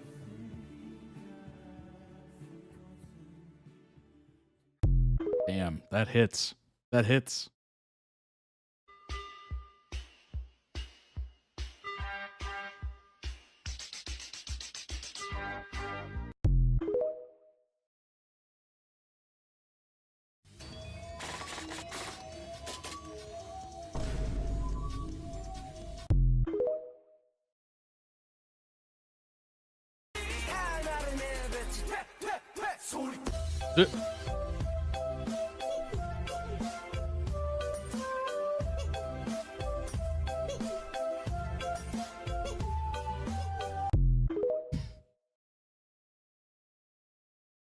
I was enjoying my relaxing morning run. Oh boy.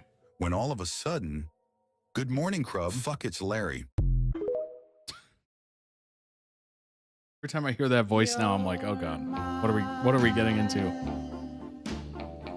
And we belong together. Yes, we belong together. For eternity. If you take away the gun, it's a beautiful love story.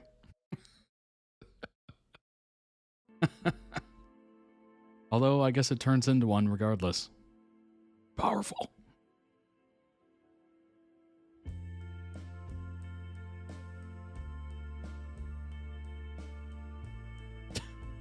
The car bed. Oh my gosh. I always think of Grandma's boy with that. I wasn't scared of anything. Main character's That was like, until I yeah, met but your the car's a scary man. bed. He goes, yeah, but it's The a scary sweet man wasn't scared of bed. anything. That was until he met Larry.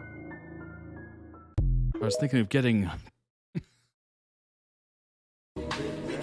I was thinking of getting a radio so I could talk to the other car beds. น่ารักดีนะคุณ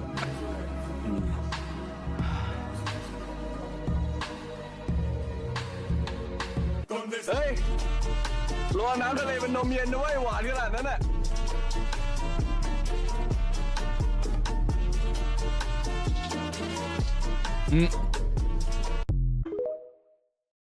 I feel that. I feel that. Sometimes it can be too much. ไม่มีเวลาเล่นกับคุณเอาเข็มกัดผมขึ้นมาได้แล้ว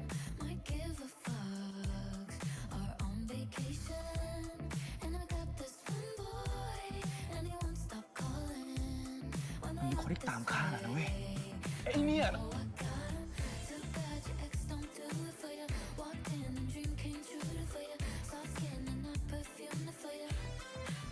Now I can't look at that burger costume ever again.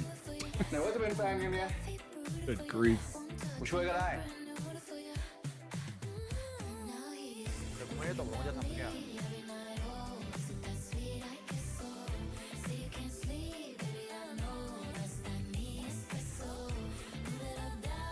จะทำชอบฟาเดลจริงๆนะใบรายชื่อญาติทั้งหมดที่กูมีในชีวิต Hot take, this song is overplayed. กูพร้อมญาติกูทุกคนได้เลย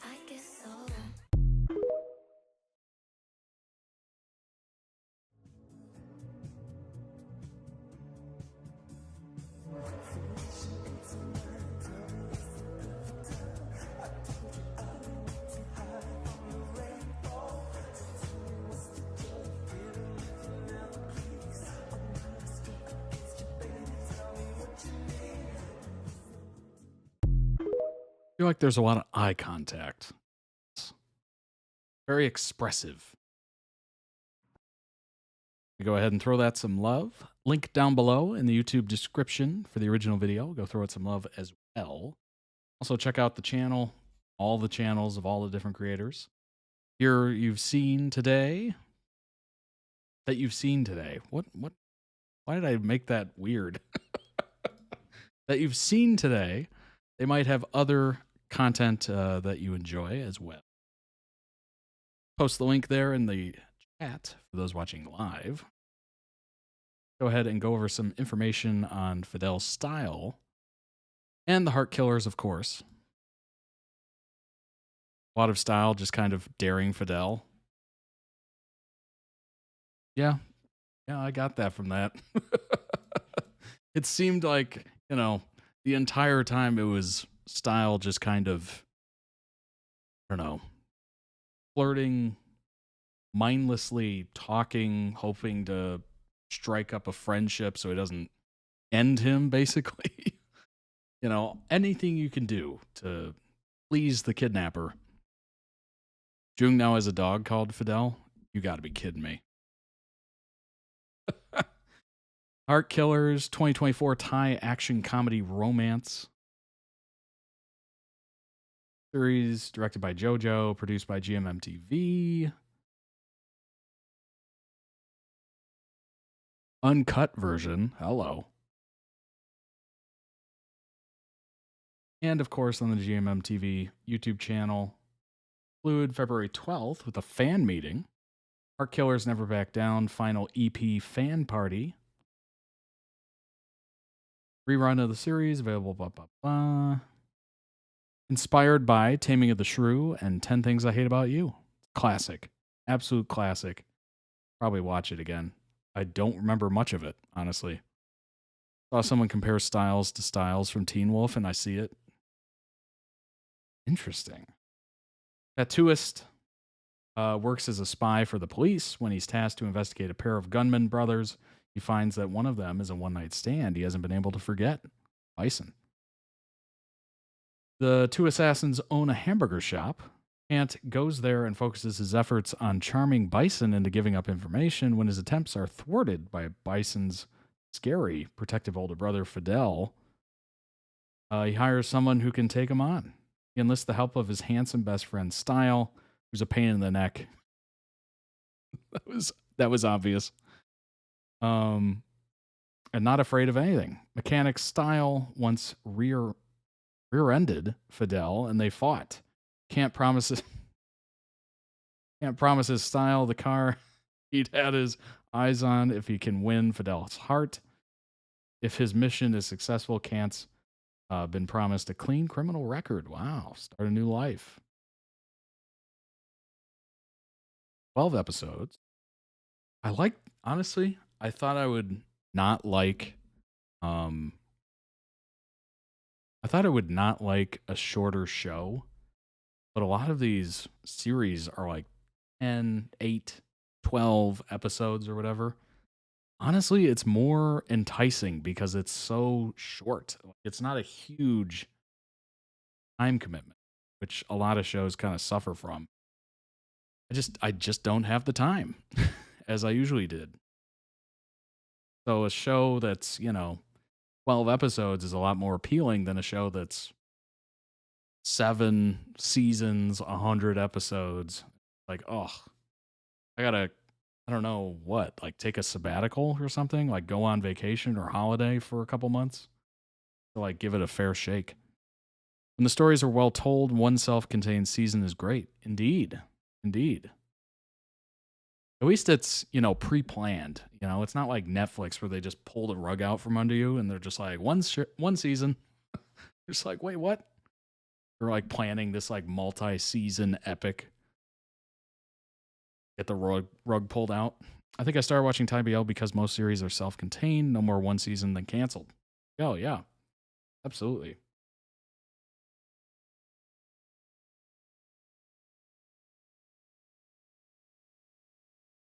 Let's see. Did a bunch of tours, lots of events, fan meets, and whatnot. Did one in New York, July 12th. Or no, it's coming up. July 12th, 25. Cool. Very, very cool. Most of the time, we don't want a second season. That is good. If they really did it well, that's pretty amazing. It's a surprise if a second season happens. Pit Babe. Ah, yes, Pit Babe. Thought you might like this, or at least have some thoughts on it. Like we both are just joking, though. Gasp, and this is why we do not trust what the characters or actors state. It was green inside, but red outside. He is Christmas. To do a red flag. Jojo said green inside, red outside. That's so funny. Though as a cookie of a man, he's not a red flag, not internally nor externally. He doesn't want the people he loves to die. That's not a red flag. He tries his best to protect the people he loves. Not a red flag. Fidel couldn't be a red flag, even if he tried to be a red flag. Take a shot every time they say red flag. And he has tried by driving Style out of the middle of nowhere and threatening him. And even then he couldn't commit because he is our black brooder emo boy who just wants to be loved. The only thing red about him, beating heart. Not a red flag. Never red flag. Ooh. Back to back. Only the best cookie.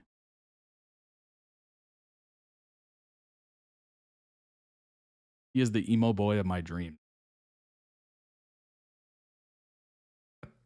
My friend wrote this. That's funny. That's very funny. That is good. Very good. Any other BL character writing the perfect letter, pouring out all the words his heart can't quite say aloud, all in a bid to win back his lover. Meanwhile, Style. A list of all my relatives. I want you to be sure that I'm not lying to you again. You can kill me and my entire extended family. Oh my gosh. Are you insane?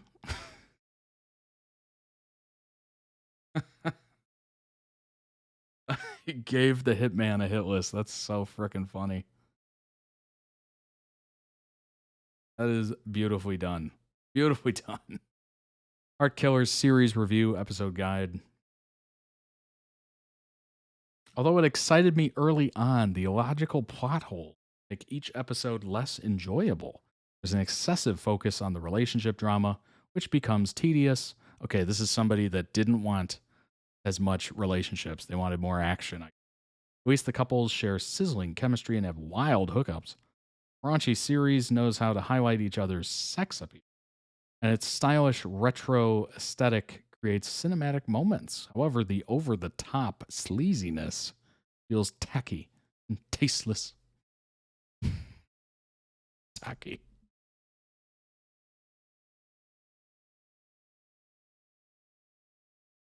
Ooh, gave it a 7.2. C+. 4 stars for, okay, A- for style. C for ending. B for acting. B for romance. C- for story. Tacky. Tacky. Tasteless. Uncouth. Heart Killers is like a greasy burger. The first bite seems juicy. When the series begins, there's a lot to enjoy. Edgy crime rom-com excites me because it's different than usual BLs. The intimate scenes are also filled with sizzling kisses and plenty of skin on display, but then comes the second burger, or the second bite, which no longer tastes as good. Story starts to get stale. Romances seem unhealthy, and even the sensual moments feel excessive. Like fast food, the more I consume the Heart Killers, the less satisfied I am. Initially, I was on board with the premise of two brothers working as secret assassins. Good-looking dudes, hot guys, take down powerful business tycoons, almost like somebody that's been in the news. However, the plot becomes laughably dumb. Bizarre events occur in the second half, far removed from logic and realism. Other issues that the romances receive too much focus. While I like that the couples get plenty of development, they're constantly in the spotlight. The relationship drama feels excessive and tedious. 14-hour narrative could allocate extra time to side characters or new subplots. Early on, I hated Style because of his annoying personality. Despite getting rejected multiple times, he pesters Fidel and invades his personal space. Like Pepe Le Pew in human form, creepy antics resemble harassment rather than flirtation. Chaos explodes later in the series. The assassins threaten to kill the love interests. For me, pointing a gun at your soulmate is a deal breaker and enough to justify a breakup. Also, the relationship conflicts drag on so much that I've lost my patience. If you want them dead so badly, stop making excuses and pull the dang trigger. Well, that would be weird. That would be weird if they just annihilated everybody and fade to black. There you go. 6 episodes. Of course, it's unhealthy. They're hitmen and everyone's lying. Yeah, exactly. It's a story. It doesn't need to be healthy. Right. Although it frustrates me, there are aspects I enjoy. Okay, there is a silver lining here. Silver lining. At one point, all 4 leads have hidden agendas that they don't reveal to their partners. Surrounded by deception, the relationship scenes carry a sense of danger and suspense, which can be exhilarating. As irritating as Style may be, boy, this person really has it out for Style. I like that he sparks Fidel's transformation from a ruthless assassin to a sensitive softie. Stylish retro aesthetic also sets the tone for enchanting moments. Bowling alley, late night makeout sesh. Heart Killers likes to put the cast in risque scenarios. Strip down, hook up, steamy exchanges. Jung has always been attractive, but he reaches Magic Mike level of hotness during the striptease. Almost as if this person didn't understand what the show was going to be about. Welcome in, Junes. Heart Killers overdoes the raunchiness, comes across as tacky. Tacky. Little sensuality is fun, but it feels tasteless. Wow, this person loves tacky and tasteless. When you constantly indulge in naughty innuendos, sleazy antics. I feel like I should have a pinky out as I'm doing this review. A little sensuality is fun, but it feels tasteless when you constantly indulge in naughty innuendos. Very prim and proper. Kant's actor performs charismatically, while his co-star looks adorable. Fidel's role is perfect for Jung, since he can be mysterious without needing to emote too much. In contrast, his partner Dunk struggles in dramatic scenes. At least both couples have superb chemistry and deliver lots of passion during the physical part. However, the series loses steam near the end with pointless relationship fluff and overly long episodes. I was bored, much like my feelings after eating a greasy burger. I've lost my appetite. This bloated BL drama. Wow. That is, I would say that's a scathing review. Good grief. The relationship is the point. Yes. It is a BL. L is in the frickin' genre. Love. Good grief. Unbelievable. Summary: dumb story, raunchy romances, seductive acting, happy ending, retro artistry, 72. Well, there you go. That is one person's opinion. Literally, the title is BL Watcher. What does the L stand for in BL? Class? Bueller? Like, what are you... What? You write on a website called BL Watcher. That's wild. That is wild.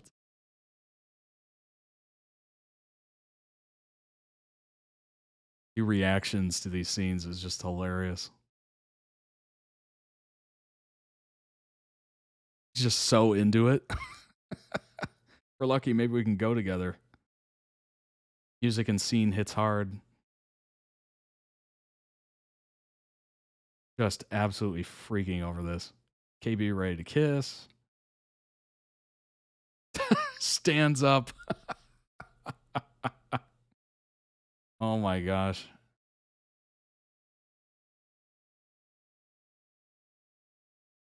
Hitting dunk. That's funny. Cannot be more different than Fidel. Yeah. That's roller coaster of emotions that Jung is going through as he watches Camp Bison's scene in the bowling alley. This is perfection and everything I wished for. That is amazing. I think the funniest part about this is look at how everyone's just kind of, you know, just kind of there, enjoying a little bit of it. Maybe some facial expressions here and there. And Jung has got his emotional support pillow that he then beats people with. That's so funny. They're actually going to be in New York in July and also Mexico. That's awesome. That is very cool. I think we went over the New York one, didn't we? We might have. Quite a few streams ago. It's so funny. That is very well done. Boy, that review, you know, look, it is quite a negative review for something that was requested. So obviously, if it's requested, it's enjoyed. I think it's okay to look at, you know, some people that might not agree with you. Maybe they have a wildly different view on it than you do, which I'm apparently, you know, 100% sure that that review was not like the requester's opinion of it. Obviously. But I think it's healthy to read some differing opinions. You know, kind of helps you see all sides. Although that side was a little weird, honestly. Too much relationship stuff. You're reviewing BL content. What are you talking about? Like, not like, you know, the BL content that tries not to be BL, but like one that's like absolutely BL. Didn't expect the review to be so negative. Yeah, that's wild, isn't it? It's crazy. I'm not saying it was perfect, but it was good in my opinion. Yeah, nothing is truly perfect. There are issues with everything. We all have our own opinions. Taste is very subjective. You know? And even the things that I really enjoy, I could usually pick out like one or two things that I would change. So that's totally normal. But boy, tacky and tasteless, huh? Good grief. That's wild. That is absolutely wild. Tacky and tasteless.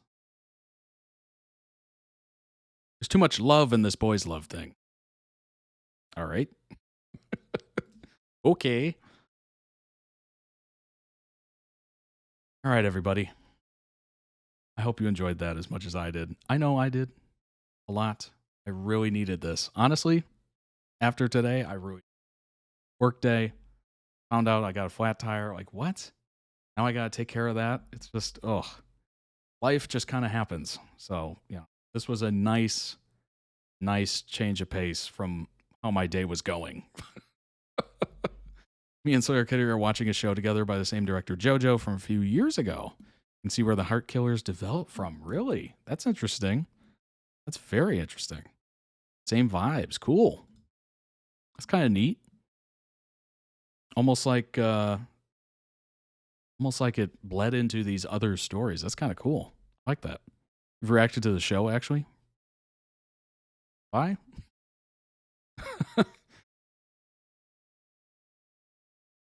Free will be free. Oh, that does sound familiar. Like really familiar. Sometimes it's hard to keep things straight because it's a lot. It's a lot of information that I'm trying to hold on to. But yeah, that definitely sounds familiar. Free will be free.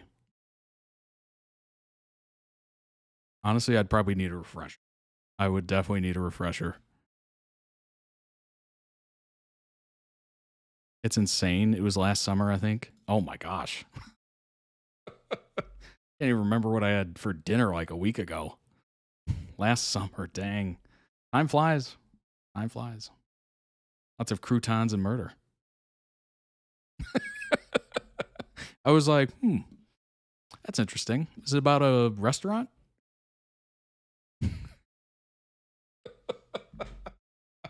Lots of croutons and murder.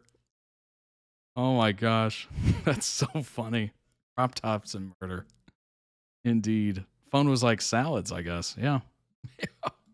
I like a good crouton, a nice basil, nicely toasted, Maybe not the murder. Hold the murder.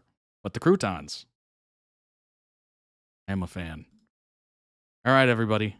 Hope you have a tremendous rest of your day, maybe morning, whatever time it is. If you're watching live, I appreciate it. Hit the follow button on Twitch so you know when we are live. Hit the subscribe button on YouTube. That way you can get more videos thrown into your algorithm on your homepage. It's that awesome. It's very easy. You just sign up for an account. It's free. Then you hit subscribe. Appreciate it tremendously. Thank you to the 13,700 plus of you that have already done so. Check out toddreacts.com if you'd like to request a video. Maybe you saw one here that you were really into and you're like, oh, I know the perfect one. If you're in the comments right now on YouTube, you're requesting a video or saying more of this, toddreacts.com, season tiers and series tiers will do it for you. And yeah, join the Discord, of course. Over 200 of you, 221, I think, currently, maybe. Amazing space. Lots of great people. Friends have been made, which is super cool. I'm glad to offer that space for you all to just kind of chill, talk about what you're into. Maybe you've seen something tonight. You're like, oh, I'd love a Heart Killers channel. We can do that for you. You'll find other people that are into the show. And you can talk about how ridiculous that review was. And just rip on that review if you want. Check out the merch.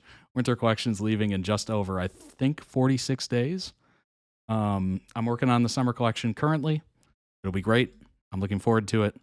I hope you are as well. Members save 15% off every order. Ships worldwide. Quality is guaranteed. Guaranteed. I think I covered everything. Did I cover everything? I get to talking and I just don't know when to stop.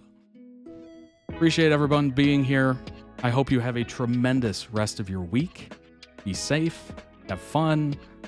Good luck in work. Good luck in school. Whatever you're into.